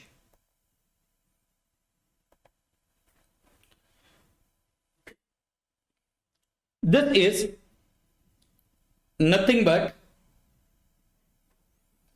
answer of option number 1 and option number 2. Your objective is to maximize MPS. MPS in situation number 2, debt plus equity, is higher, and so we will be selecting option 2, which is raising 15 lakhs rupees as debt and 15 lakh rupees as equity. Let us invest 2 minutes and even understand the answer. We all know trading on equity. As we increase the debt proportion in our capital structure, the company's value or earning EPS should increase. If R is greater than KD, what is R? It is 17.40. Sir, what is cost of debt? Now, cost of debt is 11%, 12%, 15%, 10%, whatever it is. But R in any case is greater than KD. So, sir, R is greater than KD. Agreed. There is a favorable leverage. And so, you should go for a risky plan, not always try to understand. In situation number 1, it is a risky plan. You will see that your earning per share is 3.11, and in option number 2 it is only 2.94. So EPS in plan number 1 is higher. Our trading on equity will always work. If there is a favorable leverage, your EPS will be higher in a higher risky plan. But what is happening in this case is that the risk of the company is increasing because you are increasing the debt proportion, and so your equity shareholder came to know that you have increased the risk. So they have reduced the PE ratio. Your PE ratio is reduced by 15%, which became 8.16. And because of that, your MPS comparatively is lower in plan number 1. Believe me, if there was no change in PE ratio, let me take PE ratio 9.6 over here. 9.6 over here. Believe me, answer in situation number 1 will be higher if the PE ratio remains constant. But because there is a change in PE ratio, answer in option number 2, MPS in option number 2 is higher because in option number 1 PE ratio is reduced. So all of you are getting it. R is greater than KD. There is a favorable leverage, and so EPS in a risky plan is higher. But because of PE ratio, MPS is not higher in risky plan. this is what should be the understanding. Just solving the question is not important. You should also get an idea why the trading on equity or leverage effect is not working in this particular situation.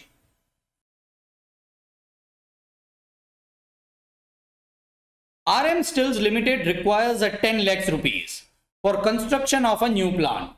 It is considering 3 financial plans. The company may issue 1 lakh ordinary shares at the rate of rupees 10 per share.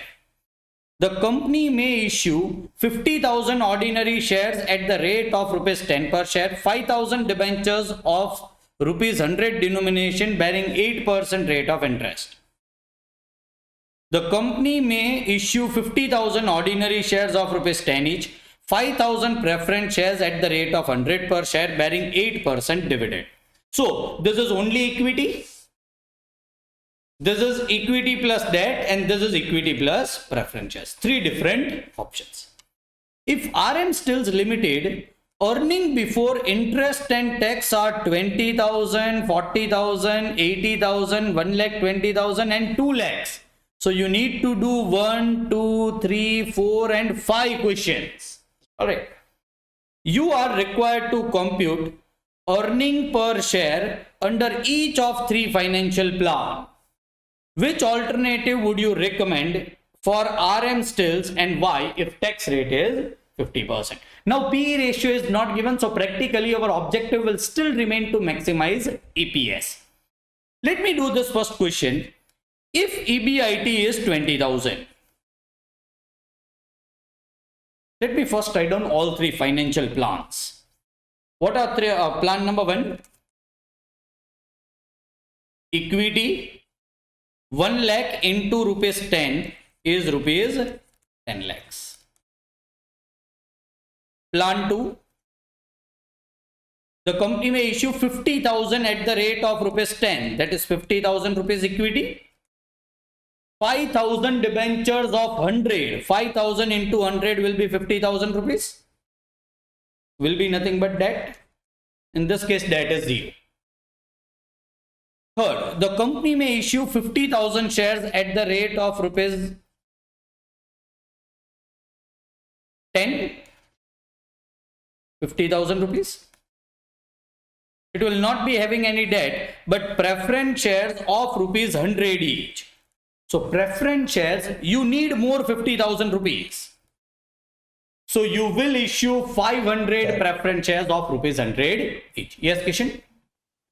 5 lakh, not 50,000. Sorry, it will be 5 lakhs. Thank you. It will be 5 lakhs rupees.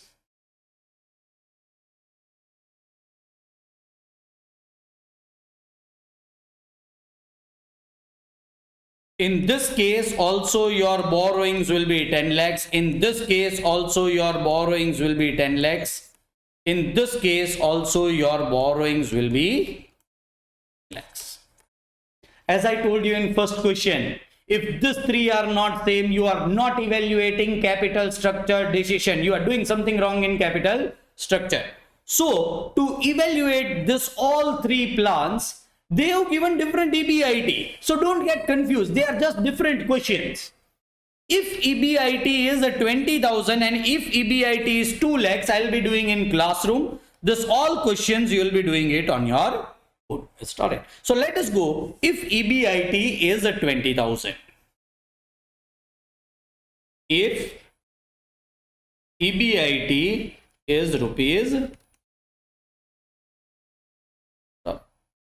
let me find out the answer. Particulars, plan 1, plan 2, plan 3. EBIT will be 20,000. Whether you opt for plan 1, plan 2 or plan 3, in each case you are borrowing 10 lakhs rupees. So in each case you will be getting EBIT of 20,000 rupees minus interest. I know plan 1 is equity, so equity will be 0. Plan 2 is a preference plus equity, so interest will be 0. Plan 2 Plan 2 is having 5 lakh debt of 8% interest rate. So 5 lakh into 8% is 40,000.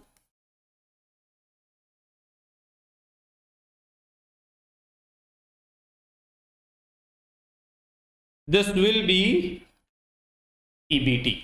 What is EBT? 20,000 negative 20,000 20,000 minus tax. What is the tax rate? 50%. So this will be 10,000. This will be 10,000 positive tax benefit because you are having loss. You will be learning in taxation set off and carry forward. This is one of the set off. If you are getting tax benefit on loss, you will be writing plus 10,000. And sorry, tax will be plus 10,000. And here, this is not negative 20,000. This is earnings available, sorry, earning after tax. This is 10,000. This is negative 10,000. And this is positive minus preference dividend. In plan 1, preference dividend is 0. In plan 2, preference dividend is 0. In plan 3, preference dividend is 5 lakh multiplied by 8%. So it is also 8%. 5 lakh into 8% will be 40,000.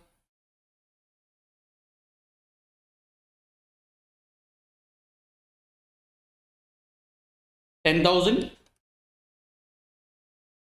negative 10,000 negative 30,000. This is my earnings available to equity share. I need to find out number of shares. Number of shares in first case, in every case, the share is of rupees 10 each. So it will be 10 lakhs divided by 10, which will be 1 lakh. 10 lakh divided by 10 is 1 lakh. 5 lakh divided by 10 is 50,000. 5 lakh divided by 10 is again 50,000. EPS will be 0.10. Here EPS will be 10,000 divided by 50,000, 0.2 but negative. Here EPS will be 30,000 divided by 50,000. It is 0.6 negative. How to select an option? I will be maximizing EPS. Even if EPS looks low, 0.10, this is our optimal decision. This is our optimal decision. You should go for plan 1. If your EBIT will be rupees 20,000. So say you have hired an economist who says that your EBIT is going to be 20,000 if you start this project. You should borrow 100% from equity. That is, you should be having your own money. Let us go to another option. Last option. If EBIT is 2 lakhs, all other you need to do on your own. If EBIT is rupees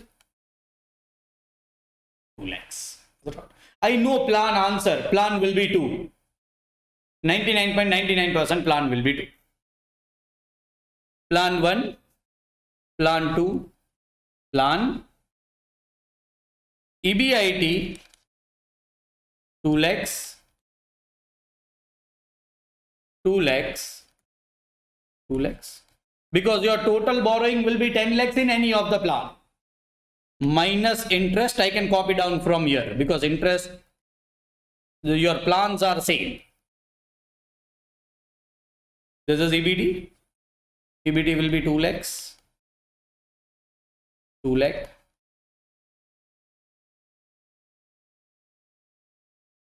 1,60,000.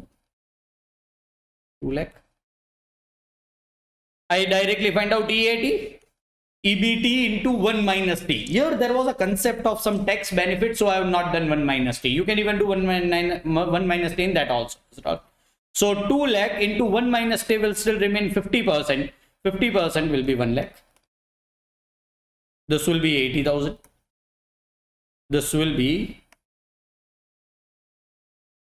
number of shares does not change because, sorry, first will come preference dividend. 0, 0. This will be 1 lakh. This will be 80,000. This will be 60,000.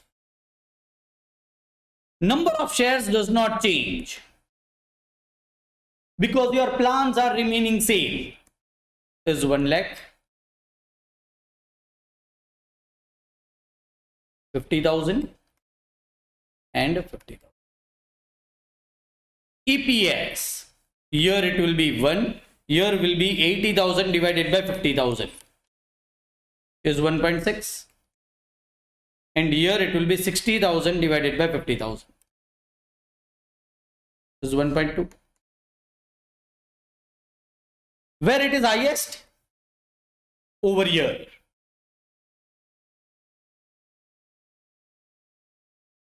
So, your plan 2, if EBIT is 2 lakhs.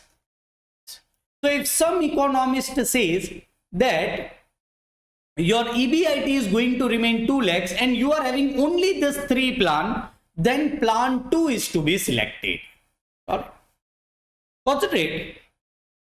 When your profit was lower, today Drashti or Darshit, I don't know, Drashti gave one answer that if you are capable of taking risk, your earnings are not so much that you are capable of taking risk. So you select non-risky option. So we have not gone even to this. Any student can help me out which is more risky option, plan 1, plan 2 or plan 3. Sequence wise, which is highest risky, then medium risky, then lowest risky.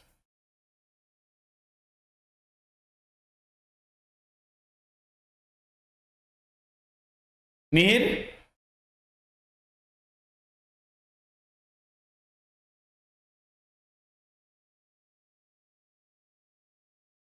When risky securities are more, your company will become more risky. Tell me from plan 1 and 2.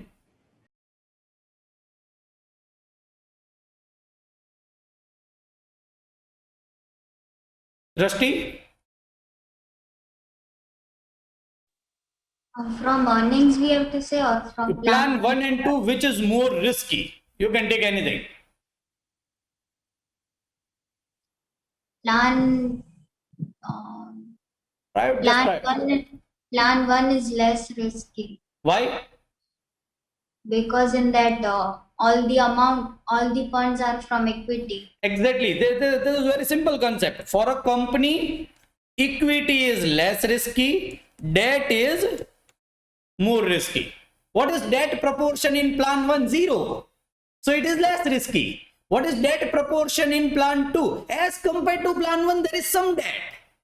Alright. So plan 2 is more risky. Any debt proportion means you are more risky. And believe me, preference is in middle risky. Why? Preference is as good as debt also. It is as good as equity also. See, preference is having a problem. In preference, you will have to pay fixed money. In preference, you will have to pay fixed money. If they are cumulative preference shares, sometimes you will have to pay it. But you will not be getting tax benefit. Are you getting it? So practically it is having a negative portion of equity also, that it is not having tax benefit, It is having negative portion of debt also, that it is compulsory payment. Yes, if there is a no profit, the company might not pay preference dividend. But ultimately, if they are cumulative preferences, they will have to pay it in next year.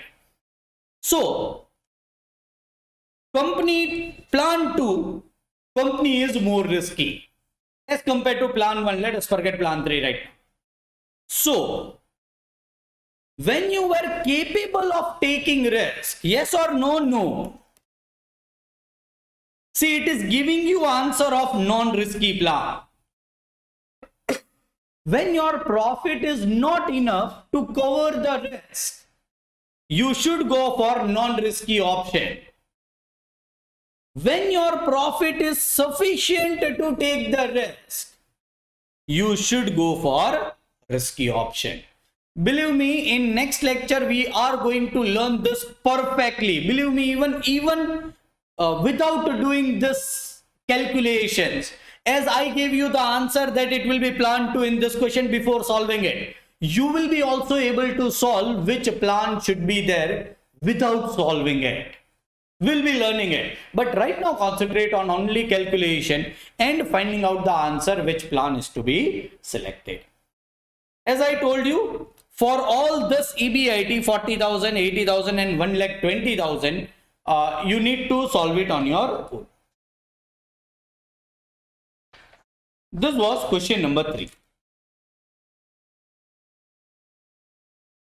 Y Limited, C 2.1.4. Y Limited requires rupees 50 lakhs for a new project.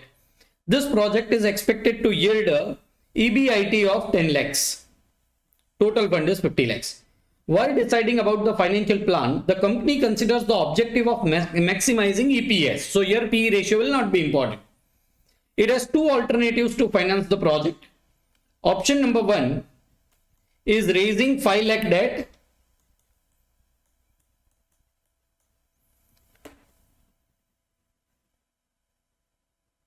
or rupees 20 lakhs, and the balance in each case, so option number 2 will be debt of 20 lakhs, and total is of 50 lakhs. So your equity will be 45 lakhs, your equity will be 30 lakhs, and the total capital employed in both cases will be 50 lakh rupees.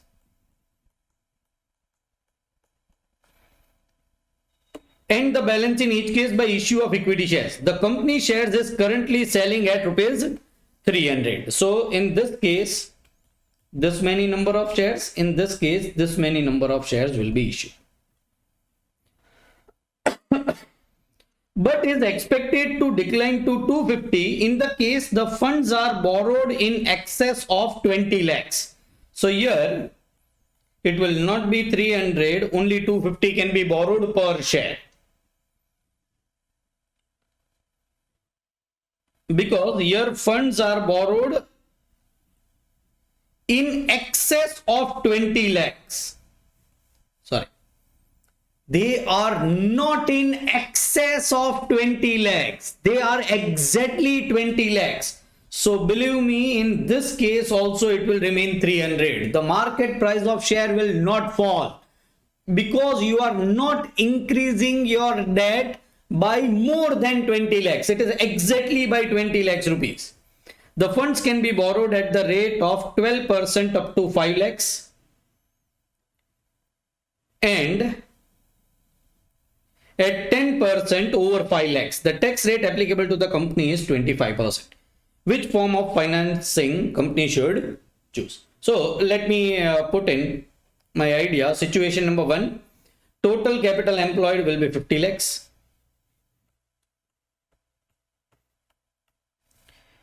Out of which in option number 1, equity is 45 lakhs.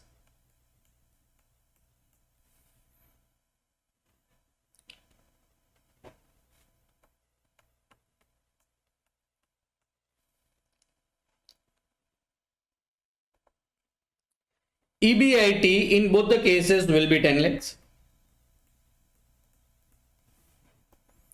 Tax rate is not 30, 25%.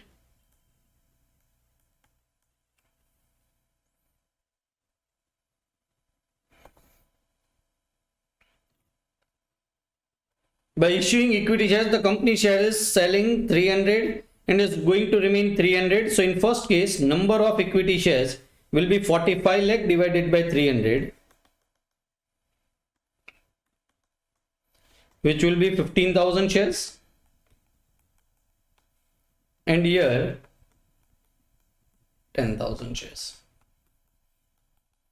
So number of shares will be 15,000 in option number 1 and 10,000 in option number 2.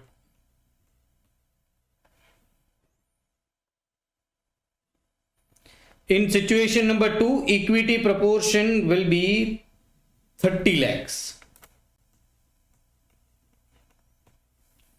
So of course, situation number 2 is more risky.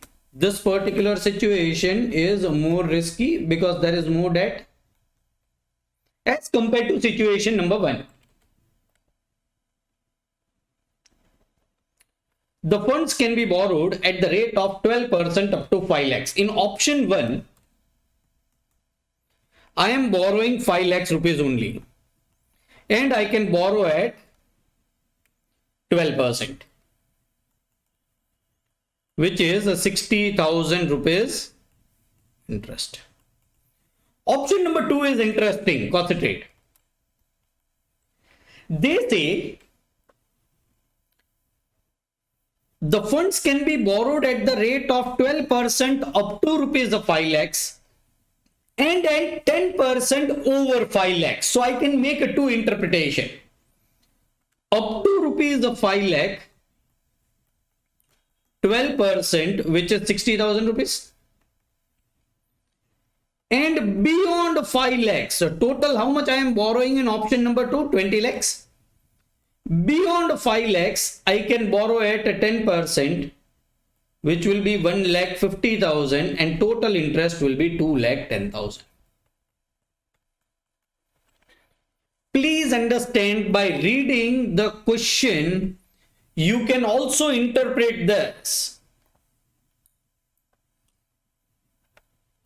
And at 10% over 5 lakhs, what does it mean? Whatever you borrow, if the amount is over 5 lakhs, your interest rate will be 10%. So you may take this alternative view that it is a 20 lakh multiplied by 10%, which is 2 lakh rupees and not 2,10,000 rupees. Sir, which view is correct? Both views are correct. Whatever you write down in your examination, even if you will see the suggested answers, they have given that you may interpret this in this manner also. So interest in option number 1 will be 60,000.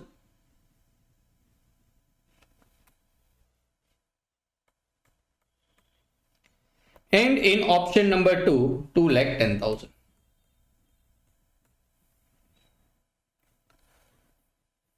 So you can see in option number 1,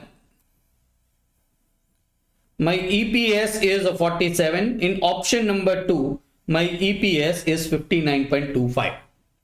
Sir, what is my R? Not asked in question, but as I put the data in this Excel sheet, I have got this R. R is the 20%. What is KD? 10 or 12%, whatever it might be, 10% or 12%, R is greater than KD. There is no concept of PE ratio because your objective is to maximize EPS. Believe me, EPS will be higher in a risky plan. They are telling us to calculate. Even if they are not telling us to calculate, I can directly give the answer. The risky plan will be a better plan. You should always write down in your conclusion. When you write your answer, I will be writing down the conclusion as option 2 is more risky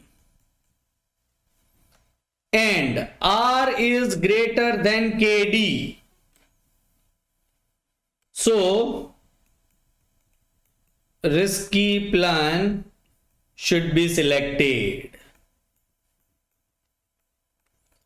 Write down your understanding in your answer. It will give you always more marks as compared to other students. It will create a very good impression in the eyes of examiner or paper checker. Next question, C 2.1.5. RM Steel Limited requires a 10 lakhs for construction of a new plant. It is considering 3 financial plans. The company may issue 1 lakh ordinary shares of rupees 10 each and total equity. Option number 1.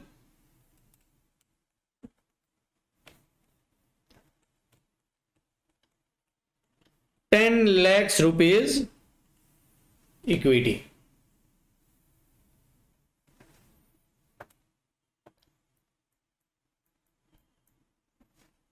Option number 2.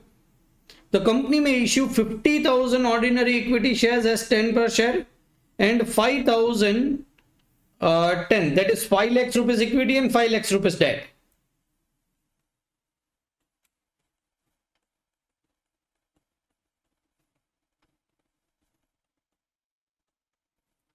And debt 8% 5 lakhs. Please understand, total should always remain 10 lakhs rupees. We are not doing capital budgeting decisions or any other decisions. We are doing capital structure decision. What should be combination of debt and equity? Option number 3. The company may issue 50,000 ordinary share 10 each. 5 lakh rupees equity and 5,000 preference shares of rupees 100 each, 8% dividend. 5 lakh preference shares, 8% dividend. So these are the 3 plans.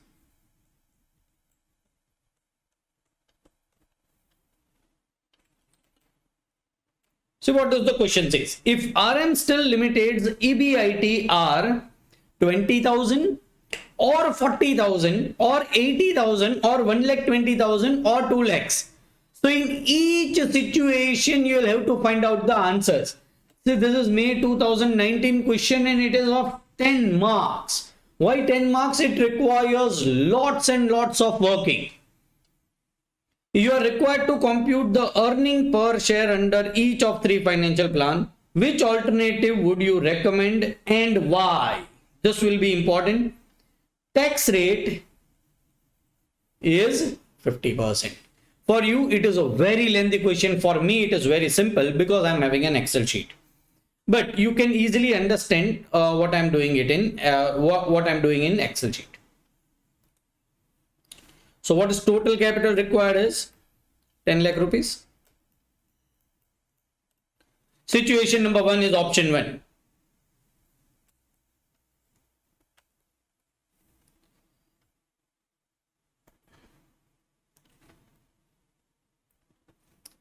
And 100% is equity. So no debt, it is less risky plan.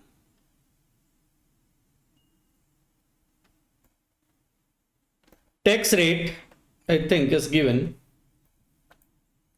which is 50%.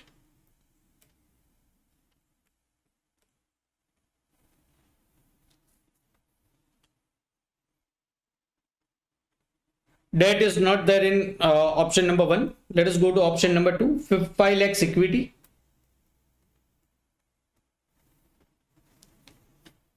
And cost of debt is 8%.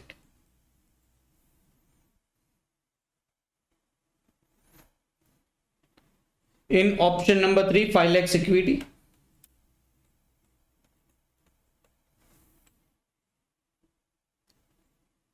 And remaining 5 lakhs is not debt, is the preference shares. So preference shares, 40,000 will be preference dividend. And interest will be 0.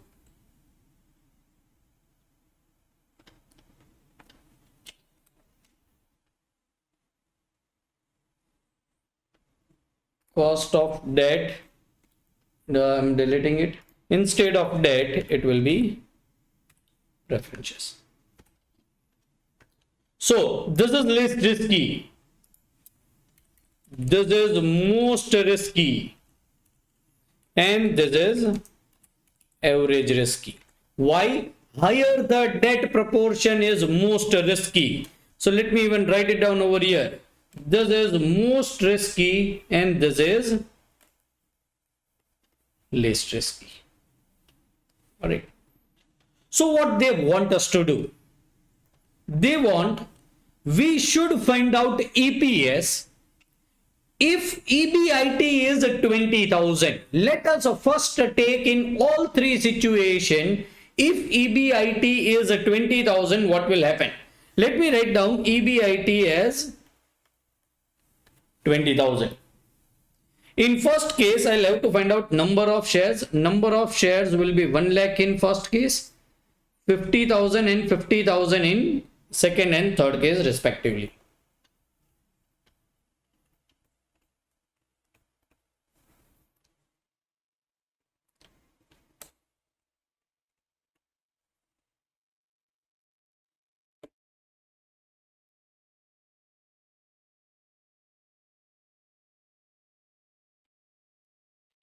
So if my EBIT is 20,000, see in case number 1, my EBIT is 20,000, earning before tax will be also 20,000, tax is 50%, 10,000, so EAT is 10,000, preference dividend is 0, so earnings available to equity shareholders is 10,000, number of shares are 1 lakh and so earning per share is 0.1.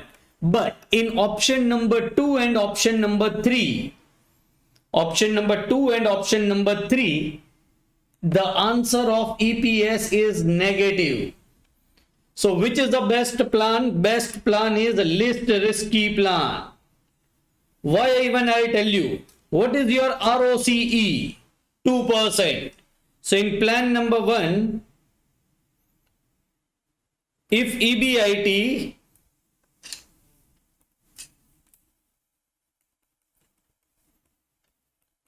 is 20,000, believe me, R is less than KE. R is 2% and KD is 8%. R is less than KD, so always least risky plan will be there. What was your EPS in that? This case is 0.1. If EBIT is 20,000, what is EPS in this case is minus 0.2 and EPS in this case is minus 0.6. Option 1 will be best. Let us go to another situation where EBIT is 40,000. So as far as you are concerned, if this question is asked in examination, you will have to write down everything again and you will have to solve everything again. But for me it is easy because I just need to change this figure, which is 40,000.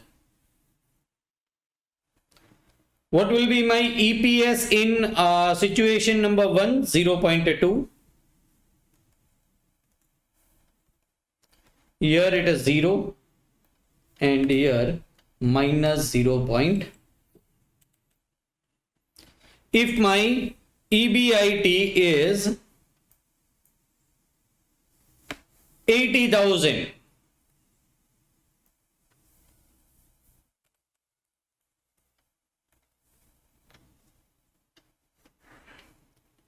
EPS is 0.4. In most risky situation also it is 0.4, and in average risky it is 0.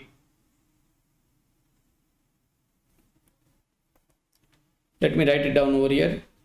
If EBIT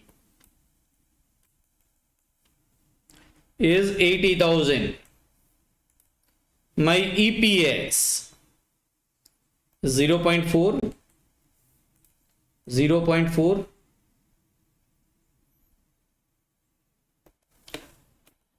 0. Please understand, I was knowing that these two figures are going to remain same. See R in this case. What is R? 8%. What is R is?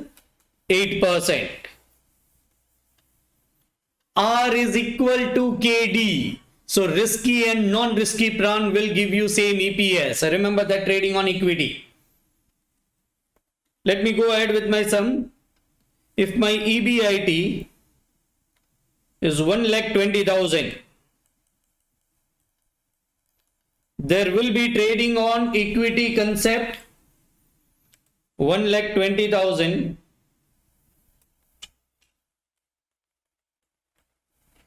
What will be my EPS? In first case is 0.6.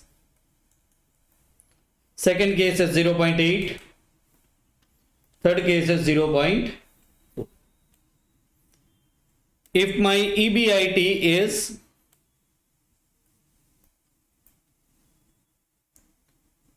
2 lakhs,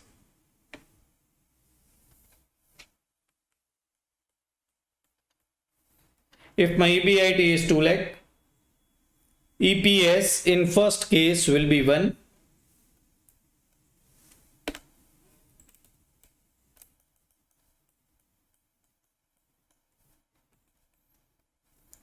Second case will be 1.6, and in third case will be 1.2. Please understand the situation. For you, this will require minimum 20 to 25 minutes of calculation. I was having Excel sheet, so it is extremely easy. Also, this is good question to understand trading on equity. Please understand, let us forget option 3. There are different situations given. What is R in this case is 2%, R in this case is 4%, R in this case is 8%, R in this case is 12%, and R in this case is 20%.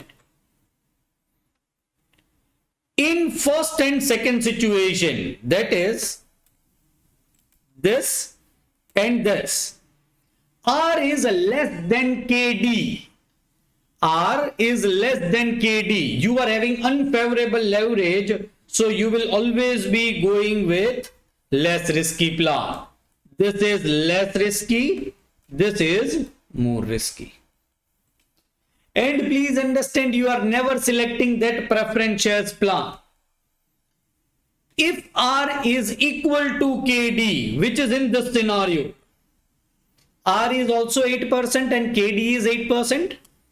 So your answer in both the case, you will be indifferent. And in these two cases, R is greater than KD. If R is greater than KD, you will always opt for more risky, higher debt option, which is this and this.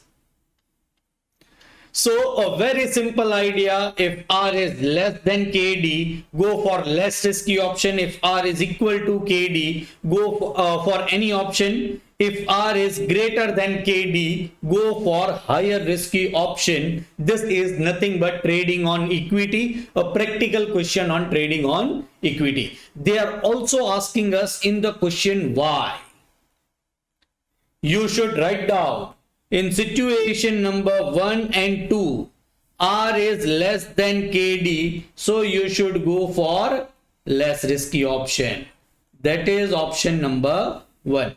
In situation number 3, R is equal to KD, you are indifferent. Between option 1 and option 2. And in situation number 4 and 5, R is greater than KD, you should go for more risky option, which is option number 2. And this answer of this why is nothing but answer of trading on equity. Sir, preferences does not play any role. Whether R is less than KD, R is greater than KD, preference shares will not come into picture. Preference shares will always be an irrelevant idea. The answer is no. Here it is irrelevant because it is 8%. See, if preference shares and debt both are at 8%, if preference shares was very low, say 1%, 2%, then in some of the situation you might get option number 3 as answer. But as debt and preference is one in the same, right now it is irrelevant. Either you will go for option 1 or you will go for option 2. Now understand, the questions will remain same, but now we will be having an pre-idea whether risky plan will be better or non-risky plan will be better. Let us go to question number 2.1.6. The same as question number 2. Akash Limited provides you following information. Profit EBIT is given, interest on debentures is given, EBT is given, income tax is given, number of equity shares is given, EPS is given, and PE ratio is given. The company has reserves and surplus of 7 lakhs and required rupees 4 lakh further for modernization.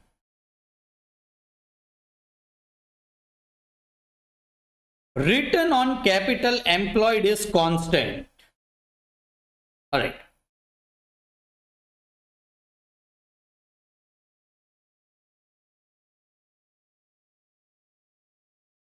Don't know what is capital invested over there. The debt plus equity ratio higher than 40% will bring a PE ratio down to 8%, down to 8. So what is right now PE? 10. It will be down to 8. I'll explain you this also. And increase the interest rate on additional debt to 12%. And increase the interest rate on additional debt to 10%. All right. You are required to ascertain the probable price of the share. No, information is not missing. Which is 3 lakhs. This is equity. So I am finding out currently what is total capital employed. What is total capital employed currently? 10 lakhs rupees equity, 4 lakh rupees debt. 7 lakhs reserves and surplus is already given. So what is the total capital employed is 14 lakhs. How I have found out? 4 lakh rupees debt. 40,000 is interest at the rate of 10%. So debt will be 4 lakhs. Reserves and surplus, the figure is given, which is 7 lakhs. Equity share capital is 30,000 number of equity shares, and each equity share is having a face value of 10. So in balance sheet, what will be written is 3 lakhs. If you see your liability side of balance sheet, it will look like this. 14 lakhs rupees is total capital employed. So what is current return on capital employed? ROCE is equal to R is equal to EBIT divided by capital employed multiplied by 100. What is EBIT currently? 2,80,000. I am talking not about the proposed plan. I am talking only about current scenario.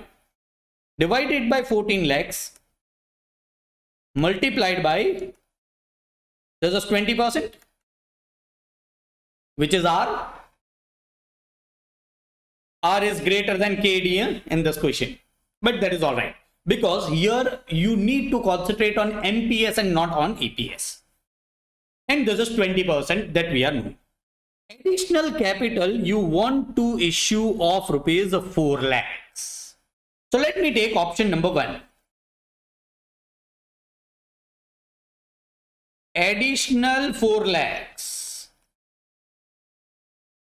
by debt. This was my first option, yes. Option number 2. Additional 4 lakhs by equity.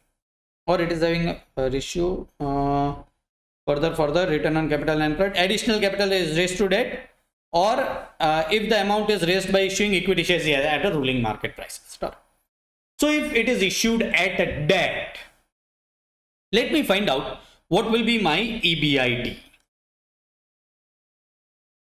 See, what they are saying is percentage ROCE, that is R will remain still 20%. What was first capital employed? Existing capital employed 14 lakhs. What is new capital employed? 4 lakh rupees more. which is 18 lakhs rupees, will be old plus new. What is return on capital employed? 20%. What will be EBIT then? 3 lakh. Reverse calculation. We have first found out from EBIT and capital employed, we found out R. Now from R and capital employed, we found out EBIT, that is nothing but 3,60,000. Now you issue it from debt or you issue it from equity. Ultimately, you will be getting money, and your EBIT will remain 3,60,000 minus interest. See, if you issue additional debt, then there are some information given. But if you issue additional 4 lakhs by equity, your interest is going to remain same, which is 40,000.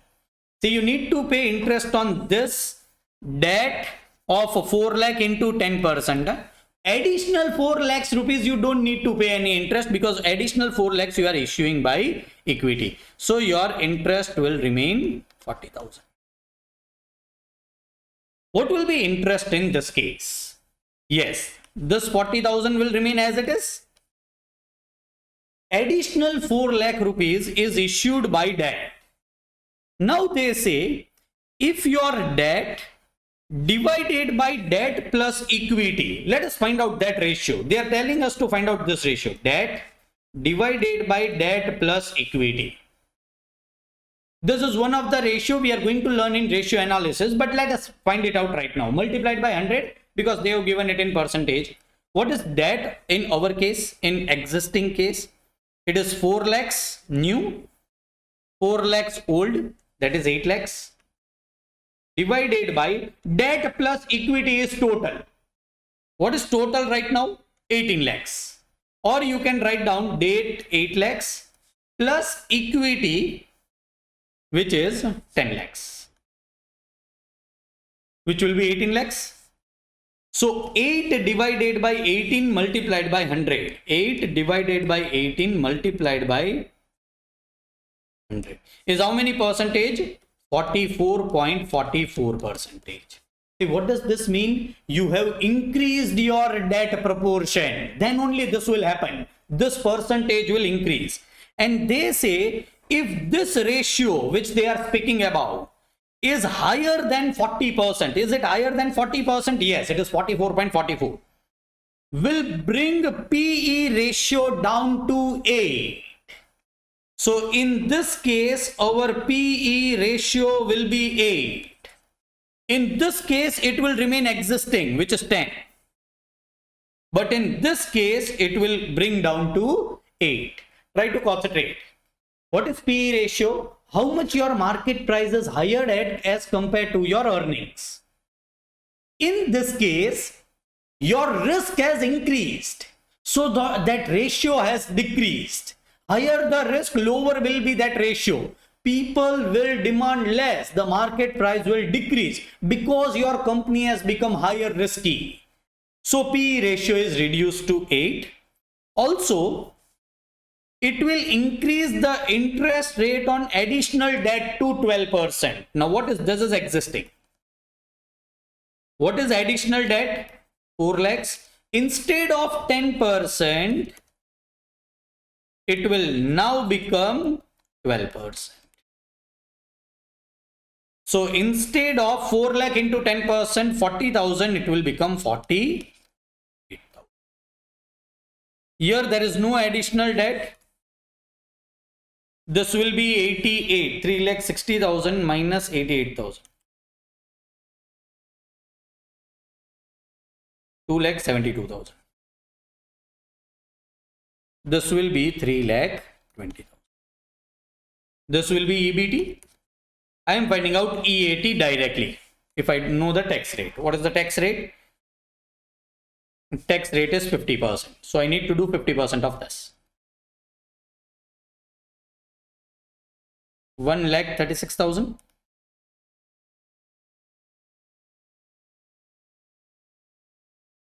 This will be 1,60,000. There is no preference dividend. So this will be earnings available to equity shareholders. Let me find out number of shares. What is number of shares existing? 30,000. In this case, you have issued only debt. So it will remain 30,000. In this case, you have issued additional equity. So 30,000 are existing. You have issued additional 4 lakh rupees. Let me find out additional shares separately. 4 lakh rupees. Each share is worth rupees 10. But no, you have not issued it at 10. You have issued it at a ruling market price. And what is market price right now? We can find out from this two information. PE ratio is MPS divided by EPS. PE ratio is given is 10. MPS we don't know, but EPS is given in current case. EPS is 4. So MPS will be 40. Current MPS is 40. So it is issued at 40 rupees. So how many new equity shares you might have issued? It is 10,000 shares. All right. So 30,000 plus 10,000. Those are old, those are new. Total will be 40,000. What will be EPS in that scenario? 1,36,000 divided by 30,000.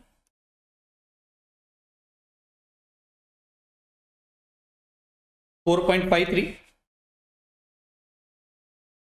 Here it will be 1,60,000 divided by 40,000, which is 4. I was knowing that option 1 EPS is going to be higher. Why? R is greater than KD. R is 20%, KD is 10% or 12%. But in both the scenario, there is a favorable leverage. So I knew there is a favorable leverage. Increase in debt proportion will be beneficial, but in EPS. Now in MPS is EPS multiplied by PE ratio. See, your PE ratio is 8 and your PE ratio is 10. This will be 40. This will be 4.53 multiplied by 8. It is 36.24 rupees. If you consider EPS, what we have understood today is perfect. If you increase the debt proportion, if there is a favorable leverage, there will be increase in EPS. But if you consider MPS, you are still selecting a non-risky option. See what has happened, I'll tell you. There is a favorable leverage.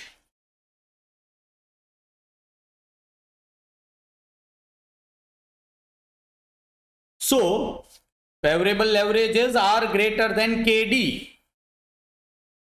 So, if you increase the debt proportion,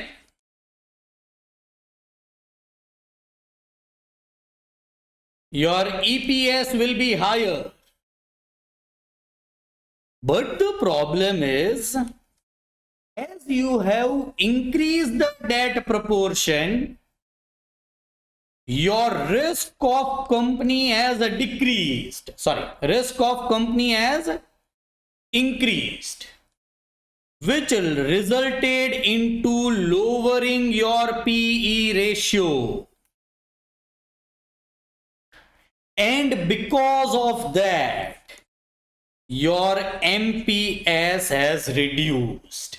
In which option? In option where you have increased the debt proportion. So you need to take risk factor also into consideration, return factor also into consideration, and balancing both. You will always have to find out in this manner. You will have to take both options.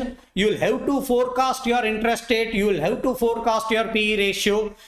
two options. Just decide whether you should go for a risky option, whether you should not go for a non-risky option. Any doubts up till now?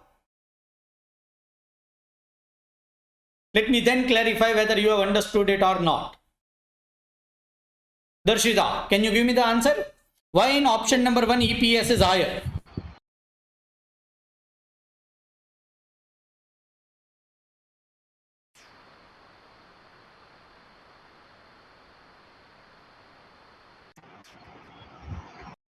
You are not audible to me. Drashti? Sir, because we have increased the debt proportion. Every time you will increase the debt proportion, your EPS will be higher. If earnings are not available, then we need to see. You need to give me exact answer. Formula when always EPS will be higher if you increase the debt proportion. Then debt proportion, if it is risky, then we have to opt for equity option.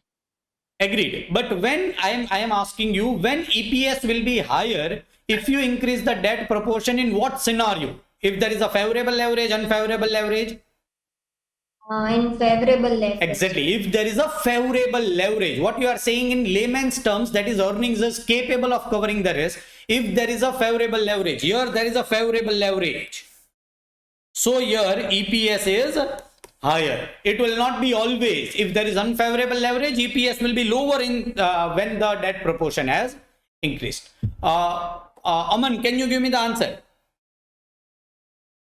Then why MPS is lower in this case? You have increased the debt proportion.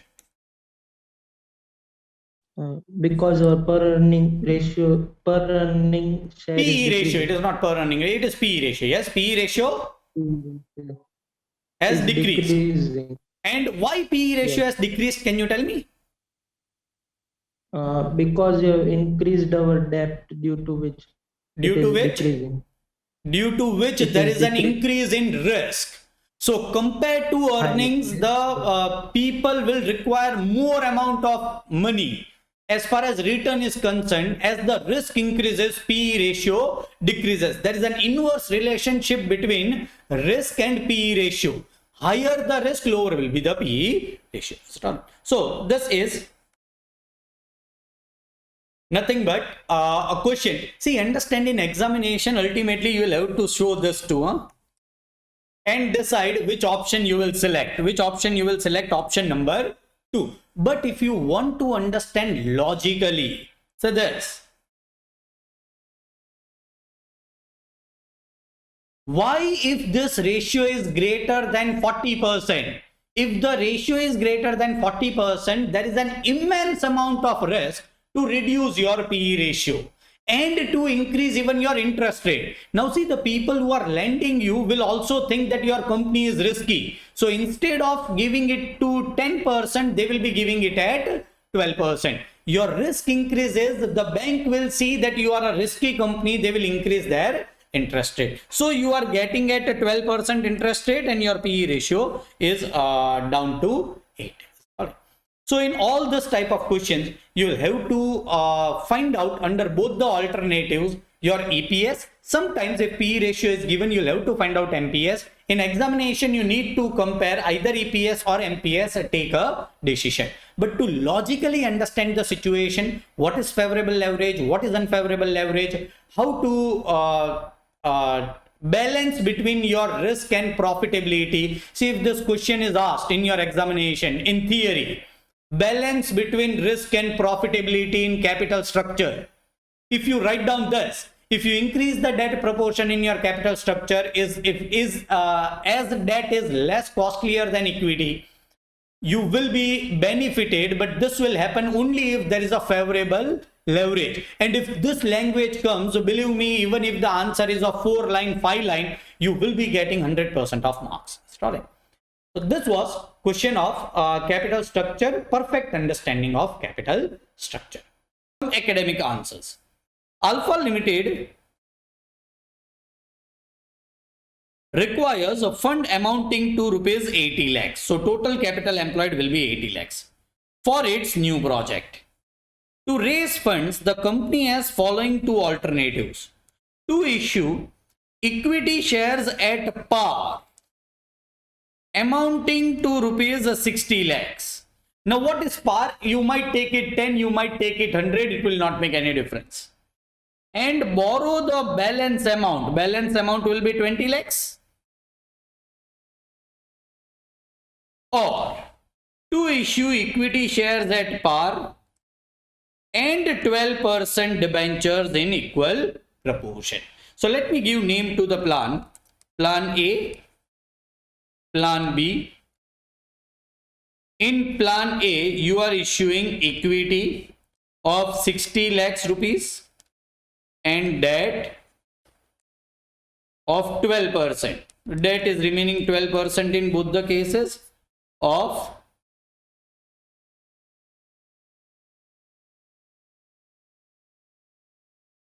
20 lakhs rupees. Total will be 80 lakhs. In Plan B, you are doing it in equal proportion. So 40 lakhs. This will be. The income tax rate is 30%.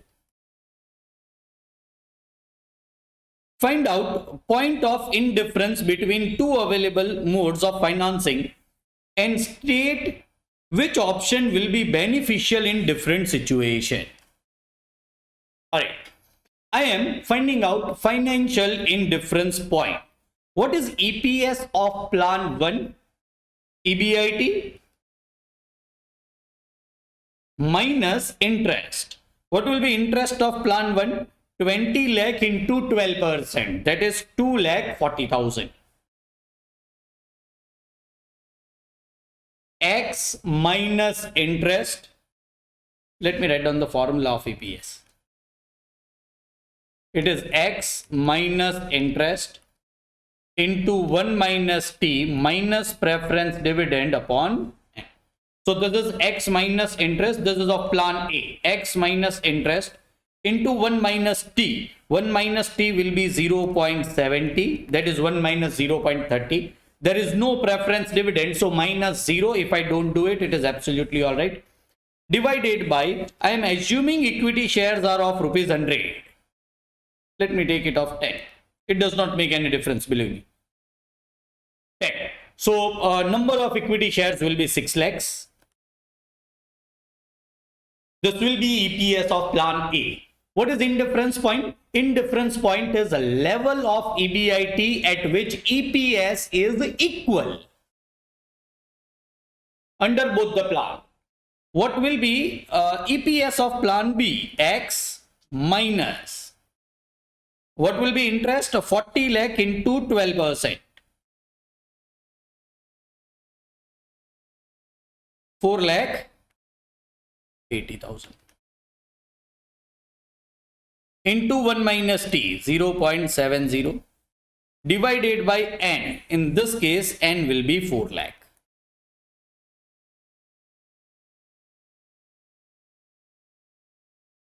I'll have to find out the answer. This will be, this 5 zeros can be cancelled. 2 2s are 4, 2 3s are 6. This also can be done. 2 1s are 2, 2 1.5, 2 multiplied by 1.5 is 3. So this will be 0.7x minus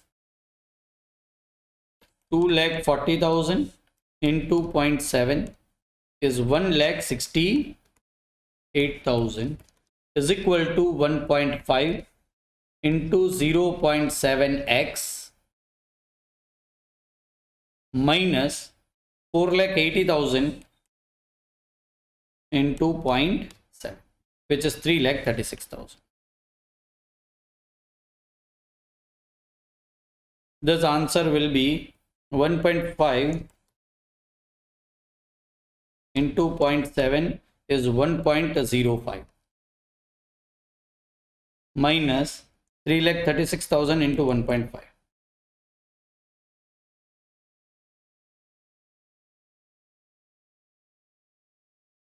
5,04,000. This will be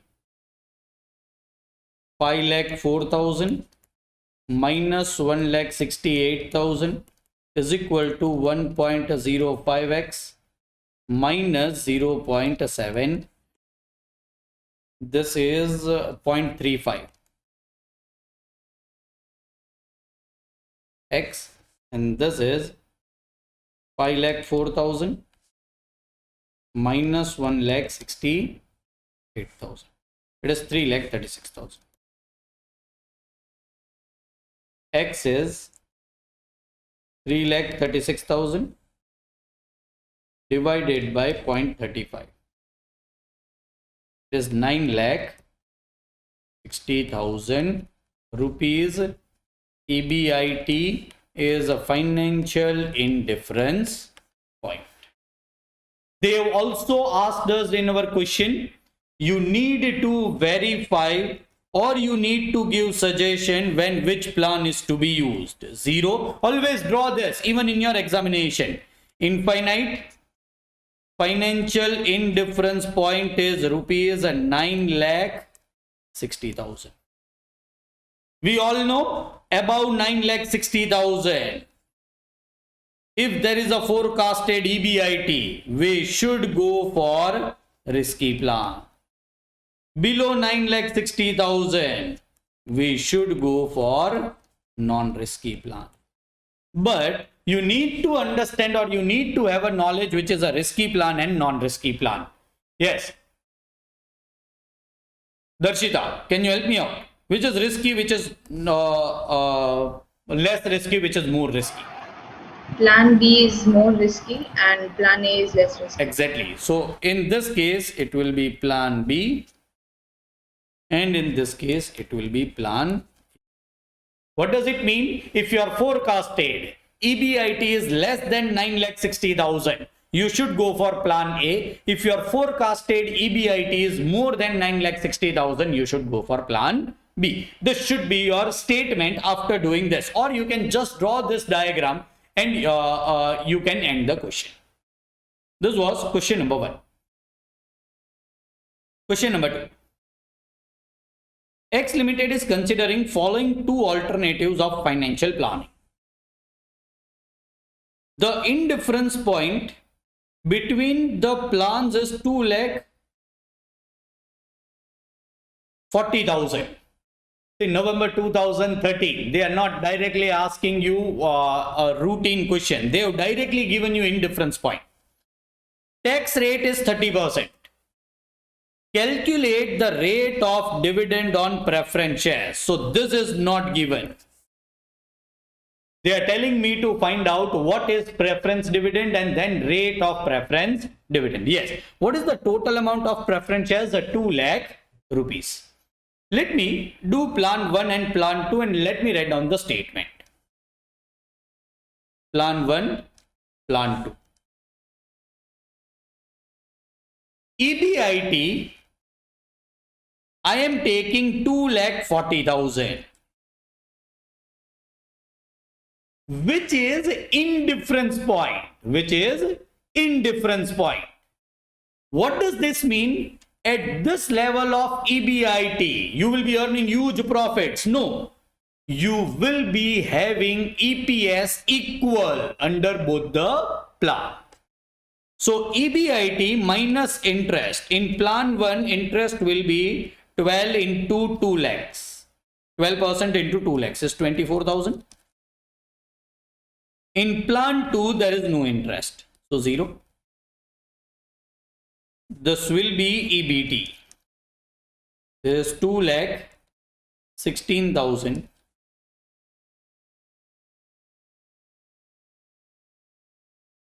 This will be 2 lakh. EAT, EBT into 0.70. 2,16,000 into 0.7 is 1,51,200. 1,51,200. This will be 2,40,000 into 0.7, which is 1,68,000. Minus preference dividend. In plan 1, preference dividend is 0. In plan 2, there is a preference dividend, but we don't know the answer. So let me write it down as X. What will be earnings available to equity shareholders? Earnings available to equity shareholders will be 1,51,200, and in this case 1,68,000 minus X. What will be EPS then? It is 1,51,200 divided by number of shares. Number of shares will be 4 lakh divided by 10 is 40,000. And here it will be 1,68,000 minus X divided by number of shares will be 4 lakh divided by 10 is 40,000. Alright, what we need to find out, but we cannot find out X because this is a different answer. I can find out this answer, yes, easily in my calculator, but this answer cannot be found. Any student can help me how I will be finding out the answer?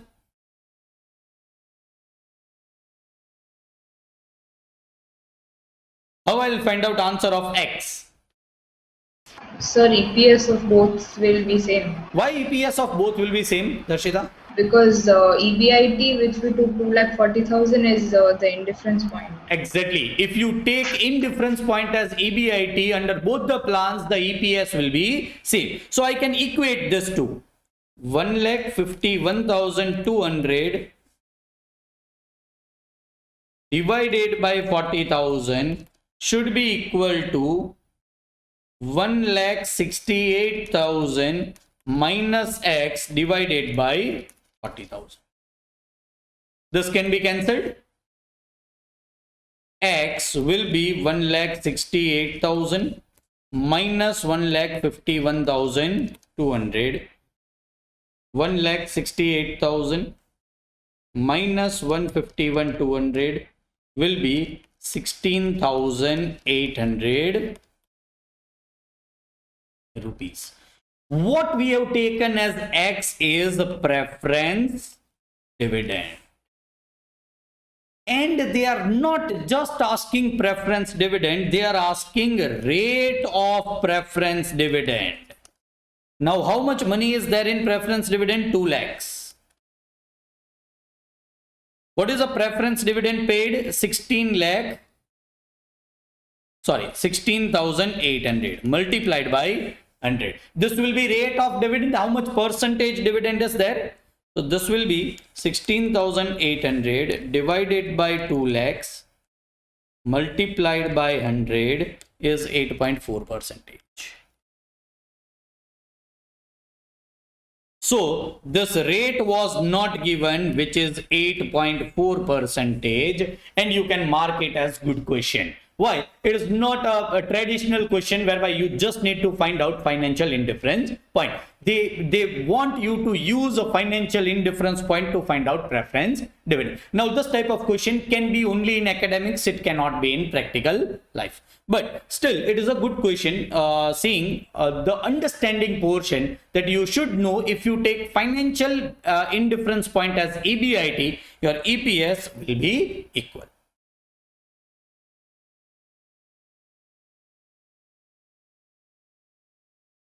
Third, Sun Limited is considering 2 financial plans, details of which are as under. Funds requirements are 100 lakhs. Financial plan 1, 100% equity. Financial plan 2, 25% equity, 75% debt. At this stage, Darshita, can you fast tell me which plan is more risky, plan 1 or plan 2? Plan 2. More risky? Yes. Less risky. Cost of debt is 12%, tax rate is 30%, equity shares of rupees 10 each issued at a premium of rupees 15. So equity shares are issued at rupees 25. Expected earnings before interest and taxes are 40 lakhs. you are required to compute EPS of each plan. So let me find out EPS of each plan. Plan 1, plan 2. What is EBIT? 40 lakhs. 40 lakhs. Here we are not finding out financial break-even point or indifference point. We are doing the traditional question. We are just finding out EPS under both the plans. Minus interest. Interest in plan 1 will be 0. In plan 2, how much you are borrowing? 75 lakhs. 75 lakhs into 12%. It is 9 lakhs.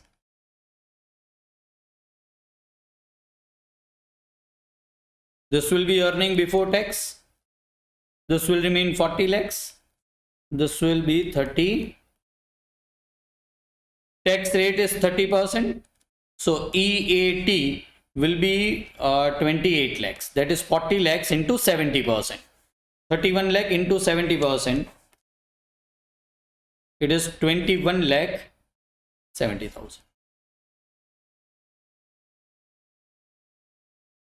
Preference dividend is not there. Number of shares. You have borrowed 100 lakhs in plan 1 from equity.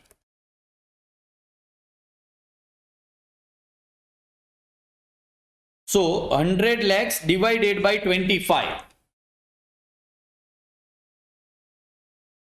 is 4 lakhs. Number of shares. In plan 2, you have issued equity of 25 lakhs. 25 lakh divided by 25 will be 1 lakh. What will be EPS? Will be 7. What will be EPS is 21.70. Which plan you should select? Plan 2. But don't give the answer. Why? Because they are not asking us. What they are just asking is EPS in each of the plan. Number 2. Financial break-even point of which plan will be finding it out for both the plans.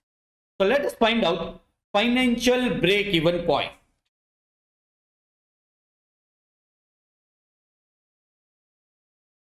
Plan 1. What is formula for financial break-even point? It is interest plus preference dividend upon 1 minus T. Using the formula, plan 1 financial break-even point will be 0. Why? There is no debt. So interest is 0. There is no preference dividend. There is no there is tax rate, but it will not be. It will not matter. Plan 2 will be interest. There is no preference dividend, so only interest portion, 9 lakhs. This is answer number 2. Financial break-even point of plan 1 is 0. Financial break-even point of plan 2 is 9 lakhs rupees. Indifference point between plan 1 and plan 2. We will be finding out indifference point. What is indifference point? Your EPS is equal. How to find out EPS? EBIT minus interest into 1 minus T. There is no preference dividend, so in this formula I am not writing out. Divided by level of EBIT. Please concentrate. Now I need to find out EBIT. I cannot take this EBIT. This is not level of EBIT at which EPS is equal. I want level of EBIT at which EPS is equal. So I need to find out EBIT. So I am taking EBIT as X minus 0 into 0.70 divided by N is 4 lakhs. X minus 9 lakhs into 0.70 upon, this is for plan 2, this is for plan 1, EPS and EPS should be equal.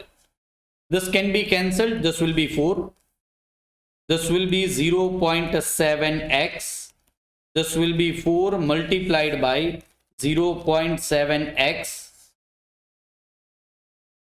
minus 6 lakh 30,000. I have multiplied 0.7 with this 2 and this 4 I have taken on right hand side. This will be 0.7x. This will be 2.8x minus 6,30,000 into 4. 25,20,000.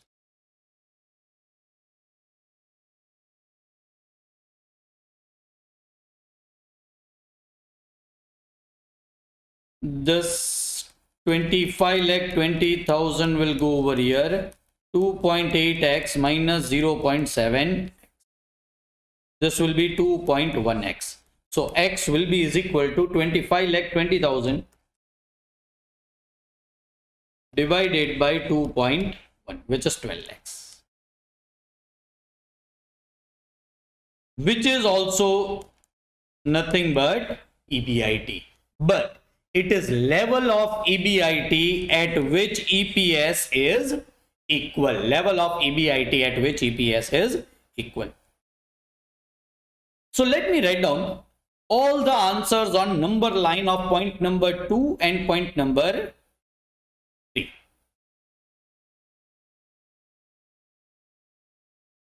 Zero, infinite, EBIT. This is financial break-even point of plan 1 because it is 0. 9 lakh is financial break-even point of plan 2. This is rupees 9 lakh EBIT. What is financial indifference point between plan 1 and plan 2? Is 12x.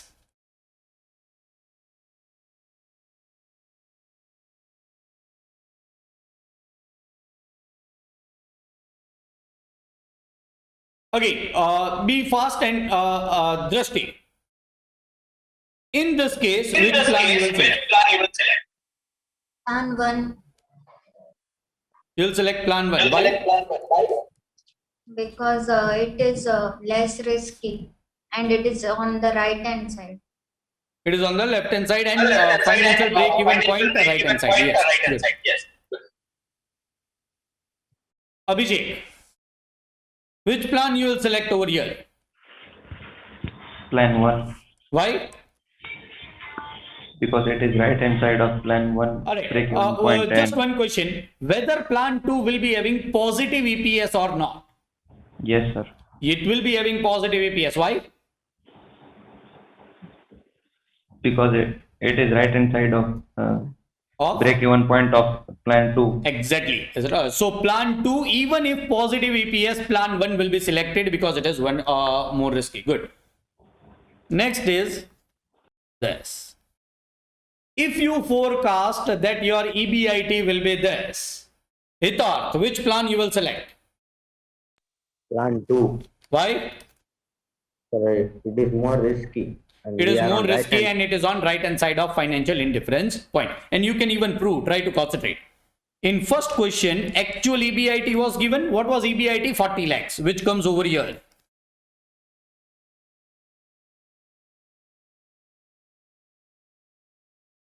And so, if it comes over here, more risky plan should be selected. Which was more risky? Plan 2. Because plan 2 is having debt. Plan 1 is not having debt, so it is more risky. And so, which plan was selected or which plan was having higher EPS is plan number 2. In this case, R will be greater than KD. So, there is a favorable leverage and so will be selecting risky. These are two topics, financial break-even point and financial indifference point. Question number C 2.2.4. J Limited is considering 3 financial plan. The key information is as follows. Total investment to be raised 4 lakhs. Plan showing the financial proportion. So there are 3 plans X, Y and Z. X is 100% equity. Y is 50% equity, 50% debt. Z is 50% equity, 50% preferences. Cost of debt and cost of preference shares is given. Tax rate is given. Equity shares is having a face value of rupees 10 each. Will be issued at a premium of rupees 10 per share. So number of shares we can easily find out by dividing it with 100. Equity shares, expected EBIT is rupees 1 lakh. You are required to compute the following for each plan: earning per share, financial break-even point, indifference point between the plans, and indicate if any of the plans dominate. Alright. So plan X, plan Y, plan Z, equity, debt, preferences. In this, 4 lakh will be equity shares, debt will be 0, preference shares will be 0. In Y, 2 lakh and 2 lakh debt. In Z, 2 lakh equity shares and 2 lakh preference shares. Number of shares, as it is of rupees 20, will be 20,000. This will be 10,000. Here also number of shares will be 10,000. Tax rate is 50%. Let us feed in the figures in our Excel sheet. We will be getting at least earning per share for all the 3 plans. Total capital required is 4 lakhs.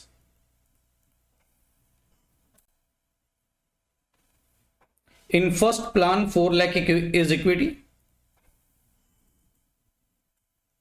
In second plan, 2 lakh is equity and 2 lakh is debt. And in third plan, 2 lakh is equity and 2 lakh is preferences. The cost of debt is 10%.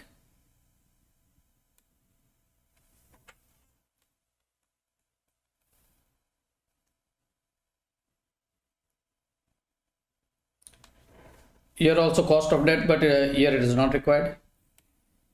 Cost of preference shares is 10%. So preference dividend over here will be 20,000. How 20,000? 2 lakhs is preference shares, 10% is nothing but preference dividend interest. Expected EBIT is 1 lakh.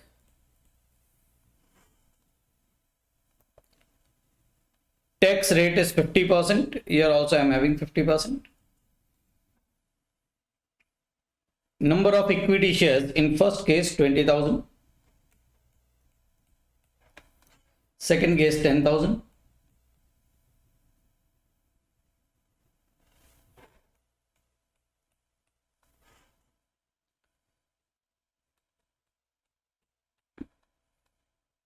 Third case also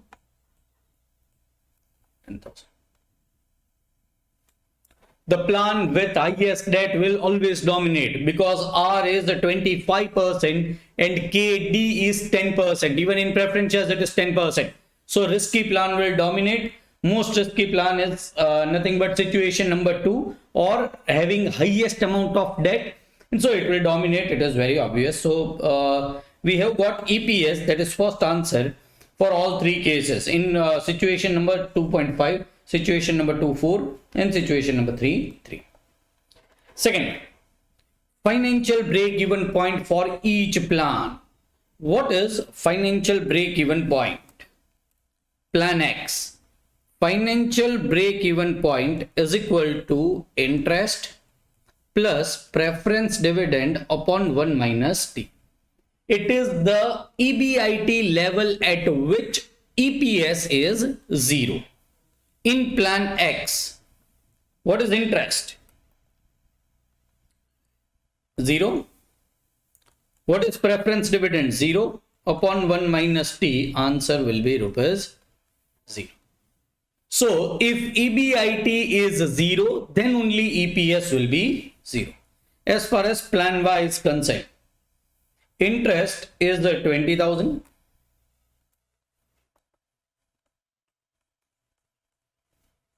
Preference dividend is 0. So my financial break-even point will be rupees 20,000. In Z, interest is 0. Preference dividend is 20,000.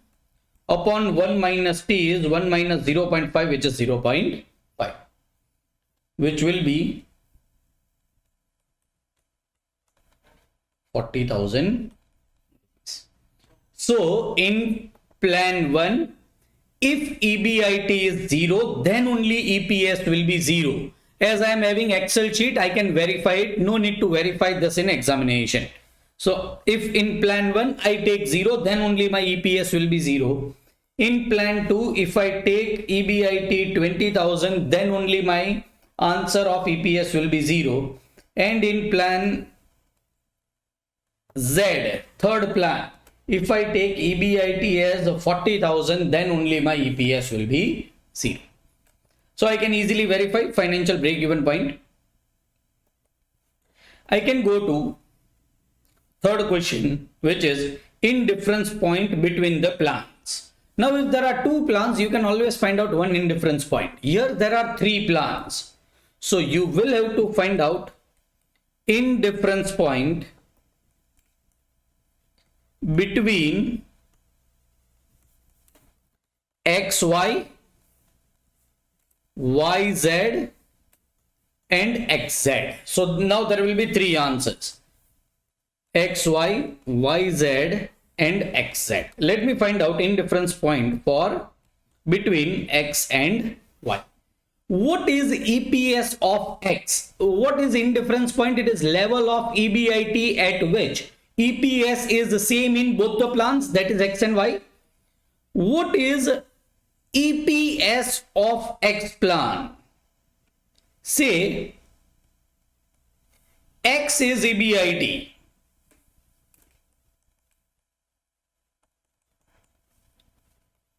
Of both plan minus interest. What is interest in plan number 1? 0. Into 1 minus T, I will be getting after tax, minus preference dividend, which is 0. This is earnings available to equity shareholders divided by number of shares. Number of shares are 20,000. This is nothing but EPS of plan X. What will be EPS of plan Y? X minus, what is interest? 20,000 into 1 minus T is 0.50 minus 0 upon 10,000. This is EPS of plan Y. This is EPS of plan X. I want to find out answer of X, that is EBIT at which EPS is same. So I am equalizing both the equations. This will be 0.5 X divided by 20,000. This will be 0.5 X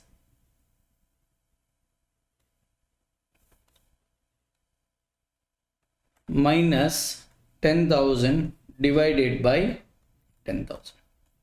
This is 2. This is 0.5x, 2 going on this side.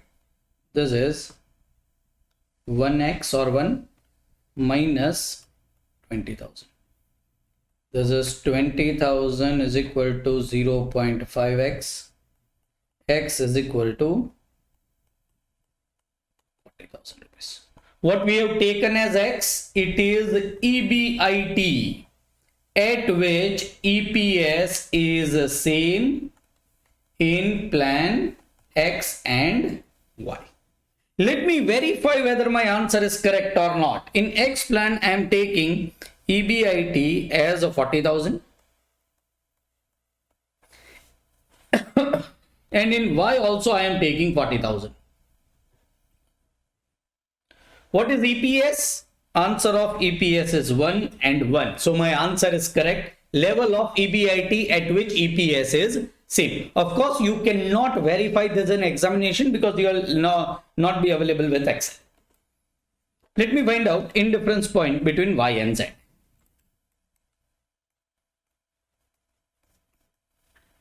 What is EPS of Y? I already know. It is X minus 20,000 into 0.5 divided by 10,000.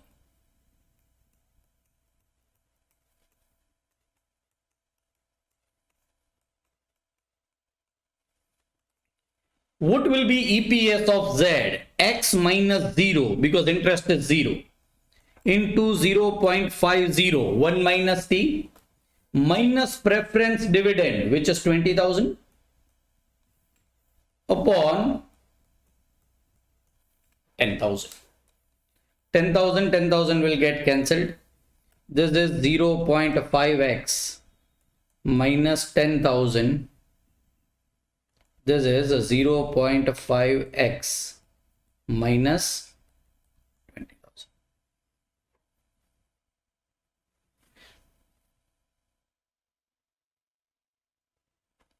This is also positive. This is also positive. So 0.5x minus 0.5x is equal to minus 20,000 plus 10,000, which is not correct because this is 0. 0 should be is equal to 0. What does this mean? There is no indifference point between y and z. So you put in any EBIT, the answer of y and z will never be same. Let us try out third, x and z. What is EBIT of x? It is x minus 0, that is 0.5x divided by 20,000. This is EPS of x if x is nothing but EBIT. What is EPS of z? Is this 0.5x minus 20,000 divided by 10,000. This will be 2. It is 0.5x is equal to 1x minus 40,000. This will be 0.5x is equal to 40,000. X is equal to rupees 80,000. What is x? It is EBIT at which EPS in plan X and Z will be same. Let us find out. I am taking EBIT as 80,000 in both the plans. X and Z. See the EPS 2 into. So my answer is correct. This is indifference point between X and Z. So we have solved all three questions. First was to find out EPS. Second was to find out level of EBIT at which EPS is 0 in all three plans. We have found out financial break-even point. And in third question, we had to find out indifference point. But as there are three plans, we found out combination of plans for indifference point, and we understood in this there is no indifference point. There is no level of EBIT at which EPS will be same in plan Y and plan Z. Question C 2.2.5. Xylo Limited is considering two alternative financing plan as follows. Plan A and plan B. Total borrowed is 12 lakhs. In plan A, 8 lakh equity, 4 lakh debt, and in plan B, 8 lakh equity and 4 lakh preferences. The indifference point is given. Indifference point between the plan is 4,80,000. Corporate tax rate is 30%. Calculate the rate of dividend on preference shares. See, what is not given is only this. We know that the face value of preference shares is 4 lakhs, but we don't know what is the rate of preference dividend. Let us find out. We know indifference point is given. What is indifference point? Level of EBIT. Say X is EBIT at which EPS is equal. Under plan X, sorry, plan A, plan B. What will be EPS for plan A if EBIT is X minus interest 48,000, 4 lakh into 12% into 1 minus T. If T is 30%, 1 minus 3 will be 70%. There is no preference dividend in plan A. So this will be, numerator will be earnings available to equity shareholders divided by number of shares are 80,000. 8 lakh divided by 10. In plan B, now we know at this level of X, my EPS is equal. So I can put an equal to sign. What will be EPS of plan B if X is EBIT-X? Interest is 0 into 0.70 into, minus preference dividend. We don't know still what is preference dividend. Divided by 80,000. This is EPS of plan B.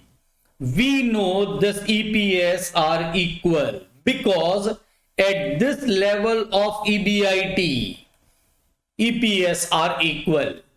There are two equations, so the XX probably will get cancelled and so we'll be getting the answer of preference dividend. No, X is already given. EBIT 4,80,000. So there will be only one variable which is preference dividend and we can easily find out the answer. 4,80,000 minus 48,000 into 0.70 divided by 80,000. 4,80,000 into 0.7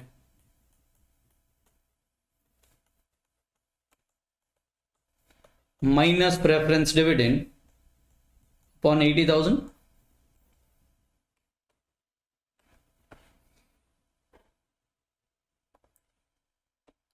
Four lakh 80,000 into 0.7, 3,36,000.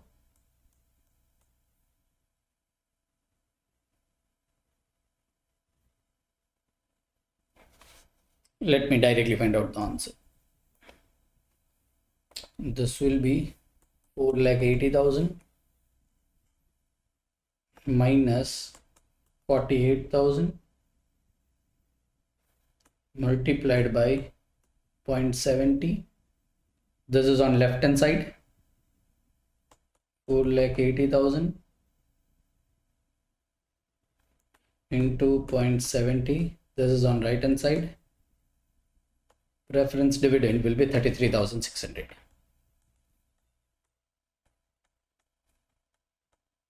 Please understand, this is nominal value of preference dividend. What is asked in the question is the rate of dividend on preference shares. Then what will be my rate of dividend? Will be how much we have issued, how much we have paid as a preference dividend, 33,600. On face value of 4 lakhs multiplied by 100, I will be getting answer in percentage per annum.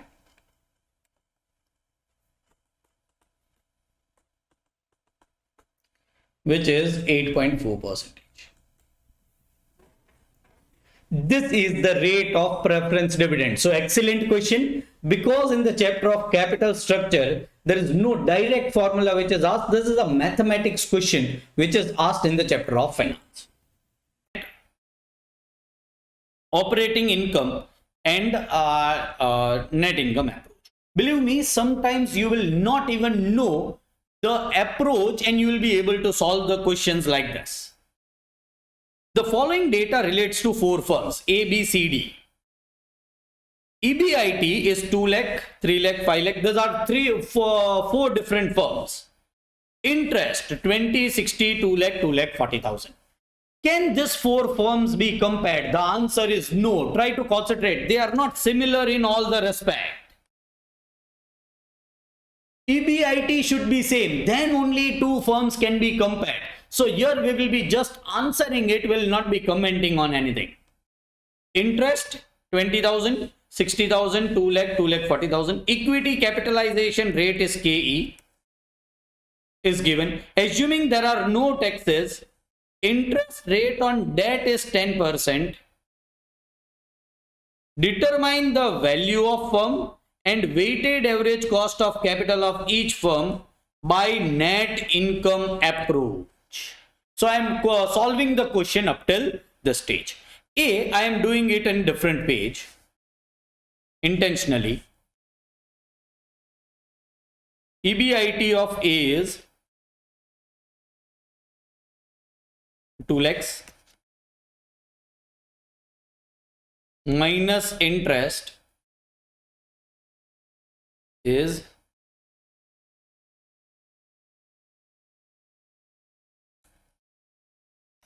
20,000.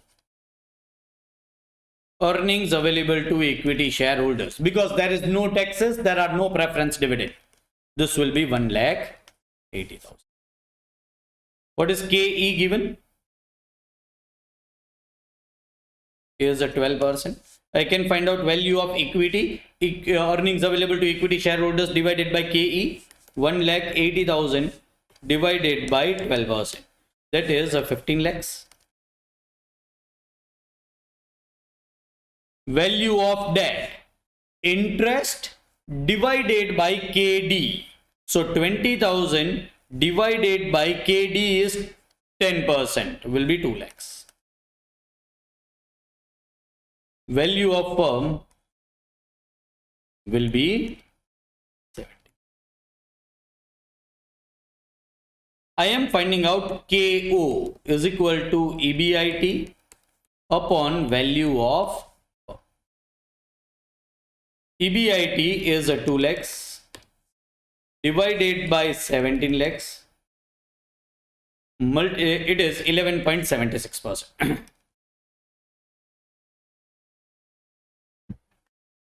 This is for company A. Let me do somewhat fast even for B, C and D. B, C, D. EBIT is 3 lakhs, 5 lakhs, 6 lakhs, minus interest is 60,000, 2 lakh,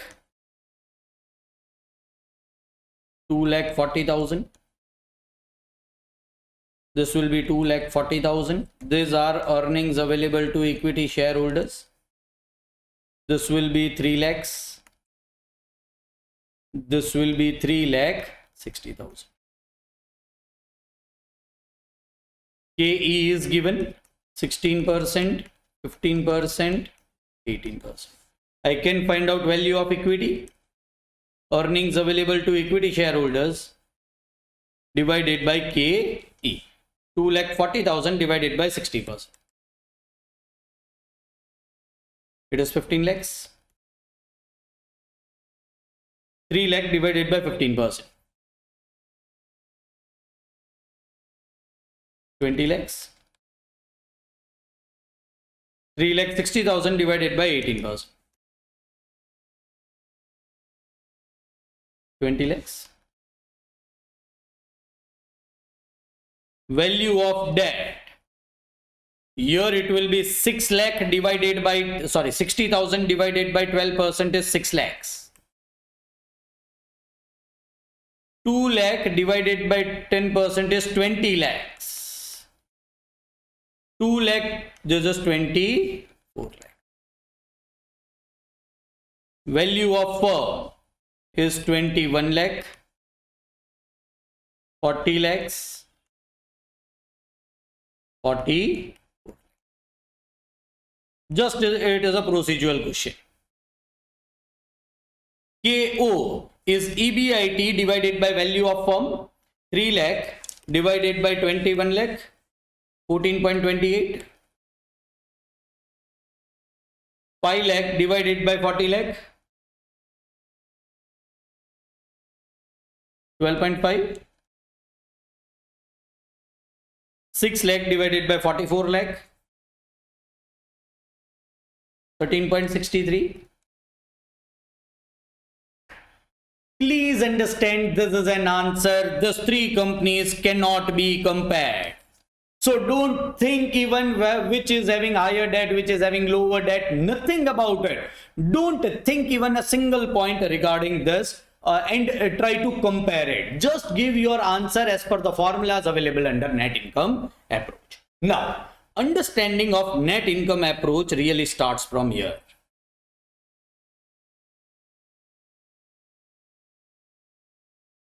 What happens if firm A borrows rupees 2 lakhs at the rate of 10%? So what firm A is doing? Revised A or proposed A. It is increasing its debt proportion and reducing its equity proportion. Borrows 2 lakh rupees at 10% to repay equity capital. So what is proposed? Try to concentrate.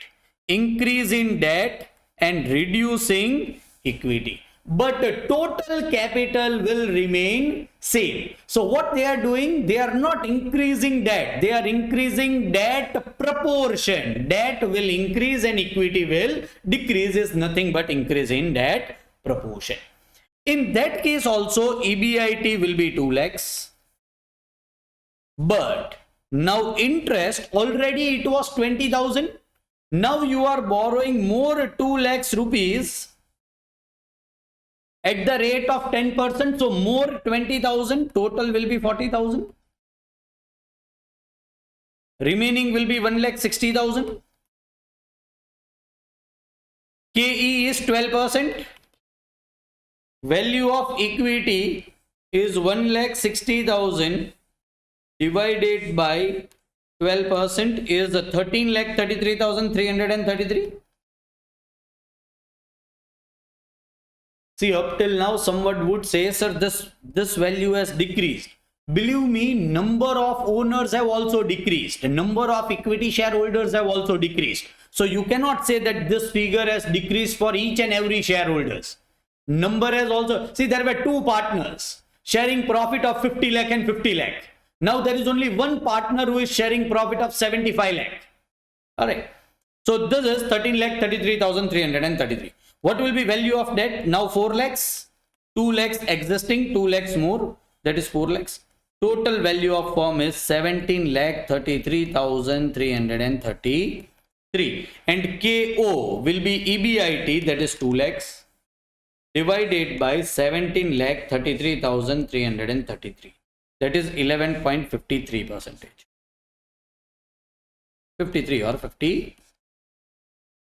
Now, in this case, can you logically understand the net income approach? The answer is yes. Try to concentrate. As you increase the debt proportion in capital structure,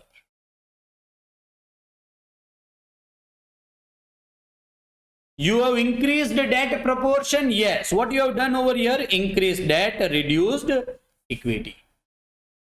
Your KO will decrease. As KO decreased? Yes. Your value of firm will increase. Have value of firm increase? The answer is so your KO will increase, value of firm will increase. We also know that this will happen only if there is favorable leverage. Let me find out. So this is just for understanding. You don't have to do this in examination. Is there a favorable leverage? Yes. KD is 10%. What is R?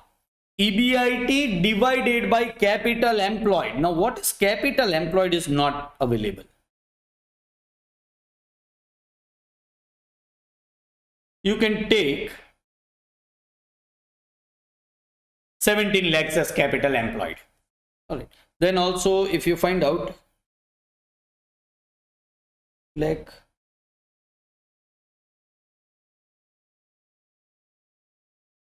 but it will be exactly this. Yes, a capital employed is not given, so R cannot be found out. What was the actual figure of debt and equity. Equity, we are knowing market value. We are not knowing the book value of equity. So we cannot have answer of R. But R will be greater than KD. Then only this process happens. All right.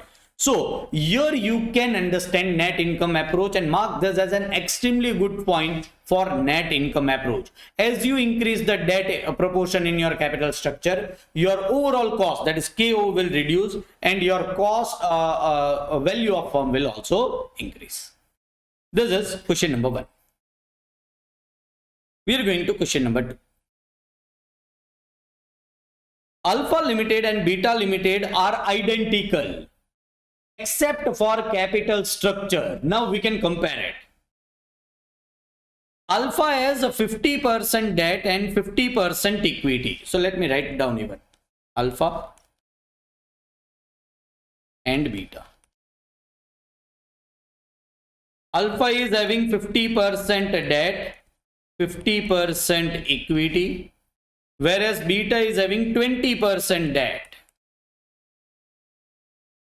and 80% equity. This is less risky. This is more risky. I am writing it because every time something which is on left hand side does not mean it is less risky. Here alpha is more risky because the debt proportion is more. All percentages are in market value terms. The borrowing rate for both the companies is 8% in no tax world, and capital markets are assumed to be perfect. See, what we are learning are capital structure theories. In theories, the author takes some assumptions also. And which type of assumptions are taken? Number 1 assumption, there are no taxes. Number 2 assumptions, capital market are perfect. That is, all investors are very much rational. All investors are intelligent. If you own 2% of stock of Alpha, what is your return if the company has net operating income, this is EBIT, of 3,60,000, and the overall capitalization rate KO is 18%. Whenever KO is given, believe me, it will be net operating income approach. What is the implied required rate of return of equity? This is, they are asking KE.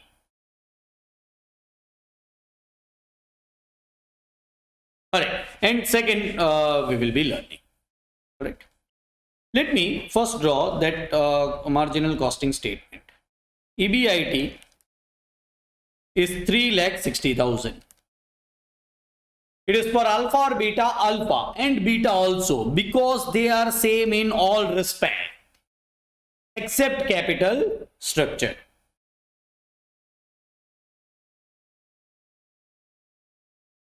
Alright. Minus interest. It is 8%, but we don't know the amount. How to find out amount? Will be doing it. This will be earnings available to equity share. Can I find out value of firm? Yes. EBIT divided by KO, and KO is given, is 18%. So EBIT divided by KO will be value of firm. 3,60,000 divided by 18%. It is 20 lakhs. And you know, in net operating income approach, value of firm remains same. Also, it will be 3,60,000 divided by 18%.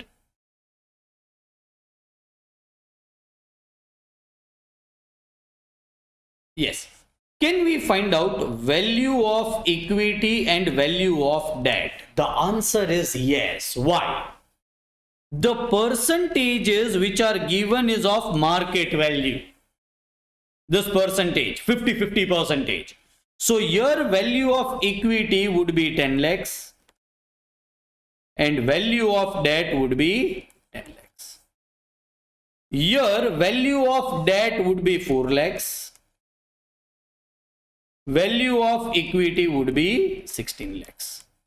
That is, in this it will be in the ratio of 2:8. In this it will be equal ratio. So I am having value of equity, value of debt, and value of firm. Now I can find out interest. What is value of debt? 10 lakhs. What is interest rate is 8%. So 10 lakh into 8% is 80,000. What is value of debt? 4 lakh. What is interest rate is 8%. So 4 lakh into 8% is 32,000. This is 3,60,000 minus 80,000 will be 2,80,000. This will be 3,28,000. This is earnings available to equity shareholders. Now, can I find out KE? Yes. What is KE? Earnings available to equity shareholders divided by value of equity. I have derived this formula from the formula of value of equity. So this divided by this. 2,80,000 divided by 10 lakhs multiplied by 100 is 28%. 3,28,000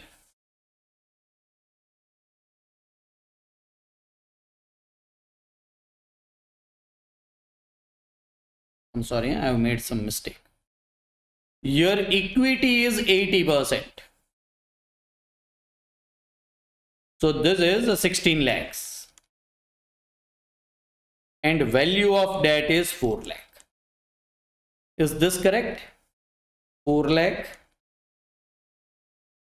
into 8%. Yes, this is correct. 32,000. So 3,28,000 is correct.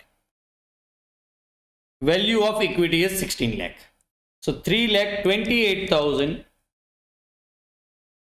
divided by 16 lakhs multiplied by 100 is 20 point.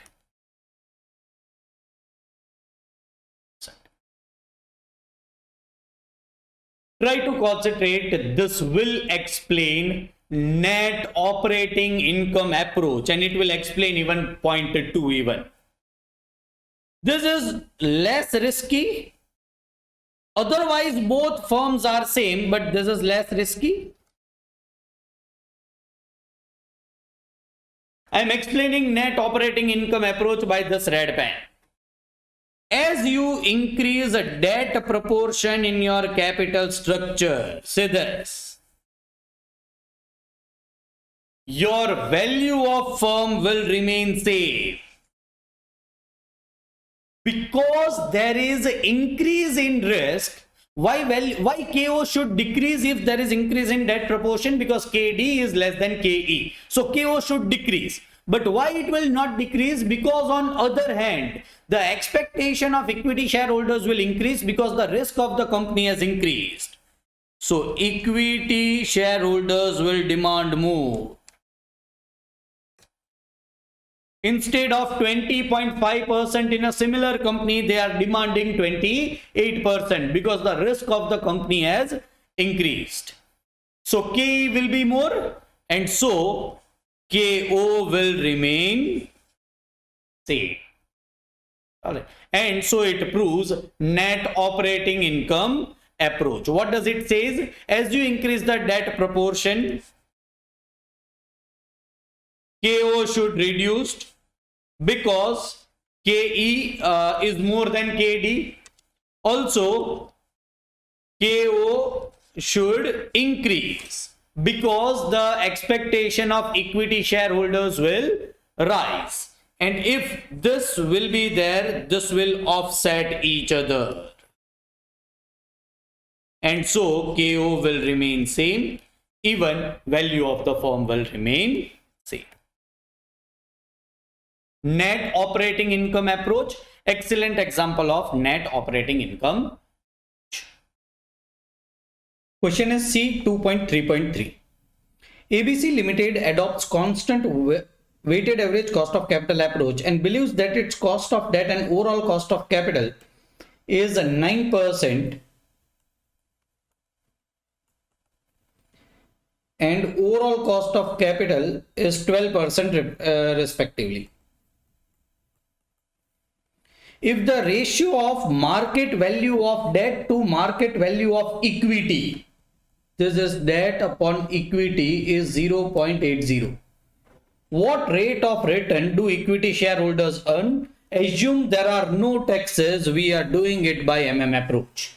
Now, if you have not done approach, you are not knowing the formulas, you are not knowing the concepts, you can always go to explanation video. It is explained in a very descriptive manner, very logical manner. I am directly using the formula to find out KE, which is KO plus debt upon equity, KO minus KD. If there are no taxes, if there are taxes, D will be multiplied with 1 minus T. KO is 12% plus debt upon equity directly is given is 0.80, and this will be 12 minus 9%. This will be 14.4% will be KE. C 2.3.4.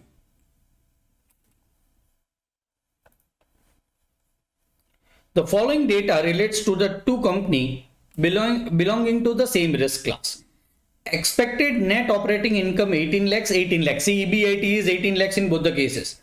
12% debt of 54 lakhs in A Limited and in B Limited. So this is unlevered company and A Limited is levered company. With rest, equity capitalization rate in unlevered company is 18%.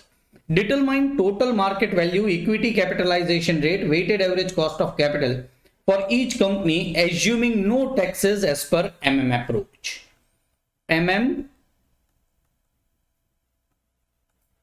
Without taxation.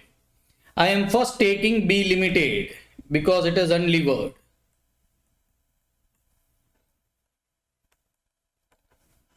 What is EBIT? 18 lakhs minus interest will be 0. As there are no taxes, those are earnings available to equity shareholders, which is 18 lakhs. What is equity capitalization rate? KE is 18%. Value of equity is earnings available to equity shareholders divided by KE. That is 18 lakhs divided by 18%. That is 100 lakhs rupees.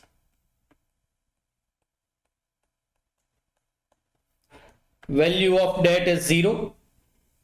And so value of a firm will be 100 lakhs rupees. Also KO is 18%. Let me go to A Limited, which is a levered firm. EBIT will remain same, 18 lakhs. But now there will be interest, 54 lakh into 12%.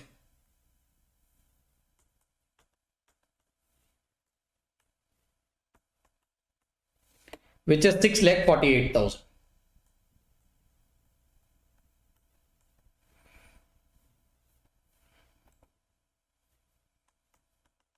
$18 lakhs minus 6,48,000 is 11,52,000.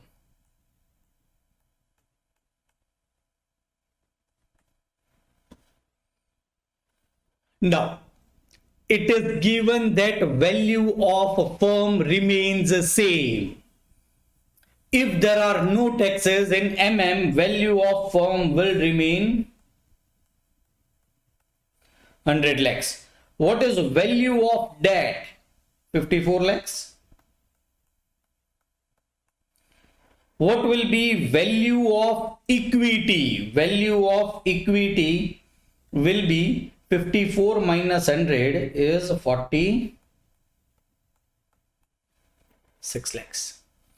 What will be KO? KO will be 18%. What will be KE? I can use two formulas to find out the answer, but I am using easy one. Value of equity is earnings available to equity shareholders divided by KE. So KE is equal to earnings available to equity shareholders, that is 11,52,000 divided by value of firm, which is 100 lakhs. This will be 11.52 percentage.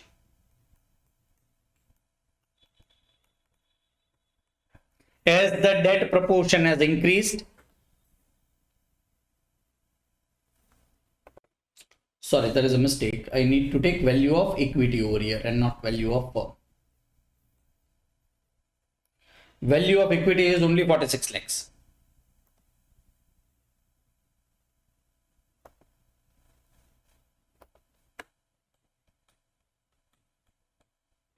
Multiplied by 100 will be 11,52,000 divided by 46 lakhs. 25.0. What is KE? 25.04 percentage. As value of debt has increased, as the debt proportion has increased, the firm became more risky and equity shareholders will expect more. Sir, which is the second formula by which I can find out the answer? KE is equal to KO plus debt upon equity upon KO minus KD. I can use KO as 18% plus debt upon equity is 54 by 46. KO is 18 minus KD is 12. I should get 25.04. This is not required in examination. I'm just proving it.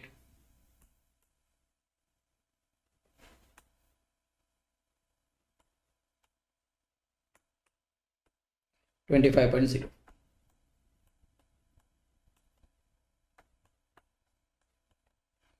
In examination, you may use this or this. It does not matter. B. Determine the total market value. All of the things same with 40% taxes. With 40% taxes, it will be somewhat challenging. We will be starting with B Limited, because it is unlevered firm and it will become our base. EBIT will remain 18 lakhs minus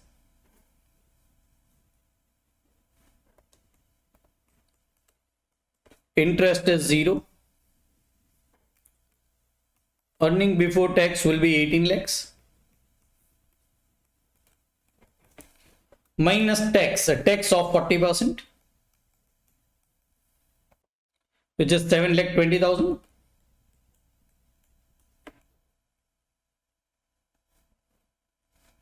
This will be 10,80,000 is earnings available to equity shareholders.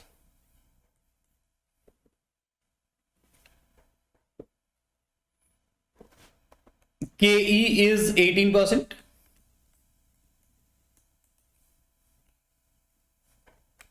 Value of equity will be earnings available to equity shareholders divided by KE.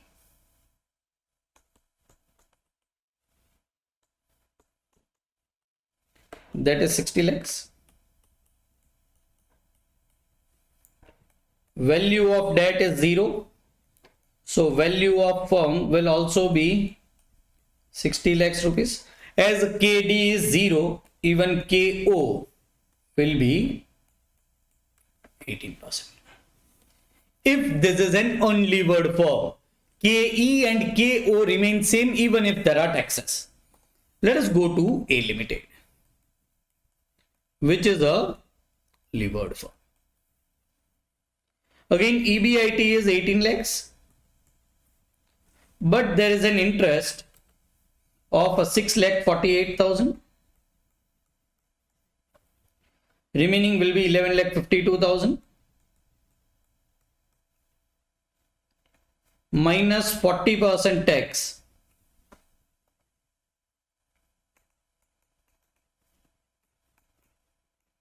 $6,91,200 will be remaining. Believe me, KE will change or will remain same as compared to this, because this is A limited. It will remain same, but will come there by formula and not as it is. Value of firm can be found out by Modi-Giuliani-Miller approach, which is value of a firm will be is equal to value of unlevered firm plus debt into tax rate. So what is value of unlevered firm? Is the 60 lakhs. This is the reason we have done unlevered firm first. Plus, what is the debt proportion is 54 lakhs into 40%. This is the 54 into 40% plus 60, 81 lakh 60,000. So value of levered firm will be 81 lakh 60,000. Those who are not getting how we have done this, please go to explanation video. This everything is explained in very much detail along with the formulas. So 81 lakh 60,000. My value of debt is 54 lakhs, which is face value. So I'll be automatically getting value of equity. It is 81 lakh 60,000 minus 54 lakhs, 27 lakh 60,000.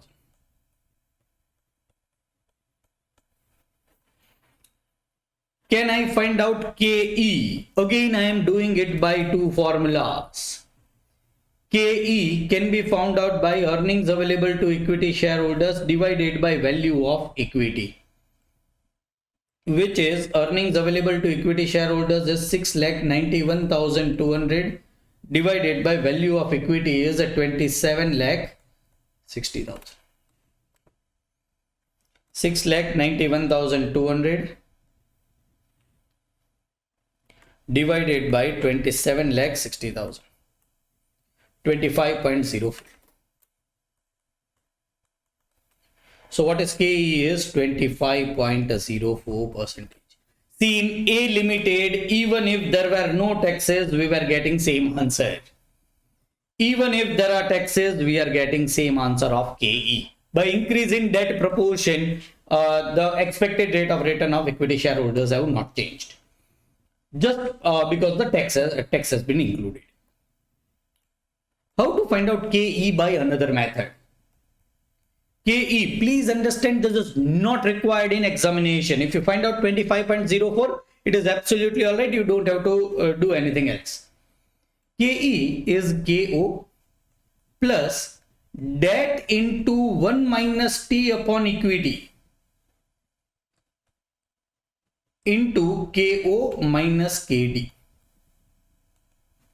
What is KO is 18%. You will have to take it off unlevered firm. Plus, what is debt is 54 lakh, but we need to take only 60% of it.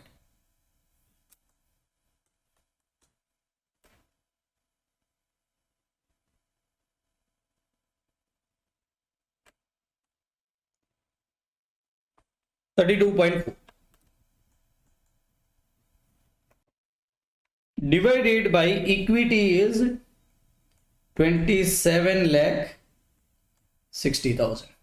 KO is 18% minus KD is 12%. Answer will be 32.4 divided by 27.6 multiplied by 6 plus 18 is 25.0. Good question to revise in examination, because we are proving each and everything, each and every formula with taxes, without taxes. So this answer is 25.04. Even by this method, it will be 25.04. Value of firm, we are getting the answer. We need to find out KO. KO again can be found out by two methods. Method number 1. Equity, debt, cost, weight, IW. What is cost of equity? 25.04. What is cost of debt is 12%, but we need to take after tax. So 12 into 0.6, which is 7.2%.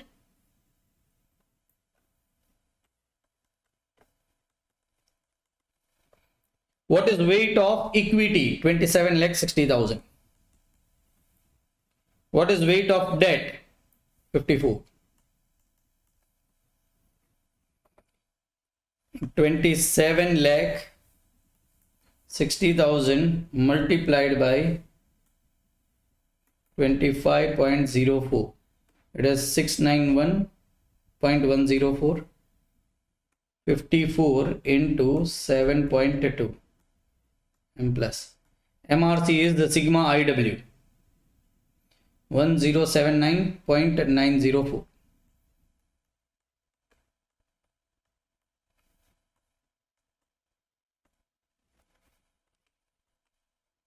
Sigma IW divided by sigma W, I'll be getting the answer.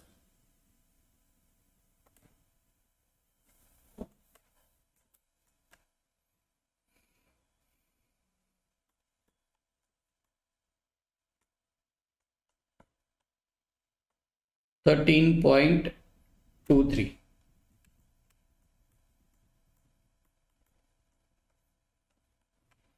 Or method number 2.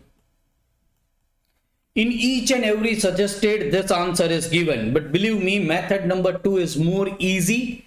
How to find out is very simple. If there is taxation, KO is nothing but EBIT upon value of a firm. No, if there is a tax rate, you need to do 1 minus T directly from EBIT if you want answer of KO. What is EBIT? 18 lakhs.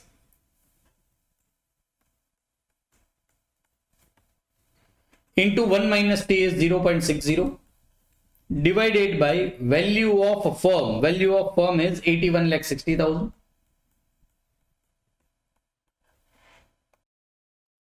Numerator will be 10,80,000 divided by 81,60,000 multiplied by 100.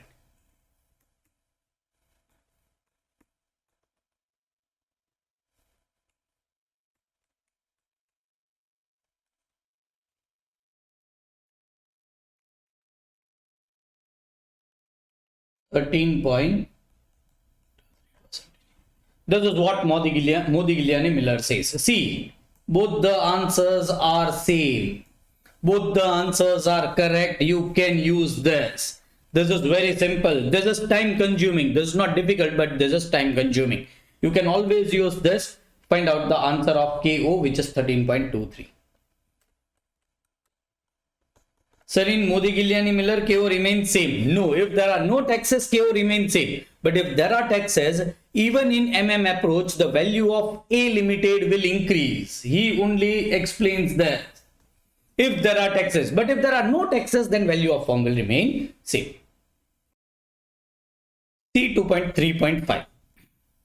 Again, a simple question of MM. PNR, PX are limited identical in every respect except capital structure. PNR limited does not employ debt. So PNR is unlevered. And in its capital structure, whereas the PXR is levered. How much? 12% debentures of 20 lakhs. The following additional information is given.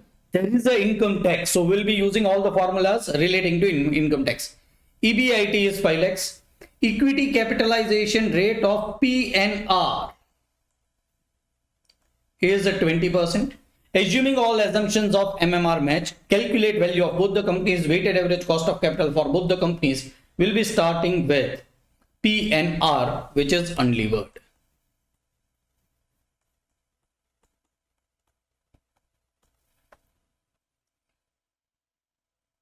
What is EBIT? 5 lakhs.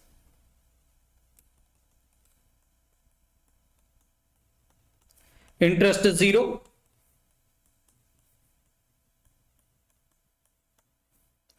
minus tax 30%. 3,50,000 is earning after tax or earnings available to equity shareholders. KE is 20%. Value of equity, value of debt, value of a firm. KO will be also, believe me, 20%. What will be value of equity, earnings available to equity shareholders divided by KE? 3,50,000 divided by 20%.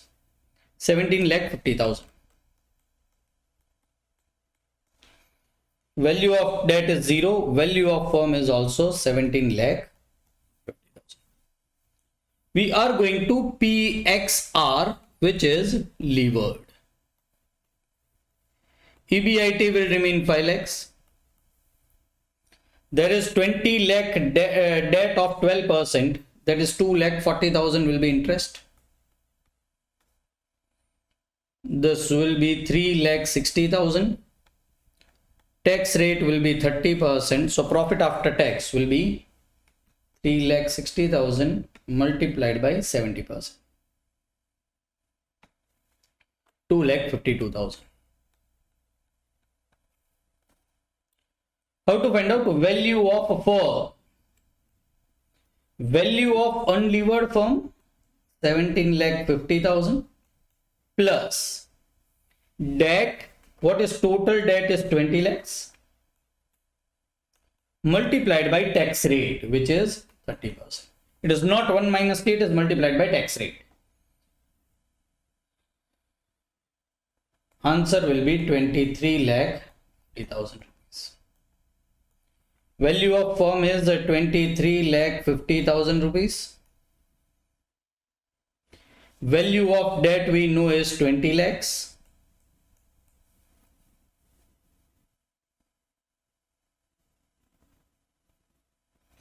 And value of equity will be 3,50,000.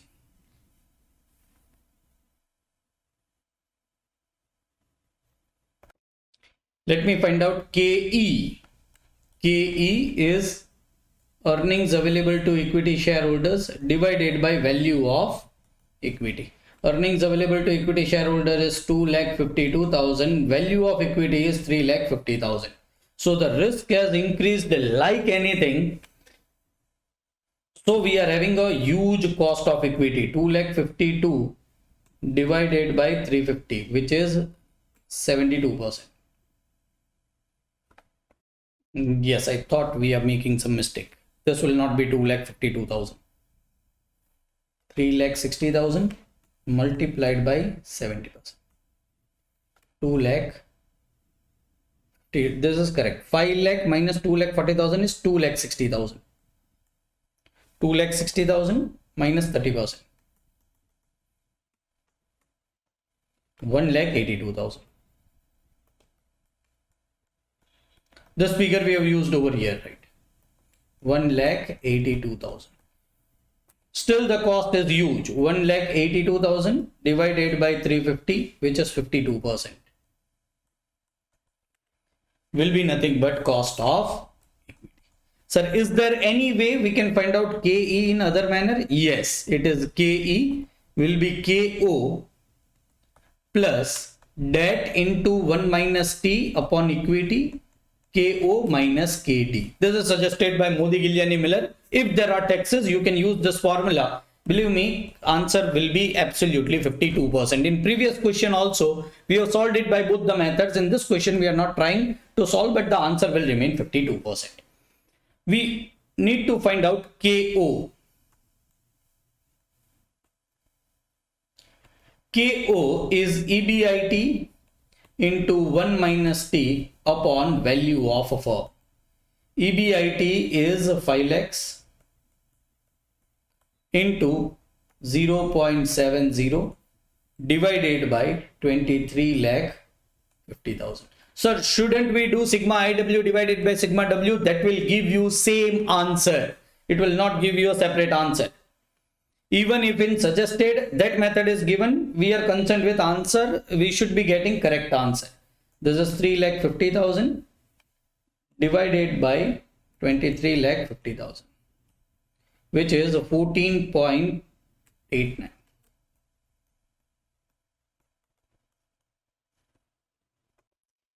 Had we done this by sigma IW divided by sigma W, then also the answer would have remained same. You can verify in such a state. This is Modigliani-Miller approach. C 2.3.6. Stopgo Limited, an all equity finance company, is considering repurchase of 200 lakhs equity and to replace it with 15% debt. So unlevered company is planning to become a levered company. Current market value of the company, so right now it is unlevered, and market value of the company is 1140 lakhs. Value of a firm is 1140. Its cost of capital is 20%. So KE will be also 20% because there is no KD. Earning before interest and tax are expected to remain constant in the future. EBIT is not given, but we can easily find out. Its entire earnings are distributed as dividend. Applicable tax rate is 30%. So let me do the current calculation. There will be EBIT minus taxes, which are 30%.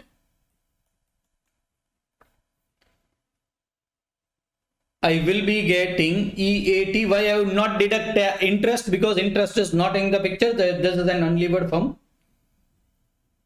And I have got answer of value of a firm, which is 1140 lakhs. Value of debt is 0. So value of equity is also 1140 lakhs. I am also having KE. Can I say, well, KE is equal to earnings available to equity shareholders divided by value of equity. So KE is the 20% or 0.20. Earnings available to equity shareholders we are not knowing. Divided by value of equity is 1140. So earnings available to equity shareholders 1140 into 0.2 is 228. 228 is earnings available to equity shareholders. There would have been tax deducted. So EBIT. See, if this is 100, this is 30 and this is 70. You can easily do cross multiplication. 228 divided by 70%, which is 325.71. Which is EBIT and which is expected to remain same. Convert this company into a levered company. EBIT is going to remain same, which is 325.71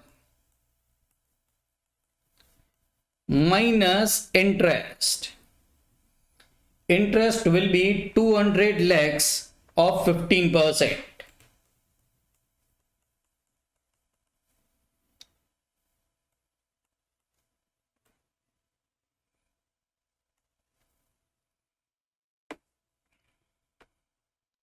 Which will be 30 lakhs.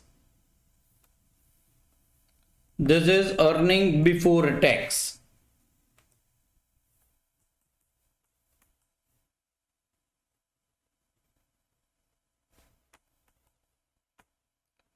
$295.71.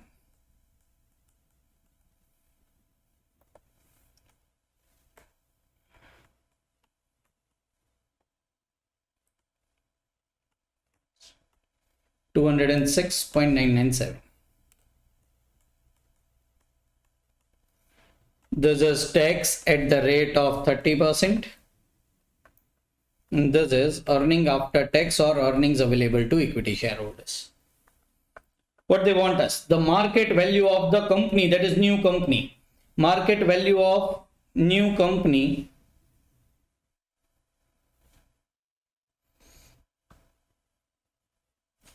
will be value of levered firm is value of unlevered firm plus debt into tax.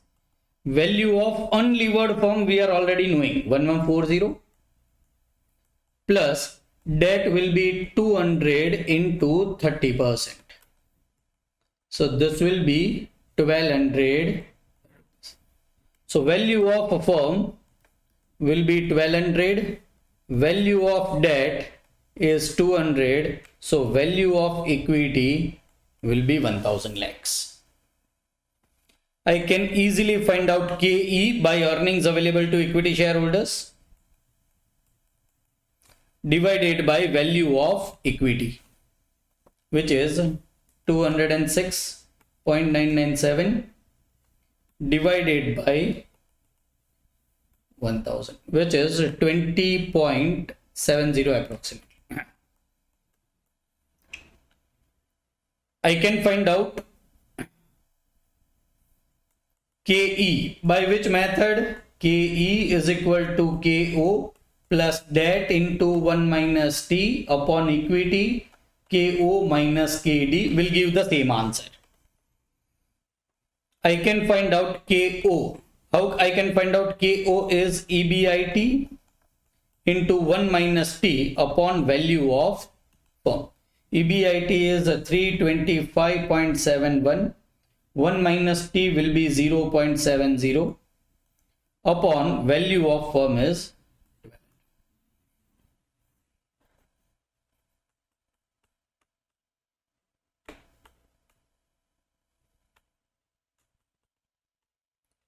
18.999, that is 19%.